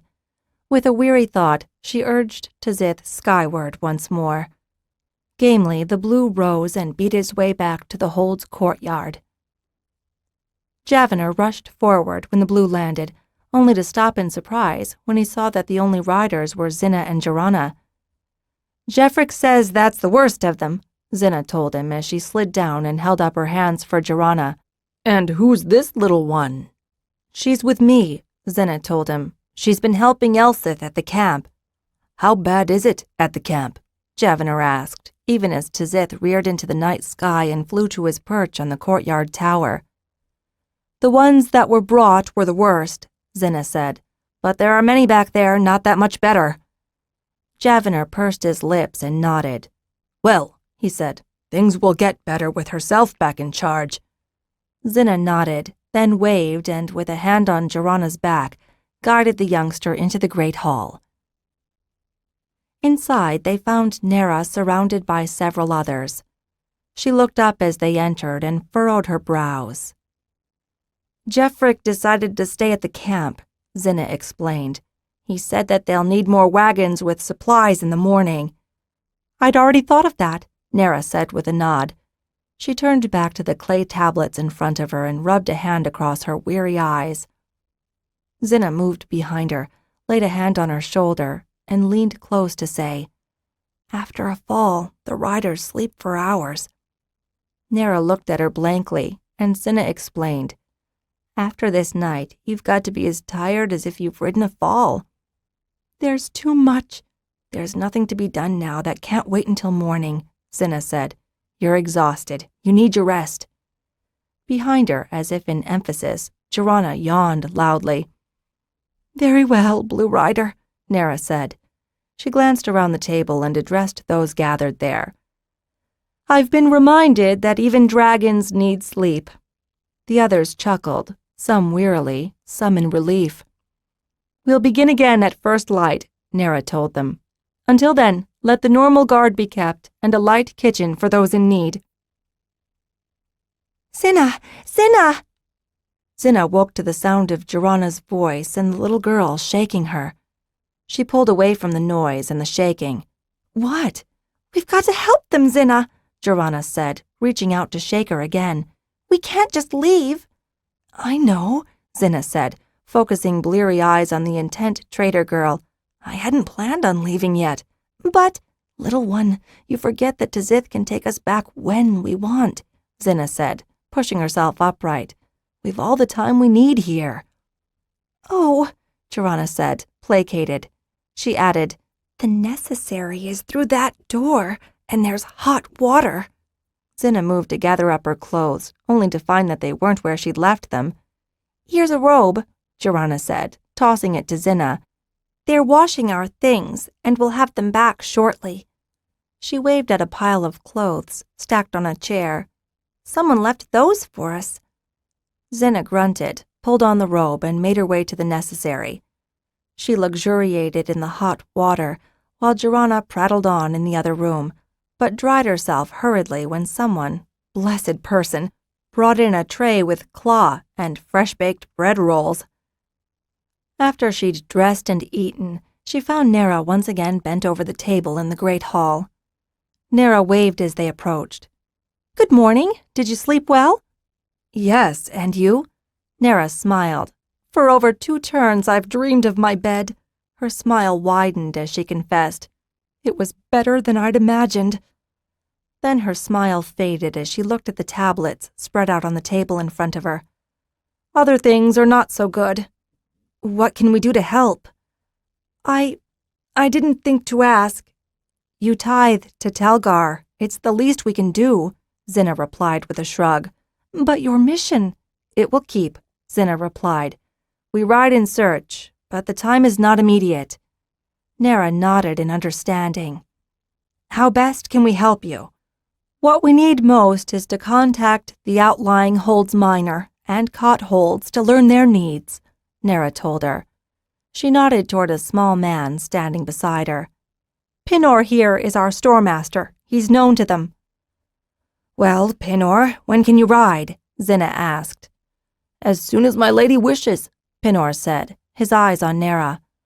I'm afraid I'm not familiar with most of the landmarks of Crom, Xhinna began. But aren't you a Telgar rider? Pinor asked. It's a long story, Xhinna said. One that the Blue Rider will not bore us with now, Nera added in a tone that brooked no argument. I'm sure if you can describe where you want to go, we'll find it, Xhinna told the storemaster. Very well, Pinor said with a barely hidden sniff. If you'll give me a moment to get my things, I'll be ready. Xhinna nodded and Pinor left. Nera leaned over to her and said, He's a bit of an old stick, but he's good at his job. She frowned. I don't think he quite believes how bad things are in the outlying holds. Xhinna nodded. She wasn't sure how bad things were out there either. If your blue can handle another, I'm at your service, Tormek spoke up from the other side of Nera. When Nera looked at him in surprise, he explained, Jeffrick should be here by mid-afternoon, and it might be that a man-at-arms will be needed. I'm afraid you might be right, Nera said. Explain to those in need that we'll get to them as quickly as we can. They'll be glad to see the news come a dragon back, Tormek said with a grateful look toward Xhinna. Ah, Nera said, her lips twisting into a frown. You might explain to them that we've limited resources in that regard. I will, Tormek agreed sourly. He glanced to Xhinna and added, No offense to you, Blue Rider.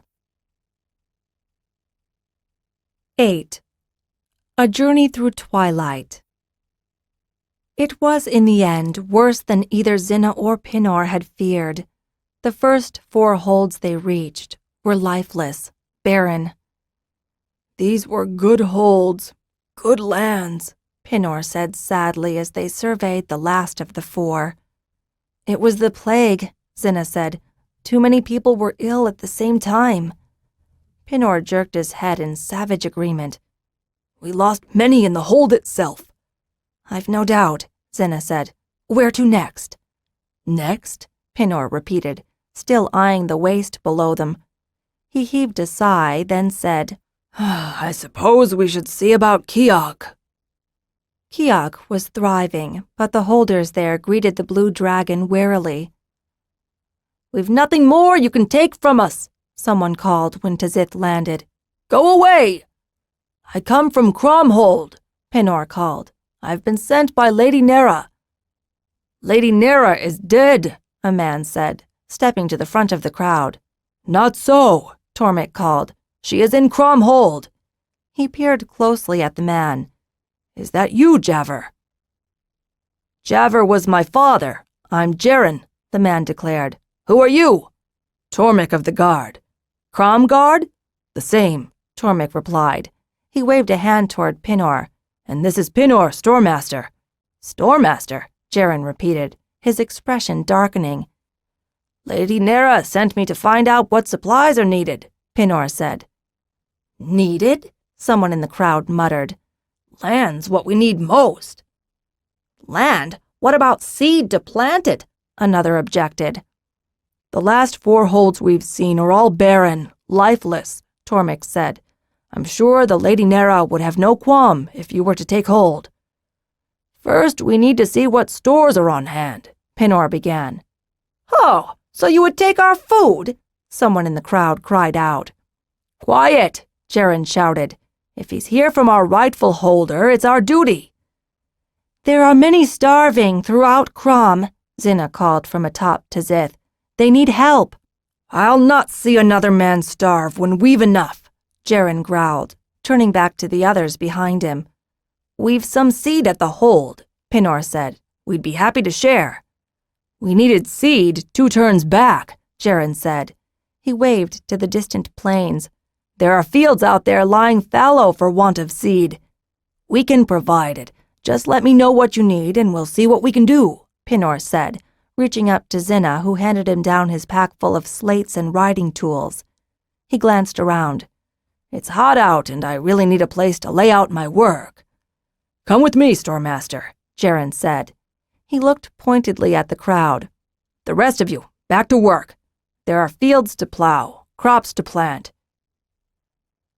After Kiak, they went to Campbell's field and found it just as inhabited and bountiful. When Pinor had finished there, it was getting dark. "We should return," he told Xhinna. "Lady Nera will want to know what we've discovered." "And we can use some rest," Tormik added. Beneath them, Tzith rumbled in agreement. "I found them," Jorana announced when Xhinna returned from the last of the holds a 7-day later. "We can go now." Xhinna was especially tired, as the day before she and Jorana had finally ventured forward in time to plant a large chiseled marker near Taniz's cairn.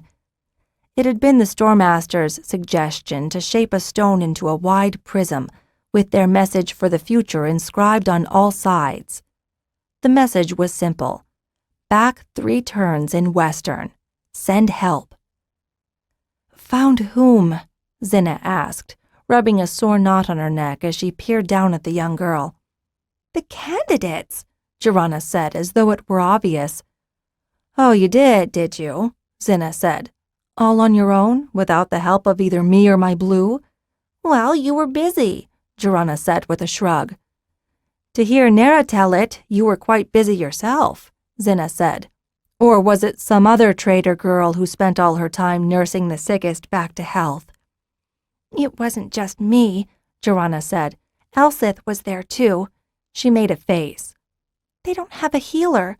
Their healers all died in the plague." "The plague was hard," Xhinna said. "That's when you lost your parents, wasn't it?" Xhinna nodded. "I'm sorry," Jorana said. She moved to wrap her arms around Xhinna's waist. Xhinna gave her a half smile and a quick hug. "And I suppose Lady Nera will just let us take these candidates away?"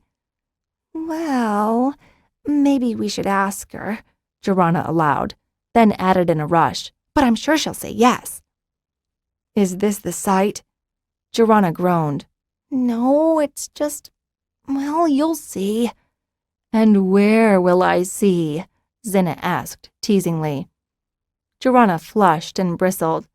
"The Great Hall," she said. "We'll meet them in the Great Hall." She grabbed Xhinna's hand and dragged on it. "And what of Nera?" "She's in the Great Hall too," Jorana said, tugging harder and suddenly falling forward as Xhinna stopped resisting her. "Well, why didn't you say so?" Ugh. The Great Hall was much cleaner and more cheerful than when Xhinna had first entered it. Bright new tapestries had replaced the old, dingy, fire-smoked ones. The floor was well swept, and the glows were fresh and plentiful. The atmosphere in the room was cheerful and relaxed. Nera sat at the end of the hall on the raised dais in the central chair. She was listening intently to 2 holders who were entreating her on some matter when Xhinna and Jorana entered from the back. Catching sight of them, Nera straightened and made a graceful gesture to the 2 holders. "Will you excuse me for a moment?" The holders followed her look and nodded in assent, stepping to the side as Nera jumped out of her chair and rushed over to Xhinna. As she approached, she asked Jorana, "Are you certain?" Jorana nodded and Nera gave her a wry look. To Xhinna, she said, "You'll be leaving us?" "We need to complete our search and return," Xhinna told her. Nera nodded, then caught Jeffrick's eyes and motioned him over. The large man, newly appointed captain of the Hold Guard, moved swiftly and quietly, giving Xhinna a polite nod and tousling Jorana's hair. The youngster made a face and batted his hand away.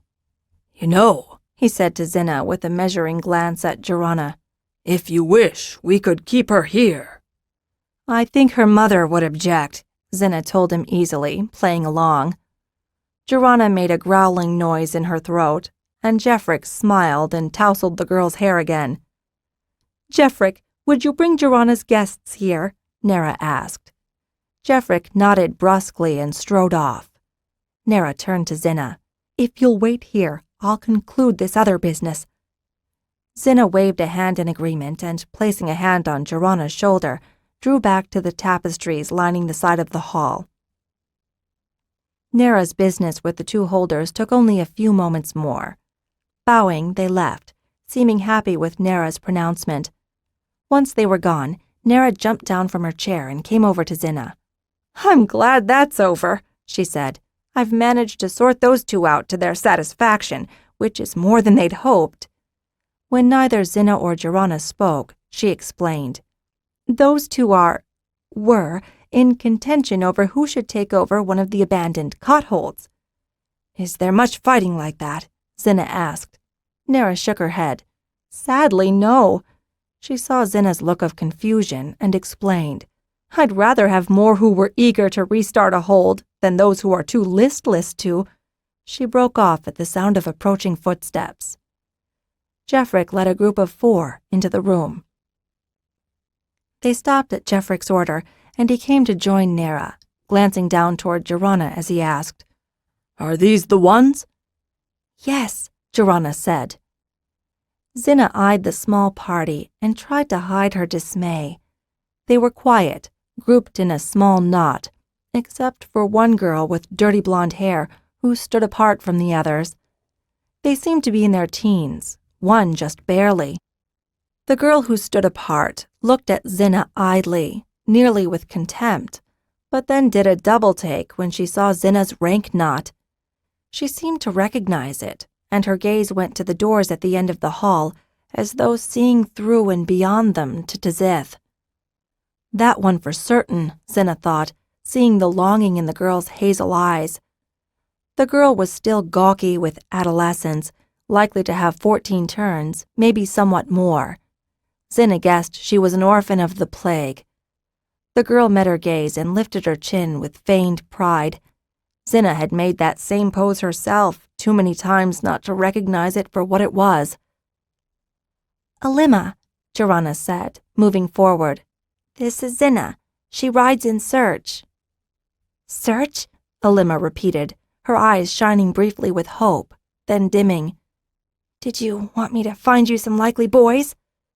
She is one, Tzith said with a certainty that surprised his rider. 2 are meek. They'll ride greens, but fight well. The other is strong, but hurt. No, thank you, Xhinna replied, tousling Xhinna's head as she added, The looking's already been done. Alima's eyes lit. Which one of you knows how to handle fractious children? Xhinna asked, eyeing them carefully. I do, the thinnest of them replied. She had a haunted, fragile look about her. She looked starved, gaunt. Xhinna thought that she could put on at least a stone or 2 in weight if given the chance. Daenerys lost her family in the plague when she had 15 turns, Nera explained, her eyes going dark with a rage that Xhinna could almost feel radiating from her. She was shunted from aunt to uncle and never fed. You've seen 17 turns? Xhinna asked. Only queens take girls, Daenerys said. Or greens or blues, Xhinna said. She could not help taking on a tender expression as she added, like my Tzith. You're a wing leader? Alima asked, pointing to her rank knot. Xhinna nodded. She was surprised at how the notion no longer seemed strange to her. Are you? Daenerys asked. Xhinna could see a faint glimmer of hope spark in the girl. Xhinna nodded again. We ride in search, and our need is immediate. Cleova? Miressa? Nera said, nodding to the 2 quiet girls standing somewhat behind Alima. What say you? Cleova gave Alima a questioning look, and the other nodded once in a small quick jerk, her eyes still on Xhinna. Seeming to sense Cleova's anxiety, Alima reached a hand back for Cleova to grasp. I'll go if you want me, Marissa said, giving Xhinna a coy look. She had a high, childlike voice. Xhinna guessed that she had perhaps 13 turns, maybe less. I can see why some bronze riders hate this, Xhinna thought. Marissa was cute in a childish way, but no more. To have one so young make eyes at her left Xhinna feeling uneasy, like she needed to wash her hands. Then she realized that Marissa was scared and trying to appear older than she was. She has strength, Tazith told her. Mother strength. Yes, now Xhinna could see it. She could imagine this girl grown into motherhood, fiercely fighting for her children, taking on all opponents, and winning. We've a chance that there will be greens in the hatching, Xhinna said to her. Would you be willing to ride a green dragon? And fight Thread?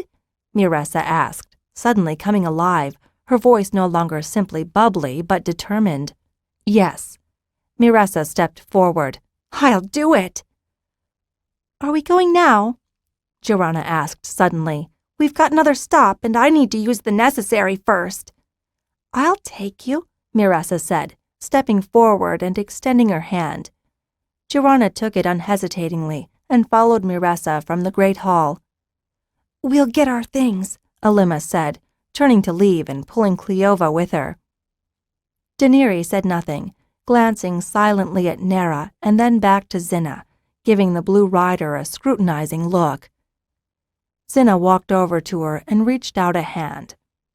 Daenerys stared at it for a moment, then raised her hand to take Xhinna's in return. Xhinna lifted the hand to study it and frowned. I bite them when they get ugly, Daenerys said, glancing at her fingernails, which were bitten to the quick. Then you should never bite them, Xhinna said, smiling at the surprised look on the girl. You've got pretty hands, and they'll look prettier with nice nails. Daenerys jerked her hand from Xhinna's as though stung. Xhinna turned to Nera, who gestured, urging patience. Don't you need to get your things? Xhinna asked. No, nothing's mine. I should leave it for the next girl, Daenerys said. Xhinna bit her tongue on a sharp retort. This girl was clearly convinced she was worthless. She wondered why both Xhinna and Tazith thought she would impress. Xhinna's nose twitched, and she realized that Daenerys had not cleaned her clothes in a while either. Daenerys, why don't you go check on Marissa and Xhinna? Nera said, gesturing toward the exit. The girl nodded once and scuttled away, her shoulders slouched, her bare feet dragging on the floor. A dragon won't put up with that, Xhinna said as soon as the girl was out of earshot. She gives the others her food, gives them the new clothes, Nera said, shaking her head with a sad smile. She's lost half a stone's weight since she came here. What happened? The plague? The famine that followed? Aunts and uncles who had too little of their own, who fed her last, worked her hardest, Nera said. She frowned, eyes narrowed. She came here from somewhere nearby, but won't say where. She arrived in my camp 2 days before you, half dead with hunger. She paused. She bartered down to the very last thing she could offer for food, until that final time. Nera sighed. She's not the first and won't be the last, I'm afraid. But after that, she lost interest in eating. We'll take care of her, Xhinna said. She could guess how Daenerys could become the fighter Tazith and Xhinna had seen in her. The thought of what the girl had gone through filled her with rage. Did you find the one who made that last barter? She asked, her voice low with anger. She was old enough, though far too thin for anyone to think she was of age, Nera said. When the others came back, each with a small carry sack, Xhinna asked, Are you ready? Daenerys was, surprisingly, the first to nod. Alima was not far behind her. Cleova seemed to take Alima's nod as indication of her own agreement, and Marissa could do no more than bob her head nervously. When will we see you again? Nera asked, moving to hug each of her charges. I think you'll see us all soon, Xhinna told her. But we'll have nearly 3 turns more ourselves. And I'll have a queen, Xhinna declared brightly. The best queen in all Pern. There was some hidden sadness behind her cheer, something Xhinna couldn't quite pin down. The girl must have felt her unease, for she turned to Xhinna and raised her arms, demanding to be picked up. Xhinna's eyes narrowed in suspicion, even as she complied, and the little girl whispered in her ear, "Nothing lasts forever." Xhinna shivered. What must it be like, she thought, to know what will come and be unable to change it? She hugged Xhinna tightly. "Whatever it is, little one, I'll be there for you." "I know," Xhinna said in a ragged voice. "There are only 4 here. I thought you said 5, Xhinna said, changing the subject. "One more," Xhinna agreed, "but not from here." Xhinna narrowed her eyes. "Please," the little dark-haired girl pleaded. "It'll be all right. I know it." Nera escorted them to the courtyard and stood, with Jeffrick at her back, waving as Tazith lifted into the sky with his increased burden. "I get next," Xhinna said. Xhinna glanced at her in a mix of surprise and concern. "I've got the image. Can Tazith get it from me?" "Tazith? She gives a good reference," the blue responded, relaying the image to Xhinna, who closed her eyes for a moment to see it better. In the image, the sun was low in the evening sky, and black dots were visible in the weir bowl. Xhinna recognized one of the larger ones as a trader dray. Without further urging, Tazith went between. The dots below them enlarged into shadows and men as Tazith made a gentle landing in the center of Eigen's weir bowl. The men had stopped, and Xhinna could tell that they were perplexed by her arrival. "Greetings, Dragon Rider," a man said as he stepped forward from the shadows. "Grandfather!" Xhinna claimed, jumping down from Tazith and flinging herself into his arms. "It's me, Xhinna." "Xhinna?" Aziz scooped her up with a deep laugh and hugged her tightly. "Ha, you've gotten bigger and heavier." He paused to examine her more closely. "Wiser, too." "I've got the sight, Grandfather," Xhinna said, in a voice mixed with pride and terror. "I got it early because the need was great." "You did you?" Aziz asked. "And what did you see, little one?" "I saw you here," she said in a slightly defensive tone. Her voice dropped as she added, "And I saw other things that I can't talk about yet." "That's hard, little one," Aziz said, scooping her head with his big hand and pulling it against his shoulder comfortingly. "That's hard." Xhinna pushed back against his hand so she could look up into his eyes. "Not all of it. I'm going to get a queen, and her name will be Lespanth, and she'll be the best queen on all Pern." "Well, that does sound nice," Aziz admitted. "Your father always said that there was good with the bad." "And I don't die until I'm really, really old," Xhinna said. In a smaller voice, she added, "It's not so bad. Don't worry." "How many turns have you now?" Aziz asked, slipping her away from him to examine her face carefully. "You should only have 7, but you look—" "I have 10, Xhinna exclaimed. "I'm just small for my age." She smiled at him. "I'm going to be the youngest ever to impress a queen." "Why are you here, little one?" Aziz asked. He glanced beyond her to Xhinna, still perched on Tazith with the 4 girls from Crom. "To search," Xhinna told him, sounding surprised that he hadn't guessed. "We're here for—" "Me!" a boy's voice cried. A boy slightly taller than Xhinna raced into view. "Me! Pick me! Have the dragon pick me, Xhinna!" He paused as he caught sight of her. "What happened to you? You're so big." "I've 10 turns now," Xhinna told him proudly. "So I'm older than you." She shook her head as she continued. "And it's not you anyway, it's—" "Me!" the boy cried again. "I know it is." "Jasser," Aziz began. "It's me," Jasser insisted. I know it. He looked up accusingly at Xhinna. You came back for me. You know it.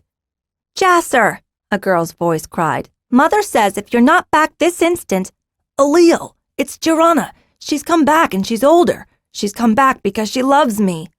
I do not, Xhinna said, squirming out of her grandfather's arms and turning to stand in front of the boy. You've got red hair and no traitor's got that. Xhinna, Aziz growled. I wouldn't say anything bad about red hair, Xhinna called warningly. Alil, we came for you. We ride in search, Xhinna said, dodging around Jasser and racing to leap into the arms of a young willowy teen whose red hair shone even in the gloom. She is the one, Tazith confirmed. Green Corinth has clutched, and we need candidates, Xhinna told the teen, gesturing to the women on Tazith's neck. They'll be blues and greens mostly. Search, Alil repeated in surprise. But the greens? Or blues, Xhinna said from her perch on Tazith. Alil's face broke into a huge, hopeful smile as she turned to Aziz and said, Oh, could I? I can carry 8. They're small, Tazith told Xhinna. Only 7, Xhinna told him, surprised that he'd got the number wrong. He was usually spot on with such things. Tazith flicked his wings from his sides and ruffled up a light dust from the ground below. Mother, can I go too? Jasser spoke up. You know Alil will need me. A woman came bustling out of the dray and stopped suddenly, taking in the tableau of dragon, riders, and Xhinna. Oh! Russell, Aziz began consolingly. Is this what you want, child? The dark-haired woman asked, glancing at her daughter with Xhinna still in her arms. You're of age. It's your decision. Don't go without me, Jasser cried. You need me to comb your hair. I can comb her hair, Xhinna snipped. Jasser stuck his tongue out at her. You'll get it all tangled. Jasser, I need you here, Russell said, moving toward the boy. I won't stay, Jasser declared, pulling away from his mother. I'll run away and find her. You know I will. You're not coming, Xhinna said. I didn't see you. That's because you're blind, Jasser shot back. If you saw Alil, then you must know I'd be there. I can't leave her. She needs me. Xhinna glanced at the mother and saw from Russell's expression that, as she'd guessed, the reverse was probably true, and it was Jasser who needed his sister more. Russell moved closer to Tazith, looking up at Xhinna and asking wistfully, There isn't room for 2 more, is there? Oh, Xhinna said with sudden insight, glancing up at Russell. You don't want to lose them both. From their perch on Tazith, the Crom girls heard the entire conversation. If we left our things, could Tazith carry them all? Marissa suddenly asked. Yes, the blue told Xhinna. He must have answered Marissa directly, for the girl quickly unfastened her carry sack from its straps and threw it to the ground. My stuff isn't as important to me as her children must be to her, Marissa said. Alima sighed, and 2 other carry sacks fell to the ground a moment later. Tazith warbled in a tone that Xhinna recognized as amusement, even as it startled the others. Their things are light. I can manage. Russell, you can come with us, Xhinna called. We'll make room. To the girls, she said, Tazith says that he can manage the carry sacks, too. They're light enough. To Aziz, she added, Could you hand them back? And so it was arranged. The carry sacks returned along with 2 hastily assembled light carry sacks for Russell and Alil, even as Xhinna complained. But that's not what I saw. You don't see everything, you know, Jasser taunted from his place behind her. Xhinna had put the lightest in the front to ease the burden on Tazith's shoulder muscles. The straps were strained, and her position was awkward with her legs spread wide. Tazith took a long run before pushing himself up into the air and, with only 2 beats of his wings, took them between. 9. A Knife in the Dark. They've barely next to nothing, Taria complained the night that Xhinna returned with her candidates. And that little one, she really has 17 turns? She looks like she won't last a 7-day. She'll do fine. Tzith said so, Xhinna told her comfortingly, working hard to maintain a calm and even tone. Taria had made her annoyance with the new weirfolk obvious in the disdainful look with which she greeted them. Her expression made it obvious that, as far as she was concerned, they were all girls. There weren't enough of them, and they seemed so woebegone, and things had gone downhill from there. And we'll make up what they lack from our stores or our own supplies. I'm pretty sure some of my older clothes will fit them easily. You don't have any old clothes. You left them all at Eastern, Taria snapped. Jakaran has volunteered. Jakaran? Taria interrupted. He isn't going to time it, is he? Xhinna was momentarily taken aback by Taria's sharp reaction. Finally, she said, I think he's already gone, along with Wavin and Valex. What if they get caught in that knot? Kadan was careful to give them a good image, Xhinna said. Tzith and I both checked it. But Taria snapped her mouth shut and stormed off, leaving Xhinna hurt and confused. There's more left, but not much, Wavin told Zalaran and Kadan when the 3 dragons returned later that afternoon. They stood in the clearing not far from the broom trees that constituted their aerial home. We've got all the clothes, more canvas, more rope, and anything edible that was left. It was a heavy load, Jakaran said, but not too much for our browns. He smirked at Valex as he added, I think even Valex's Sarinth worked off some fat this trip. Zalaran caught Valex's hurt look and said, Well, I appreciate it, all of you. He gestured to the full cargo nets that lay on the ground below. I'll have some of the bronze weirlings help you with the stowing. Jakaran's eyes narrowed. Where's the rest of our wing? Hunting, Zalaran replied easily. Xhinna found a nest of wherries, and they've all gone after them.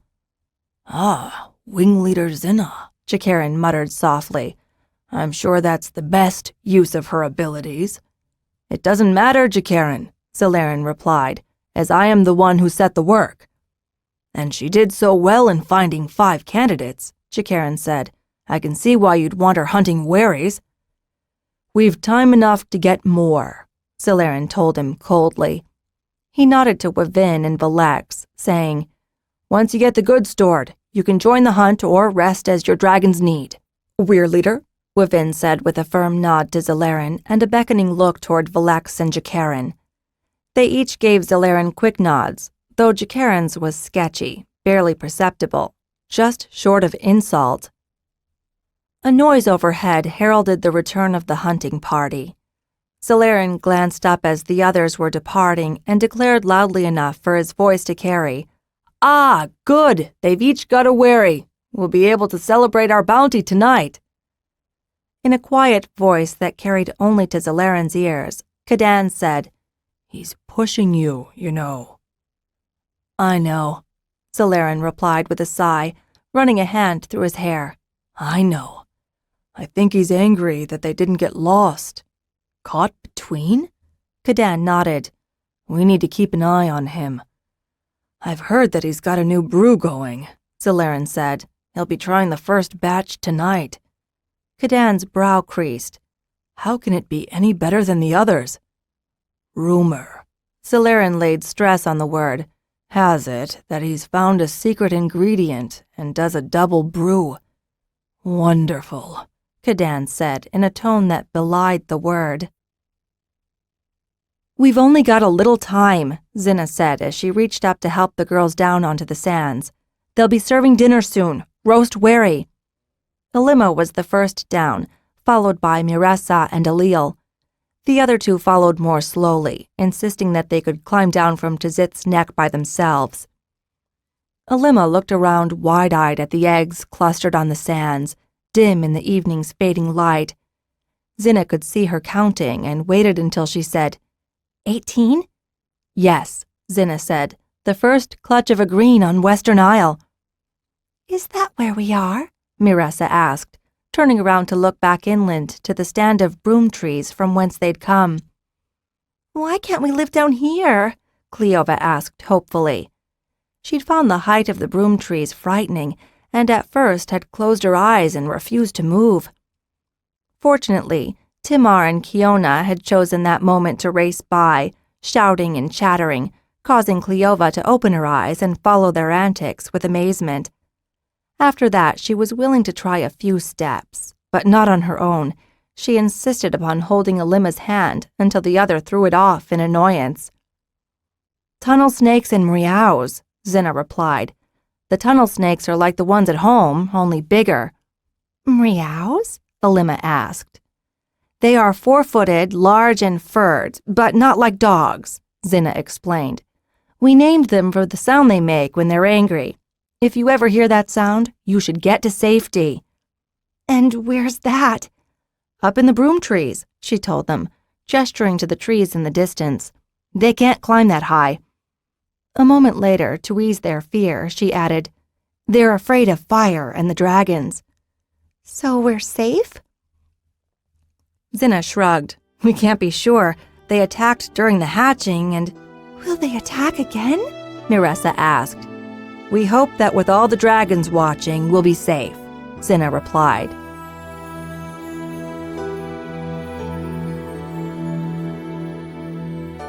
This is the end of disc number 4. Please insert disc number 5.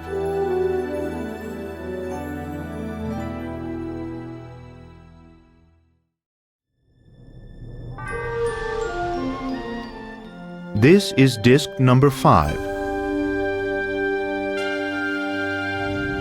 Xhinna shrugged. "We can't be sure. They attacked during the hatching and—" "Will they attack again?" Miressa asked. "We hope that with all the dragons watching, we'll be safe," Xhinna replied. Miressa shivered. Cleova looked back to the distant broom trees with longing. "Shouldn't we get back now?" "Of course," Xhinna said. "You can get back on Tzith while I check with the guards." "Guards?" "We keep a dragon and rider or wheerling and rider to guard the eggs," Xhinna explained. "Will they hatch soon?" "Do you remember your teaching ballads?" Xhinna asked as she headed toward the bronze rider standing guard. Miressa's very sweet voice sang out, "Count 3 months and more, and 5 heated weeks, a day of glory, and in a month who seeks?" She looked at Xhinna, adding, "Is that what you mean?" Xhinna chuckled. "You should sing for Kadan," she called back to Miressa. "He'll have you as his apprentice." "A harper?" Miressa asked dubiously. "Indeed," Xhinna said, as she joined Gisart, who stood beside his bronze nineth. To him she said, "Anything to add?" Gisart chuckled. Just don't tell Becca if you've any knowledge of healing." "My mother was a midwife," Cleova called from her perch on Tzith's neck. "Ho, you're doomed," Gisart said, laughing harder. "Becca's mother was a midwife." "And she rides a queen," Miressa said in awe. Xhinna told Gisart, "I'll send someone down to relieve you." "Thanks," Gisart said. "I'd hate to miss out on the feast." To the girls on the dragon's back, he called, "Ladies, good evening." "Good evening," Alima called back loudly. "It seems you picked well," Gisart told Xhinna in a voice pitched for her ears alone. "We'll see," she said, patting him on the shoulder. She turned and, with a departing wave, made her way back to Tzith. "Who was that?" Alima asked as Xhinna set Tzith to climbing in the darkening sky. "Gisart, rider of bronze Nineth," Xhinna told her easily, glad of the question. It was first sign of interest Xhinna had seen in Alima, and gladder that the Holder girl was in front of her and couldn't see her gleeful expression. "Remind me to send him relief." "Okay," Alima said firmly. 5 heated weeks is the time from clutching to hatching," Kadan told Cleova when she approached him that evening in the clearing below the broom trees. Xhinna and the others joined them around one of the 3 large fires that had been built on what they had started to call the Miu Plateau, as the cage was not far away. "Caranth clutched 4 weeks back, so the hatching should come any time in the next 7 days." "Any time?" Cleova gasped. "Even at night?" It's doubtful, Kadan assured her. The records put hatchings during the day, but I suppose a night hatching is not impossible. Sometimes dawn, sometimes afternoon, Jakaran added from the next fire over. He had an arm around Taria, who looked quite comfortable. Xhinna noted that from time to time he would look around surreptitiously before bringing a flask to his lips.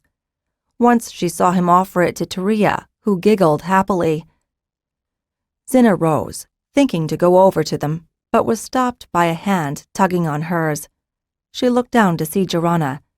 Noting the child's pinched expression, she knelt and asked, "What is it?" "I'm worried," Xhinna said. "The eggs, they aren't safe." "Hannah's watching them with Vinerth," Xhinna assured her. "No, they're not safe," Xhinna repeated pleadingly. She looked away from Xhinna and muttered to herself, "Maybe it's too late." "Too late for what?" "To save them," Xhinna said. "Tazith," Xhinna called, "see how Vinerth and Hannah are doing?" "The little queen is dozing," Tazith replied. "She was annoyed that I woke her. She says she's bored and sleepy." "And Hannah?" "The same." Xhinna's eyes narrowed and she rose. "Let's go there," she told her blue, moving toward his distant bulk. "I'm coming," Xhinna said, trudging along after her. "It's probably nothing," Xhinna reassured her. "It's late, and you should get to sleep." "I'm coming with you," Xhinna repeated adamantly. Xhinna stopped, spotted Xhinna's mother in the distance next to a wrestle, and waved, pointing down to Xhinna and then over to Tazith. Javissa caught her motion and nodded, waving back in approval. "Don't fall off," Xhinna told the girl tersely as she picked up her pace. Xhinna snorted. "That's not how I'll—" Xhinna stopped, turning abruptly back to the girl. "Not how what?" "Nothing," Xhinna said a little too quickly. Xhinna frowned at her, but decided not to press the issue at the moment, returning to her march toward Tazith. In a few quick wing beats, they were airborne. Tazith swooped down again briefly to snatch a few timbers from the wood pile, and when they arrived at the beach, he dropped the logs on the ground at the far side of the warming fire. Hannah and her queen both roused at the noise and looked up suddenly. Tazith landed nearby, and Hannah strode over to greet them. "Is everything all right?" "You're not my relief?" Hannah asked with disappointment. Xhinna leapt down and shook her head. "I'll bring DeValor down when we get back." "Oh, good, because I'm half asleep," the young woman confessed. She gestured toward the sea. "That steady sound, it just lulls my eyes closed." "We should have more guards," Xhinna said. Privately, Xhinna agreed, but it was always a trade-off between guards and hunters. "What about the candidates?" Hannah suggested. "They could get to know the eggs." "They wouldn't know if the tunnel snakes or meows came by," Xhinna said. "So, pair them with one of us oldsters," Hannah said. Xhinna raised her eyebrows in acknowledgement, and then, with a wave to Hannah, took a quick stroll around the eggs. Xhinna accompanied her. "See," Xhinna said to her when they'd returned to the fire. "Nothing to worry about." Xhinna shook her head. "Maybe not tonight." Xhinna sighed and tousled the girl's head. "Come on, you. I'll get you back to your mother and bring DeValor down here before Hannah freezes." "Oh, please," Hannah called feelingly from the fireside. Xhinna's words were not forgotten by Xhinna. With Zelaran's approval, she doubled the guards on the hatching sands. As the days crawled toward the end of the 7-day when the eggs should hatch, she grew less worried about meows or tunnel snakes and more concerned about the low number of candidates. "Why don't you go back and get more?" Taria asked, looking at Xhinna with annoyance when the Blue Rider mentioned it again. They were sitting on the beach, watching the weirlings, her Tazith and a detachment of other mature dragons frolicking in the sea. How they managed the colder water was beyond her. It took no more than an instant in it to turn Xhinna nearly as blue as her dragon, teeth chattering uncontrollably. Taria claimed she liked it, but Xhinna hadn't seen her in the water more than twice in the past 7-day, and never for very long. Kadan and Zalarin are worried about us taking more risks timing it. Xhinna hesitated before adding, especially because of what Xhinna said. So they believe a little girl instead of their own eyes? Taria snapped, gesturing at the 18 eggs that lay spread around them. Xhinna sighed. She knew that Taria liked Xhinna well enough and trusted the girl, but Taria was feeling the same strain that had tugged on Xhinna. If the traitor girl were right, then more than 12 of these eggs wouldn't hatch. And if that were so, if only 1 in every 3 eggs survived, what would it mean for Pern? Well, we've got Xhinna, Eressel, and Jasser if it comes to that, Xhinna said, temporizing. And there's Colfit, too. You can't be serious. I'll bring it up with Zalarin, Xhinna said, relenting. If he approves it, I'll go. And bring back another 5? Taria asked scornfully. What do the records say? 5 candidates for each egg? I don't know where we can find 90 candidates on short notice, Xhinna said. It shouldn't be short notice. You should have got more. And feed them with what? Xhinna asked, throwing an arm in the direction of the burnt plateau. Clothe them with what? She shook her head. And we've no place to put them. Well, why didn't you do something about it? You're the great wing leader. Renee thinks, Renee, Taria interrupted with another scathing tirade. It's Renee do this, Renee do that. It's no wonder I don't see him anymore. You're besotted with the man. He does good work, Xhinna said. He doesn't like to stop until he's got the job done right. Well, maybe you should assign me as one of his jobs. He hasn't bothered to be around much lately. No, Xhinna realized. He hadn't. It had been Jakarin who'd spent the most time with Taria. It had been Jakarin who had figured out what could be brewed for alcohol, and it had been Jakarin who had been keeping Taria up all hours. The Green Rider had staggered back to her bed in the middle of the night nearly every night since Xhinna had returned with the candidates. He needs to relax, Taria had said when Xhinna brought it up. You said so. But the baby, I don't drink that much, Taria had said. Don't you think I would be careful with Renee's child? Xhinna had turned away at the question, the first of many digs and reminders that the child was Taria's and Renee's, not hers. Day by day, she felt herself becoming more distant from Taria, as though each day the eggs lay on the hatching sands, something died in her friend. As though each day Taria grew more pregnant, she lost some spark of life, some sense of control or hope. She's moody, Becca had said when Xhinna first mentioned it.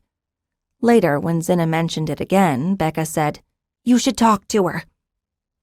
But now, talking to Taria, she found herself fighting with the person she loved more than any other. I don't think you care about the baby. I don't think you care about Coranth's eggs, Taria said, flinging the words at Xhinna. You certainly don't care for Raz. It's a wonder any of the Mriaus are still alive. Ah, Xhinna thought, back to the Mriaus. She had rejected Taria's suggestion from the first and wouldn't budge on it. She could not imagine for a moment that having a Mriau, however tame, around the dragon's eggs would be anything other than a threat to dragon and human alike. Zalarin and Kadan agreed with her, although she wondered, if she thought otherwise, would they be persuaded by her arguments? But if we teach them to live with the dragons and respect the humans, they could guard the eggs from the tunnel snakes, Taria had protested. And eat the hatchlings and maul the humans, Xhinna had replied, shaking her head vehemently.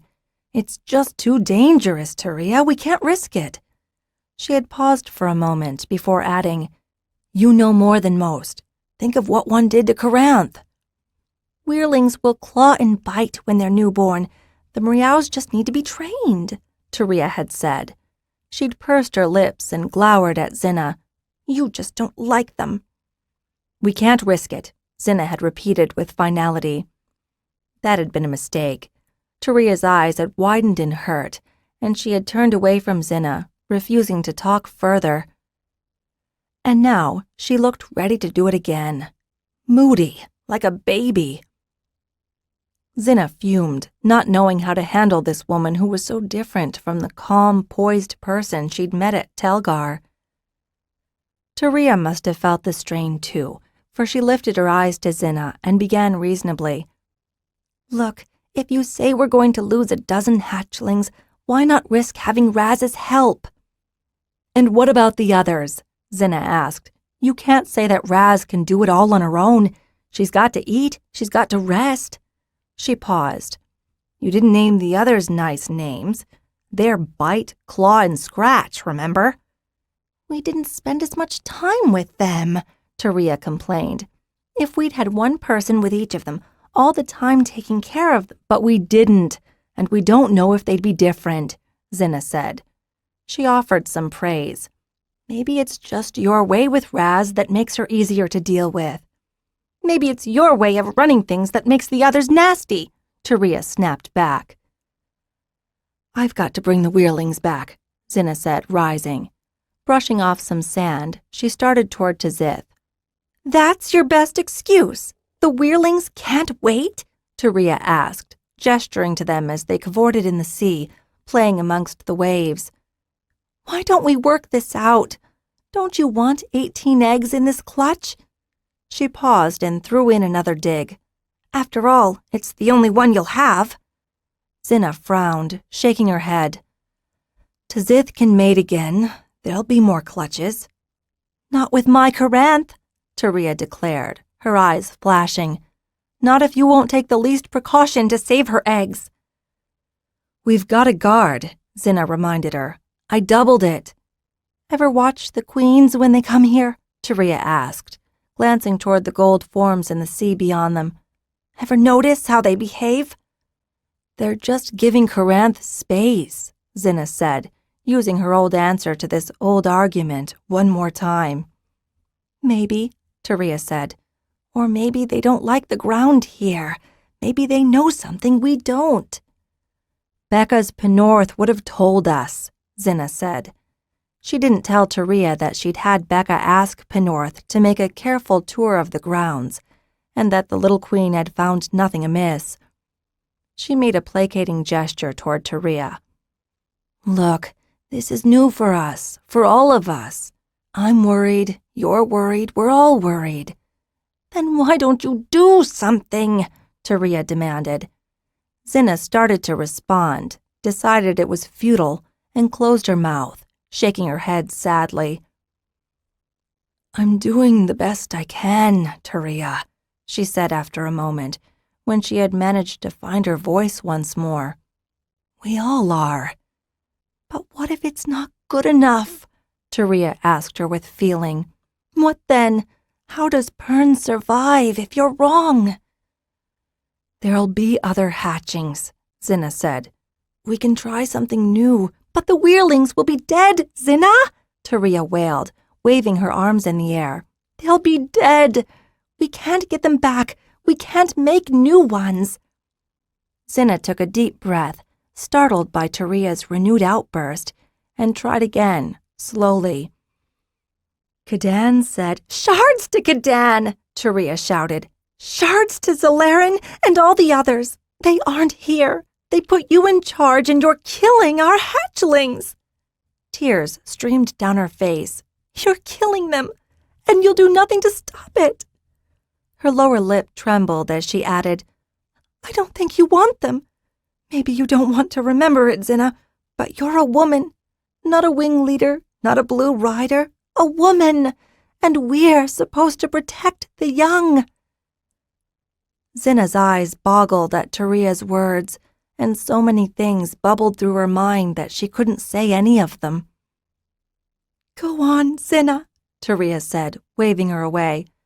"Go bring the queens back to the weir. Pretend you're a wing leader with them. Maybe they'll believe you." Xhinna started to say something, to rage at her, but she didn't have the energy. She'd done so much for this weir, worked so hard. She had no energy left for this lunatic bickering. With a sigh, she turned toward the beach and Tzith.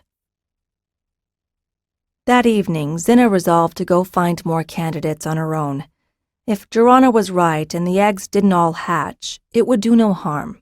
And if she was wrong, then there should be enough humans for all the hatchlings, even if she had to make 2 trips. She decided that if she went only with Tzith and the lightest of straps, she could easily bring back 8 more in the first trip, and she might manage another 8 in the second, providing candidates to spare. She was climbing onto Tzith when she heard someone approach. It was Xhinna. "Where are you going?" the girl asked. "I'm going to get more candidates," Xhinna said. "But it's too late. The eggs are rocking already." "Eggs don't hatch at night," Xhinna said. "But they're rocking right now," Xhinna insisted.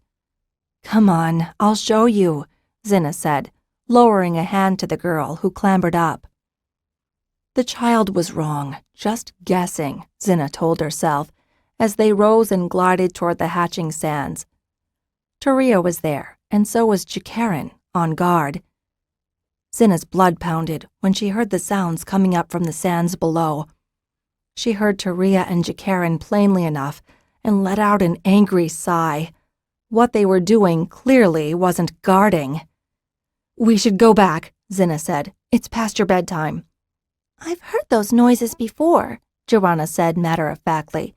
"I've heard them with Taria and Jikarin before."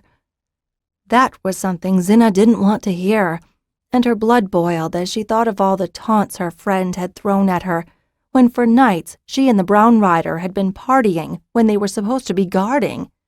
"Hear that?" Xhinna said, cupping hands to her ears and turning her head for the best sound. "The eggs are rocking." Unable to hear anything over the pounding of the surf, Xhinna urged Tzith lower. She kept her head turned away from the place where she'd heard Jikarin and Taria. The Green Rider was her own woman and could make her own choices.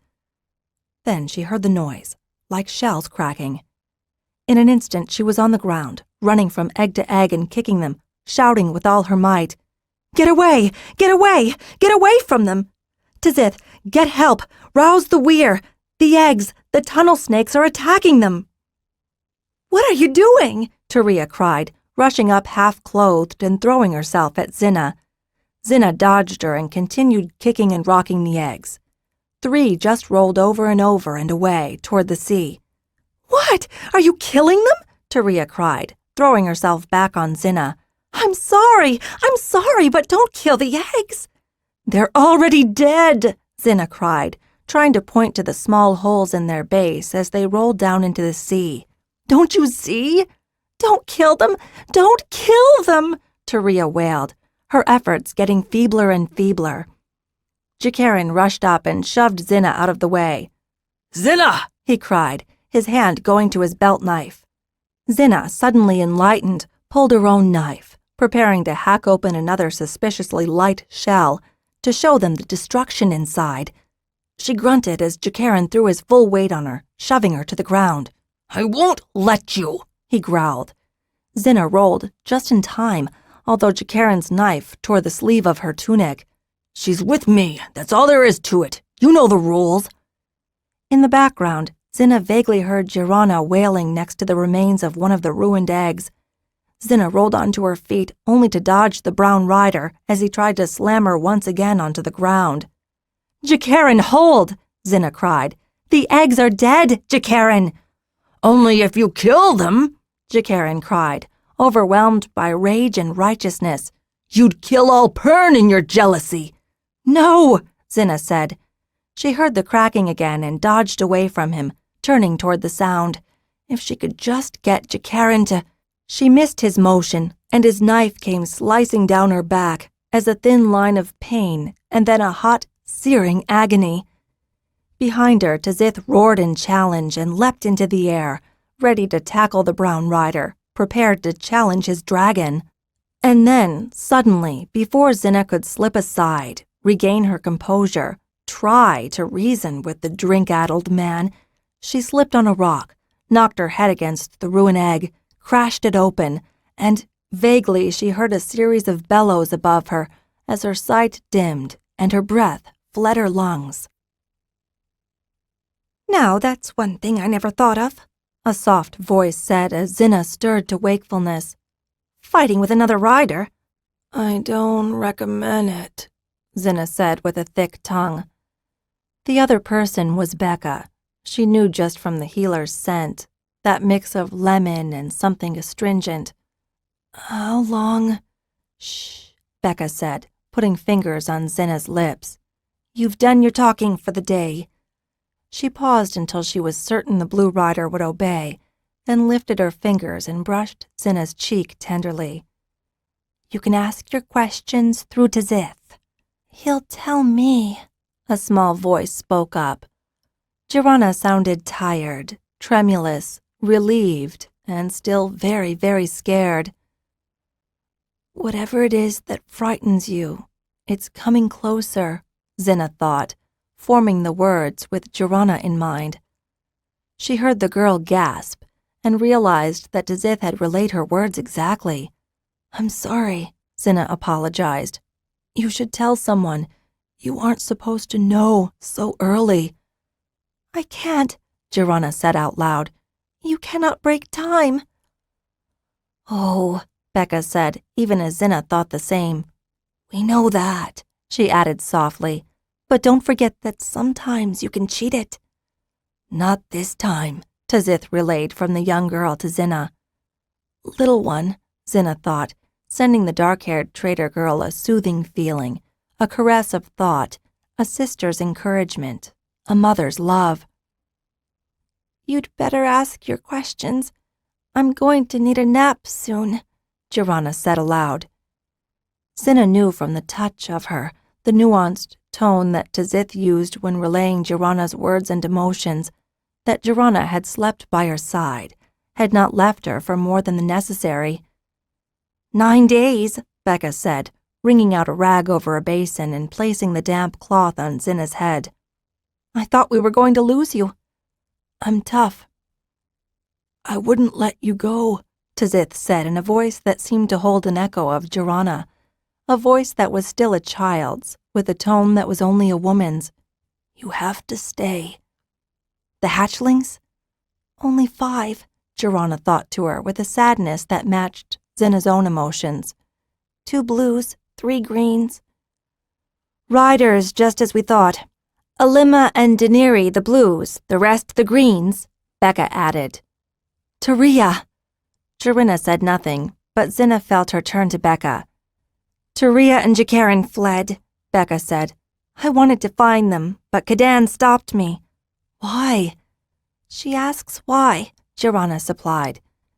Because of that vile drink Jakaran had been brewing, Becca said.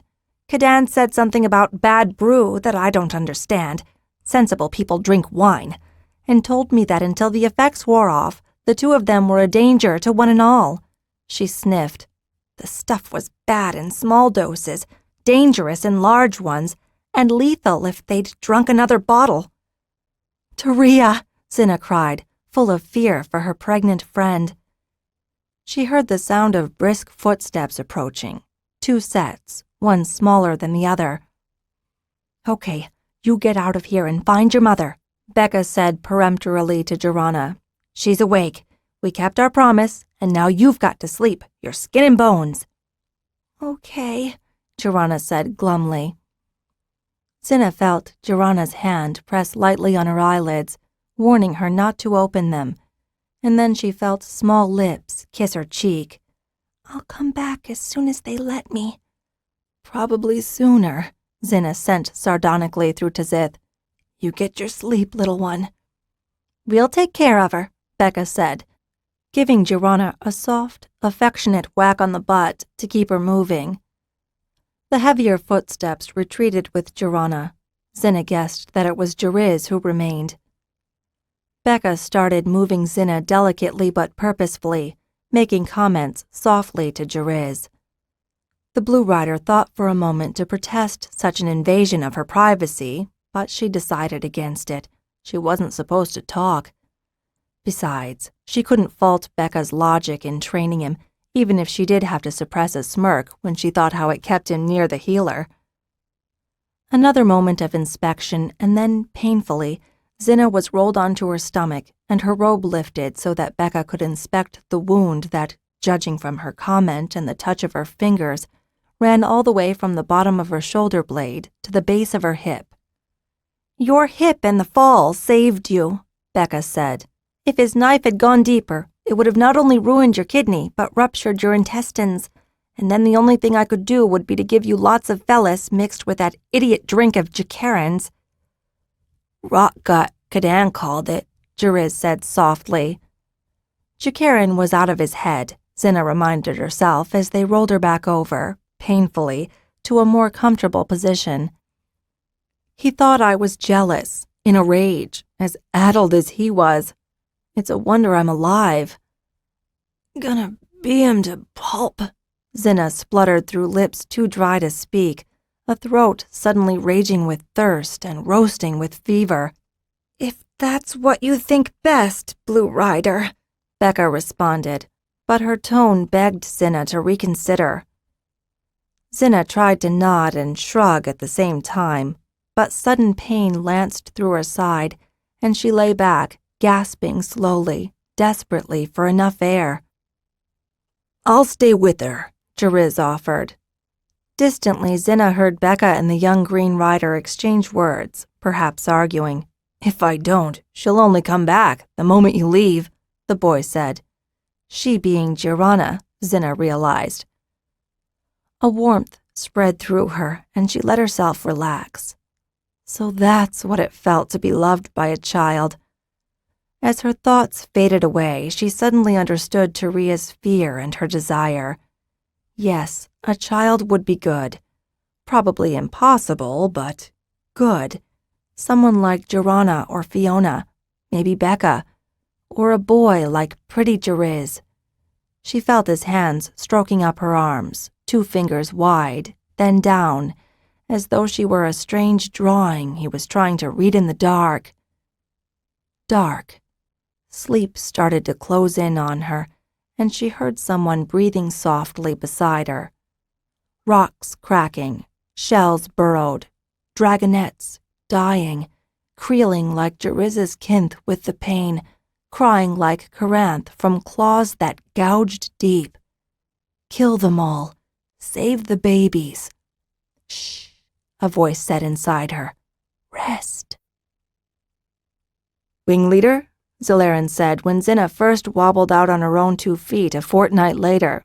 Well, not quite on her own 2 feet. Becca was there supporting her, and Girana clung to her hand, ready to steady her if anything went wrong. A burst of applause and cheering startled her more than the bright sun in her eyes. "I present your newest riders," Zalaran said, gesturing to the 5 women. They stood in a cluster surrounded by dragons, the hatchlings nearest, blues and greens on firm broom trees, grown browns and bronzes circling overhead in slow, graceful turns.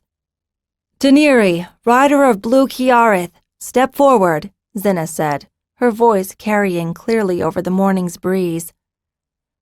Daenerys gave her one nervous look, and Xhinna smiled at her, beckoning with one hand, which she'd freed with some effort from Girana's grasp. The rank knots had been hard to make. With cloth so scarce, Xhinna had chosen to sacrifice the remains of her tunic, which had been blood-ruined on the back and in tatters from the knife cut and subsequent tearing to give her first aid. She had insisted on having a hand in making each one, but in the end she'd had to relinquish the bulk of the work to others. It was a weir tradition that the wing leader made the rank knots, and the weir leader bestowed them. Xhinna had been moved to tears when Zalaran, Cadan, and Wavin had insisted that this time they would make the knots instead. "Kneel," Xhinna said to the girl standing in front of her. Daenerys was still gaunt, though she had begun to fill out, and now her eyes glowed with love for her blue dragon. With Girana's help, Xhinna slipped the rank knot over Daenerys' wrist and slid it up to her shoulder, pinning it there. "Rise, rider," Zalaran said, "and join the ranks of Skyweir."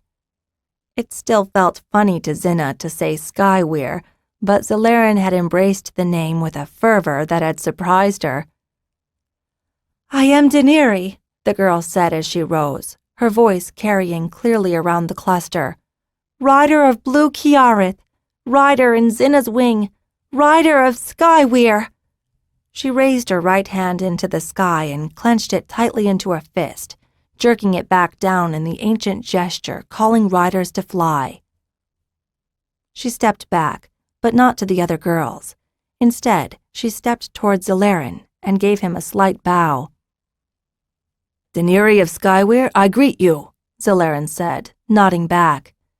She moved to Wivin next, then Japur, and so on until she had exchanged greetings with all the Weir, including to Xhinna's surprise, Jirana, Eresel, Javissa, Jasser, and Colfit. Her greetings done, Deniri was supposed to join the end of the ranks of the Weirlings, but apparently she and Alima, judging by the nod of encouragement the other woman gave her, had other ideas. Deniri moved toward the Weirlings, then circled back to stand behind Xhinna. Wing Leader, I, Deniri, Kiarith's rider, stand behind you. Before Xhinna could respond, Alima stepped forward and knelt. Xhinna accepted the change in ritual with a droll look at the young woman in front of her, motioning to Jirana, who helped her once more with the shoulder knot before stepping back quietly.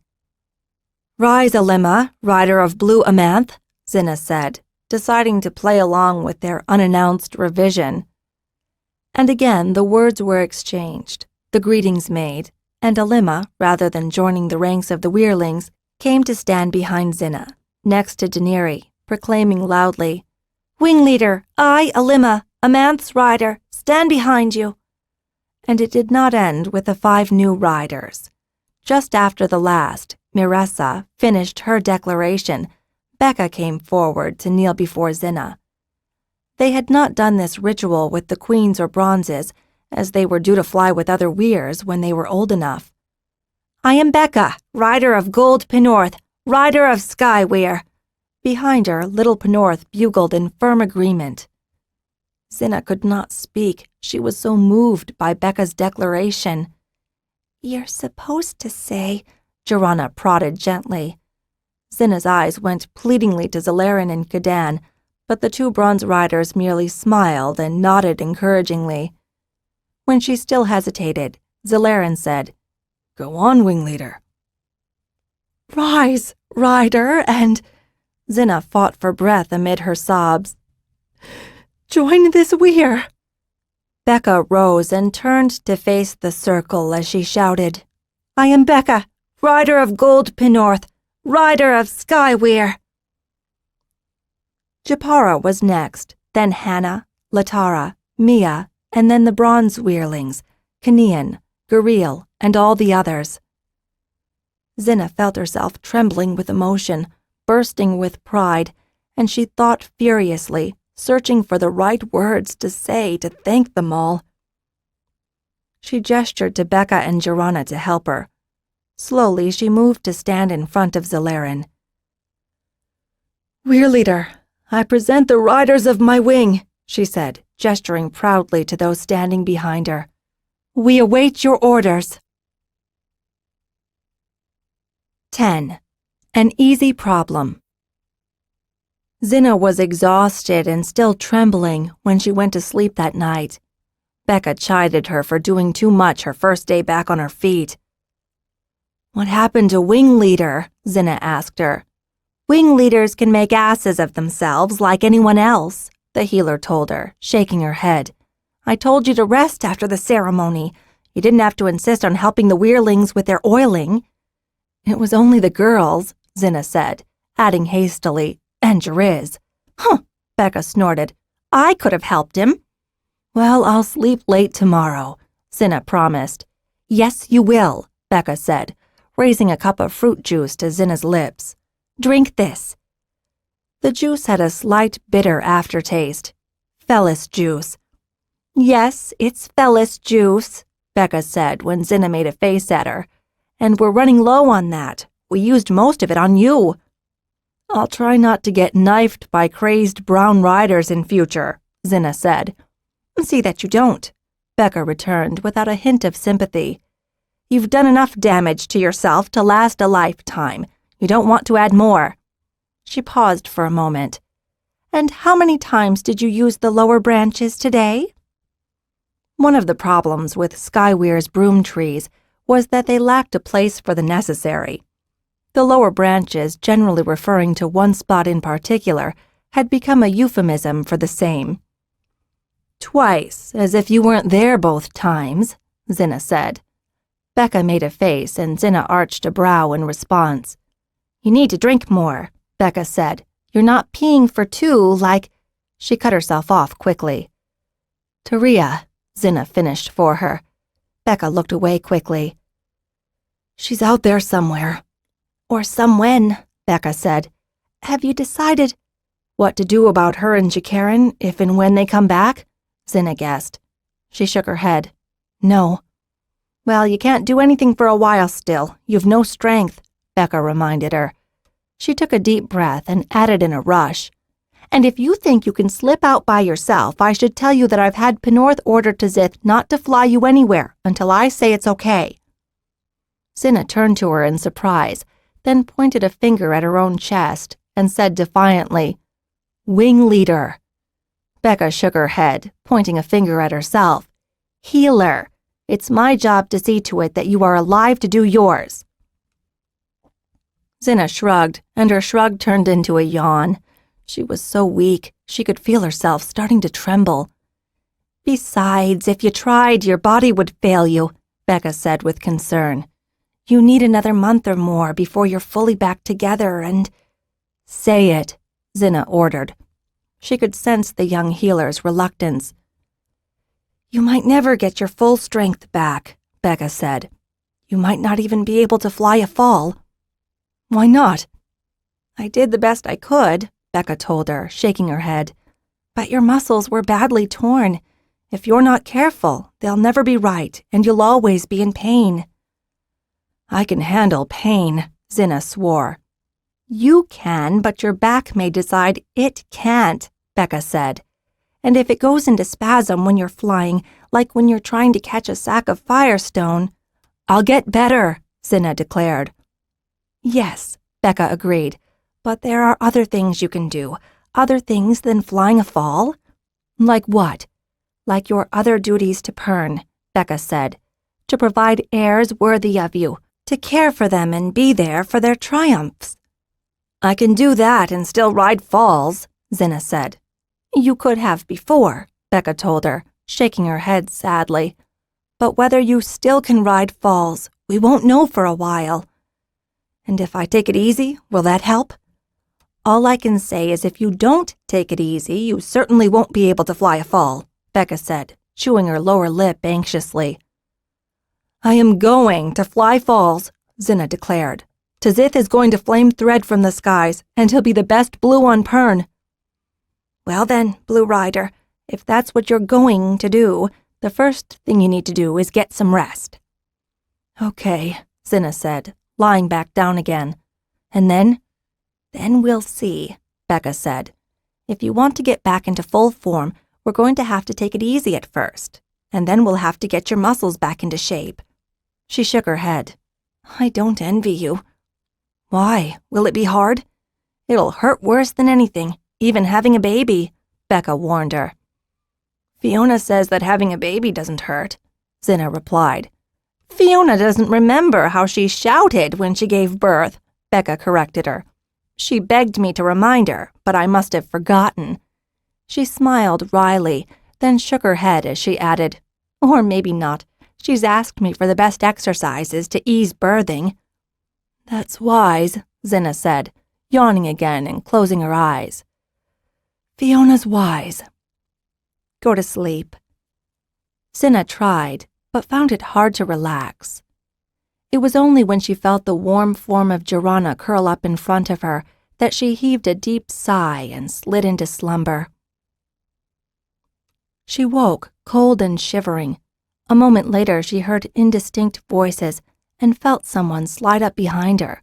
It was a woman. Taria? No, this woman felt different. Xhinna tensed until she felt the woman's hands on her shoulders, heard her voice murmuring soothing sounds. Javissa. Xhinna must have enrolled her. Xhinna remained tense, uneasy with this other presence, but Xhyna murmured to her soft words that made more sound than sense. She was here to help. She was a warm body to keep her warm, help her recover, get better. She was here because Xhinna asked. She was here as her daughter's mother. Xhyna stroked her hair softly, whispering the words mothers always used to console their daughters, soft murmurings that soothed. Xhinna trembled, her muscles rebelling, but she made them relax. Xhyna was warm, she was soft. She was like Xhinna, only bigger. She cared. She loved her daughter, so she loved her daughter's friends. Xhinna's mind picked at that for a moment before she allowed herself to relax fully. If Xhinna was someone she loved like a sister, could she not accept Xhyna's extension of this sister love? What, Xhinna wondered, would it be like to have a mother love her? An image of Fiona swam into her mind. Fiona who had taken her in when she'd been virtually shunned. Fiona who had stood for her, who had loved her like a sister but treated her, at least sometimes, like a daughter. Fiona who wasn't quite a mother nor quite a sister. Warm, Xhinna drifted deeper as an image of Taria came to her mind, holding her, loving her. She awoke hot, tingling in all her senses. She knew this feeling. She leaned forward and planted a delicate kiss on Xhinna's hair before rising from between daughter and mother. She was pleased to see Xhyna reach forward and drag Xhinna into her arms. The two might sleep through or wake drowsily from what was to follow, but they'd experienced it before and wouldn't be frightened. Hot, tense, she moved out from safety and into the air whipping around under the temptations of the morning sun. The sky was red, the sun just creeping over the horizon. She heard Tizith's heated plea and let him fly free, soaring, twirling, arcing toward the burnt plateau and the pen full of herd beasts, hot and ready to feed. She heard the rest of the camp stir, heard the excitement in their voices. Even before Tizith blooded his first kill, Xhinna felt the exultation that was the union of two dragons.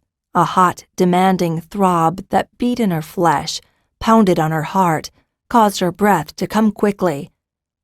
Corinth. Even as she knew it, she felt the green fade from her thoughts. Behind her, she heard a dragon roar and take flight. Kasorth, Terenner's green. Kasorth, Terenner, Xhinna thought. Terenner? No!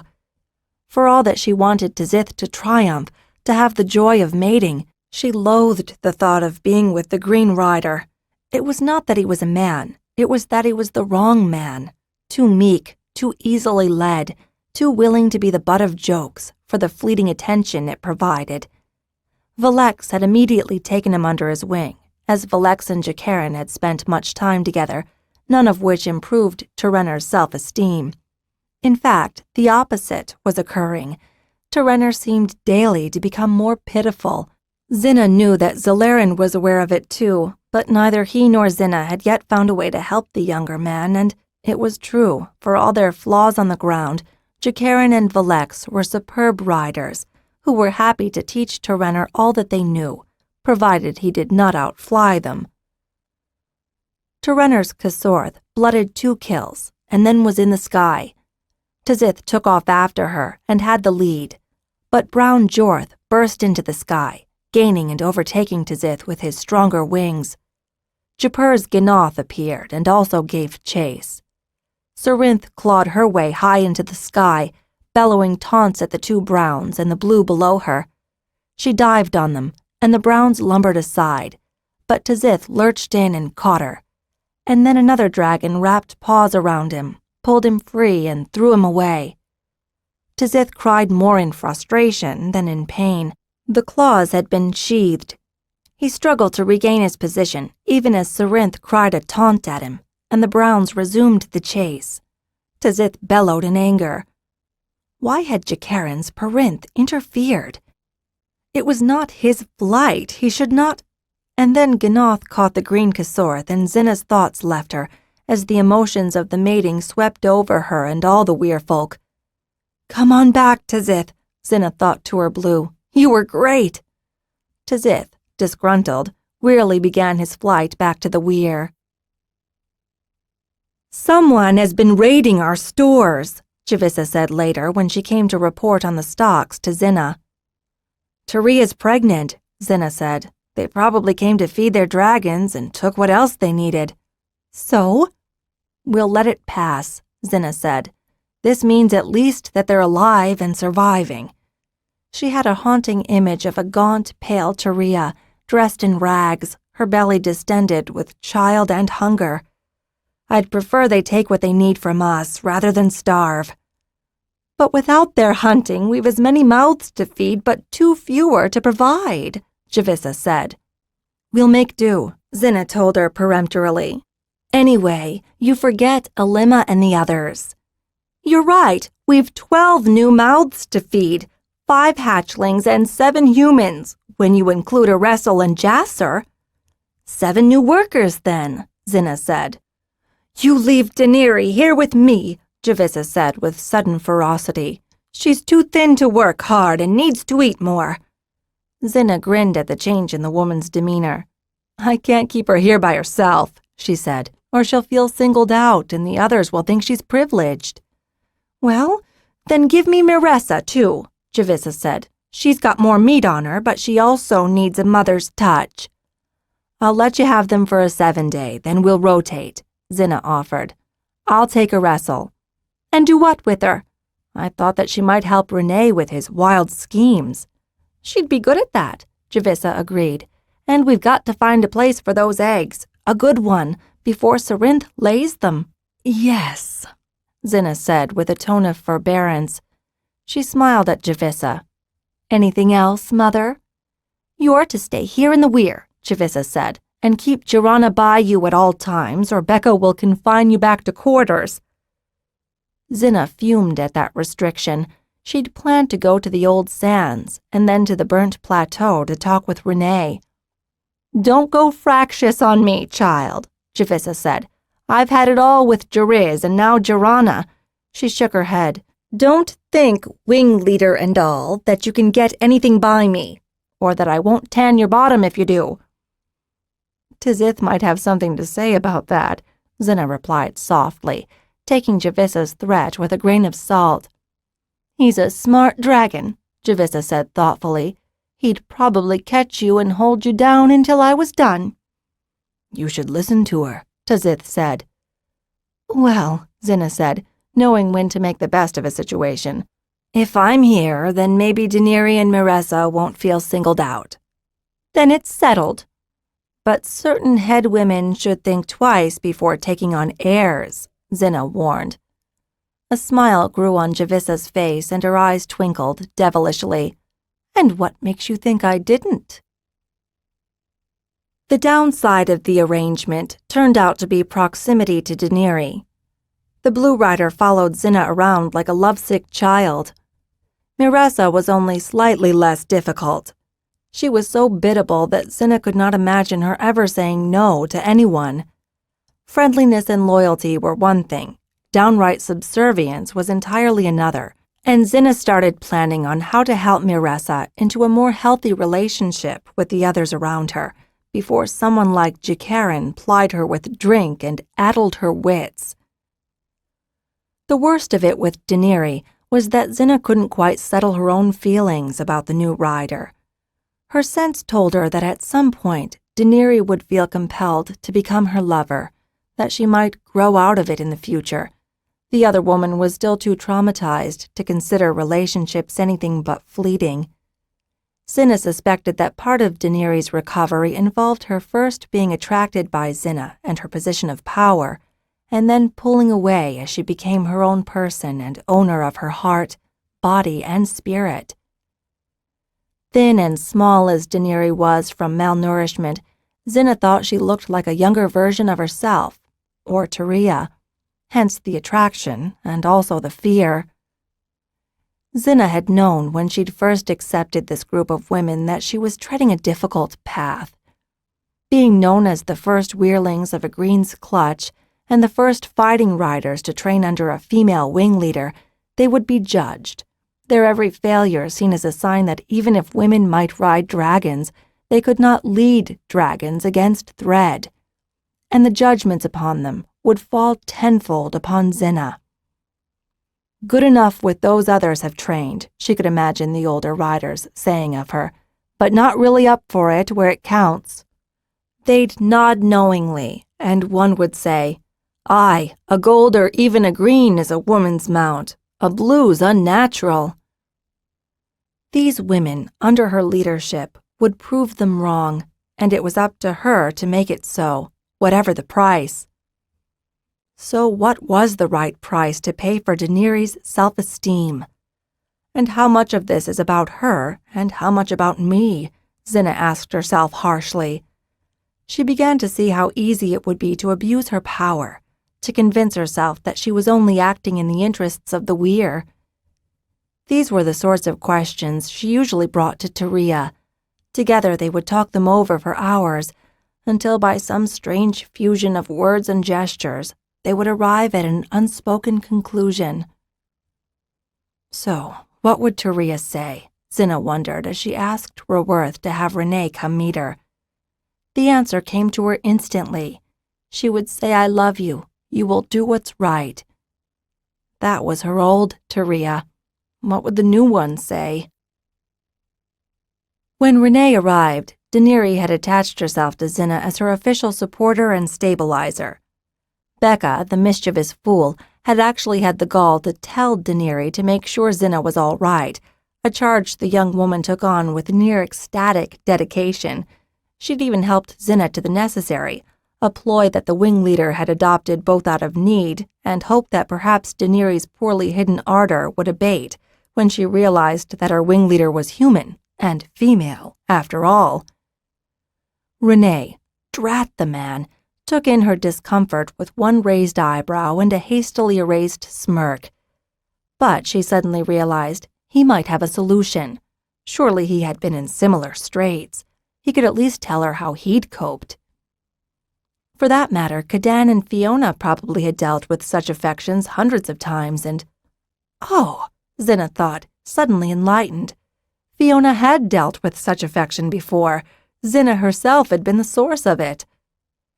"How are you, wing leader?" Renee asked, bringing her from her hidden set of problems to her more immediate set. "Tetchy, tired, wobbly, and irritated," Xhinna said. "Don't forget alive," Renee reminded her. Xhinna glowered at him and then firmly turned her attention to the Weir's problems. "We've got 12 weeks, 3 months before Sarinth will clutch," she reminded him. "Where will we put them? How will they hatch? And how will we keep them safe?" Renee added. "That too," she agreed with a twist of her lips. "I've a long-term plan, which might do in another turn or two," Renee began, stroking his chin and pulling his hand away to glance at it irritably. Apparently, the brown rider was not satisfied with his razor. He had the barest trace of stubble, but it annoyed him all the same. "We've got 12 weeks, Xhinna reminded him. "A turn might help, but not for the next 2 hatchings." "2?" Daenerys asked, her eyebrows going up. "Queens, and greens probably, rise twice a turn in a pass," Xhinna said. "But we're not in the pass now, are we?" Daenerys asked, glancing anxiously up at the skies above and using her fear as an excuse to grasp Xhinna's arm. Xhinna moved forward, pulling away and turning to face the other blue rider. "No, we're 3 turns back," she said. "We won't see thread for turns yet." "You did that?" Daenerys asked in surprise. "You brought us back in time?" Xhinna nodded. "We needed to get away from a threadfall. It seemed the wise thing to do." "Back in time," Daenerys murmured thoughtfully. Xhinna turned back to Renee. "Okay, you're so excited. Tell me about this long-term plan of yours," she said with a sigh. "Rain," Renee said, grinning broadly. "Rain?" "Yes, we used the rain," the brown rider told her, giving her an expectant look. Xhinna frowned. "To catch more water?" she guessed. No, judging by his expression. To fill a lake? No, to get to the stone, Renee said.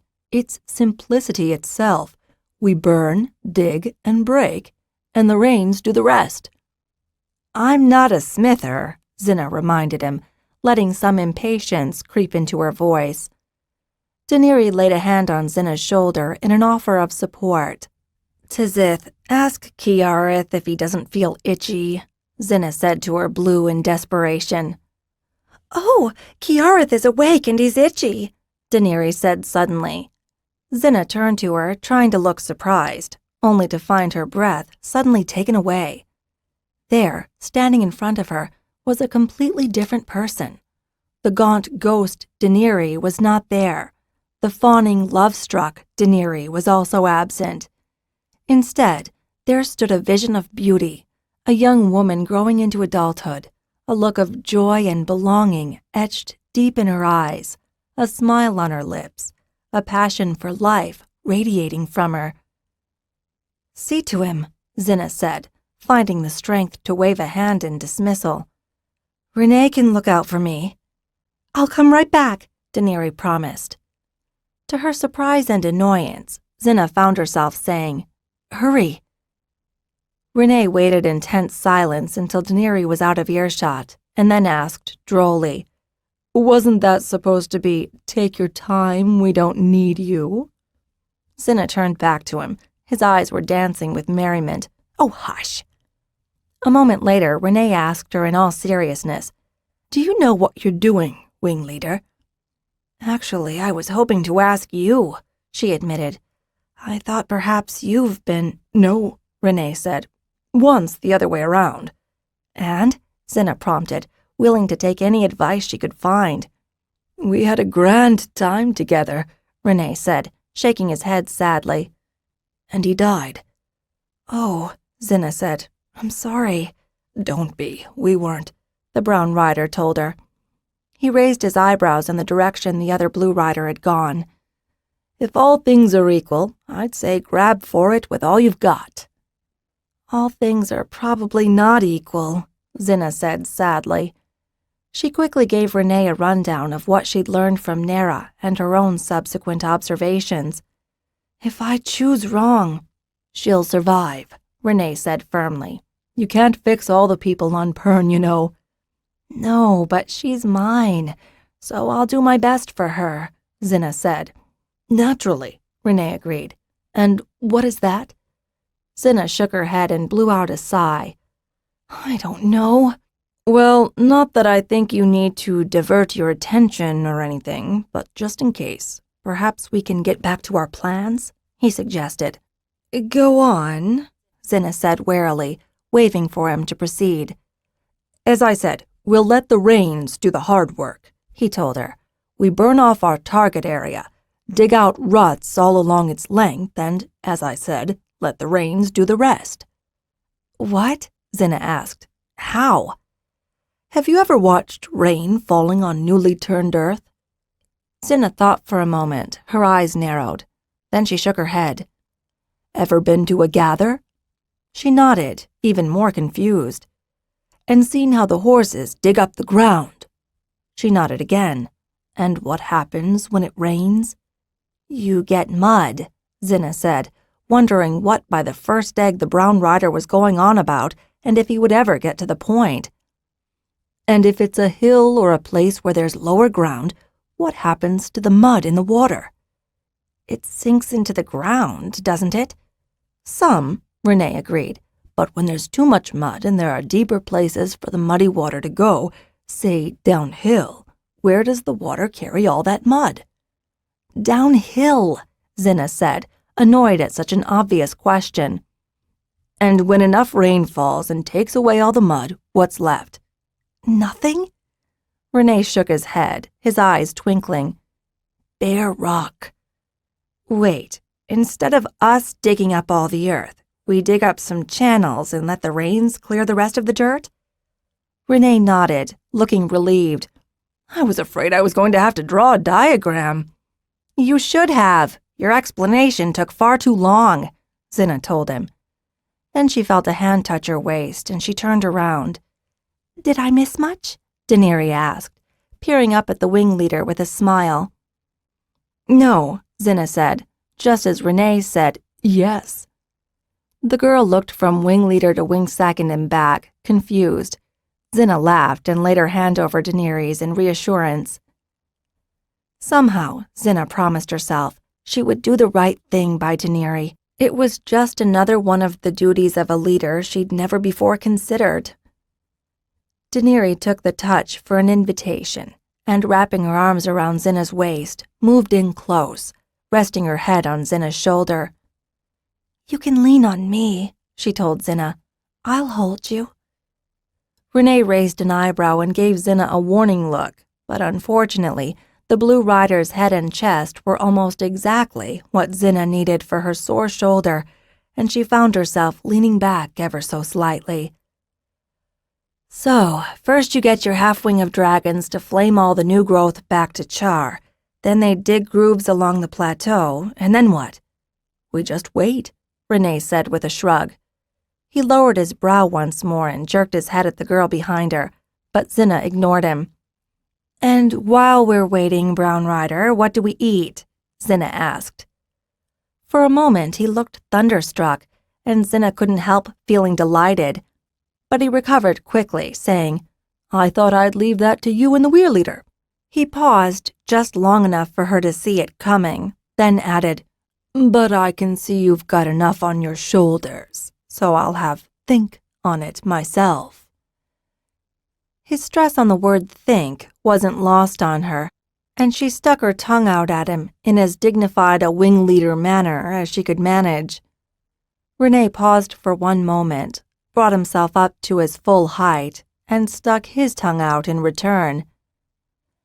May all your problems be as easy as mine, she told him with a glare. Honestly, wing leader, I wouldn't trade my problems for yours for all the gold on Pern, Renee said. His words seemed to startle him, and suddenly he looked as if he wanted to hug her. What? Xhinna asked, wondering just how things could get worse. Gold, he exclaimed, turning toward the burnt plateau and pointing. You found gold? Xhinna asked. Daenerys was wobbling a bit, so she straightened up. The girl might have her blue's determination, but she still had none of his stamina. Xhinna hoped that would change. No, Renee said, shaking his head. But we could. How? All that water, he told her. She shook her head at him, confused. We'll be taking an entire plateau's worth of soil. There's got to be enough gold dust in there for... He shook his head. I don't know how many grams, maybe whole kilos. Gold? Xhinna repeated. How do you know there's gold there? It's the same type of soil where we found gold back home, Renee told her with a pitying look. But it takes time and effort to get gold, Xhinna protested, recalling scatterings of conversations with Fiona. Renee raised his hands and shook them in disagreement. No. You see, all we have to do is build the sluices right, and we'll get the gold coming straight out. Especially if we did it in several places, Daenerys added. With Xhinna's weight removed from her, she'd sidled around to stand on the wing leader's left. It would be easy then. You've miner training? Renee asked, suddenly interested in her. No, Daenerys said, but our old harper insisted we learn all about mining, as well as the ballads and reading and writing. Wise of him, Renee said, his expression dismissing her once more. You'd be better with the cyclone chute. It'll fling the gold out, she added. Renee's eyes boggled. And if you build it right, the gold will fall down into a catchment, and the dirt will continue on over it. You, young rider, have just become my assistant, Renee declared. He glanced at Xhinna pleadingly. I can have her, can't I? I was told to stay with the wing leader, Daenerys objected, moving back behind Xhinna as if for protection. She needs someone to watch over her. I do, Xhinna agreed calmly, savoring the way Renee's eyebrows went up in disbelief and the set of his jaw as he prepared to argue with her. But Maressa's also got that duty. Behind her, Daenerys made a small noise of discontent, not quite a whimper. What I really need are good eyes and ears that can go where I can't and report back. She reached around and tugged Daenerys in front of her. "Tell me, Blue Rider, would you like to ride to Xith?" Daenerys' face lit with wonder and excitement, and again, for a moment, Xhinna could see the beautiful person behind the frightened eyes. The match proved perfect, and under Renee's concerned guidance, Daenerys began to blossom. They were both ecstatic at being allowed to fly to Xith, and between frequent races to oil their weirlings, fought like children over who was rider and who was passenger. That Renee was neither threat nor competition was especially easy on the Blue Rider, and Xhinna was amazed to see near-daily transformations in the way Daenerys acted and behaved. Miressa was a much easier person to handle, so, remembering Renee's sisters, Xhinna assigned Japara to her. "She's a sop," Japara complained the next day. "She'll do anything I tell her to." "And why does this bother you?" Xhinna asked. Because, oh! Japara threw her hands up in disgust, unable to find words to describe her feeling. "So fix it," Xhinna said quietly. Japara stopped mid-tirade and turned to her with eyes wide in astonishment. "You can't be serious," Japara said. "The girl's got no spine. You might as well put a puddle on her green's back instead of a rider." "The green chose her," Xhinna said. Japara started to say something, probably to castigate Miressa's green, but Xhinna forestalled her with a raised hand. "And I chose you." The Queen Rider stopped moving and stood, fuming, her eyes locked with Xhinna's in a contest of wills. "I think that behind all that puddle, there's a real person who's been hiding all this time, waiting for someone like her Valcanth to find her, to see her true worth." "Greens aren't very smart," Japara snapped. She colored slightly as she remembered that Tyria rode a green, but pressed on, unrepentant. "They don't always make the best choices." "Which is why they have riders," Xhinna told her calmly, "and why their riders have weirwomen to guide them." "Well, how will I know when I've succeeded?" Japara demanded. "How will I be able to tell when that puddle of mud grows a spine?" "When that puddle of mud cuts off all your hair or turns your bottom red," Xhinna told her, fighting back a grin. Japara's jaw dropped, and she raised a finger at the wing leader. How did you? He told you. It was your idea." One of her hands snaked around to her behind, and she gave the weir leader a long, simmering look. "I couldn't sit for a 7-day, she said, growling. Xhinna didn't try to pretend ignorance and merely stood her ground. Oh, Japara said, twirling around angrily, waving her hands in the air. She settled herself, then said in a controlled, icy voice, "Very well, wing leader. It shall be as you order." Xhinna decided that silence was the best option and nodded at the Queen Rider, who walked off, chin in the air, toward where Miressa was helping Javissa with chores. Perhaps, Xhinna thought, things were looking up. All she had to do was find Tyria and kill Jakaran, and all would be right with Skyweir. Well, maybe not kill, she corrected herself. Even if the Brown Rider's transgression warranted it, there had to be a better way. The man had been addled out of his wits, after all. 11. A cry in the silence.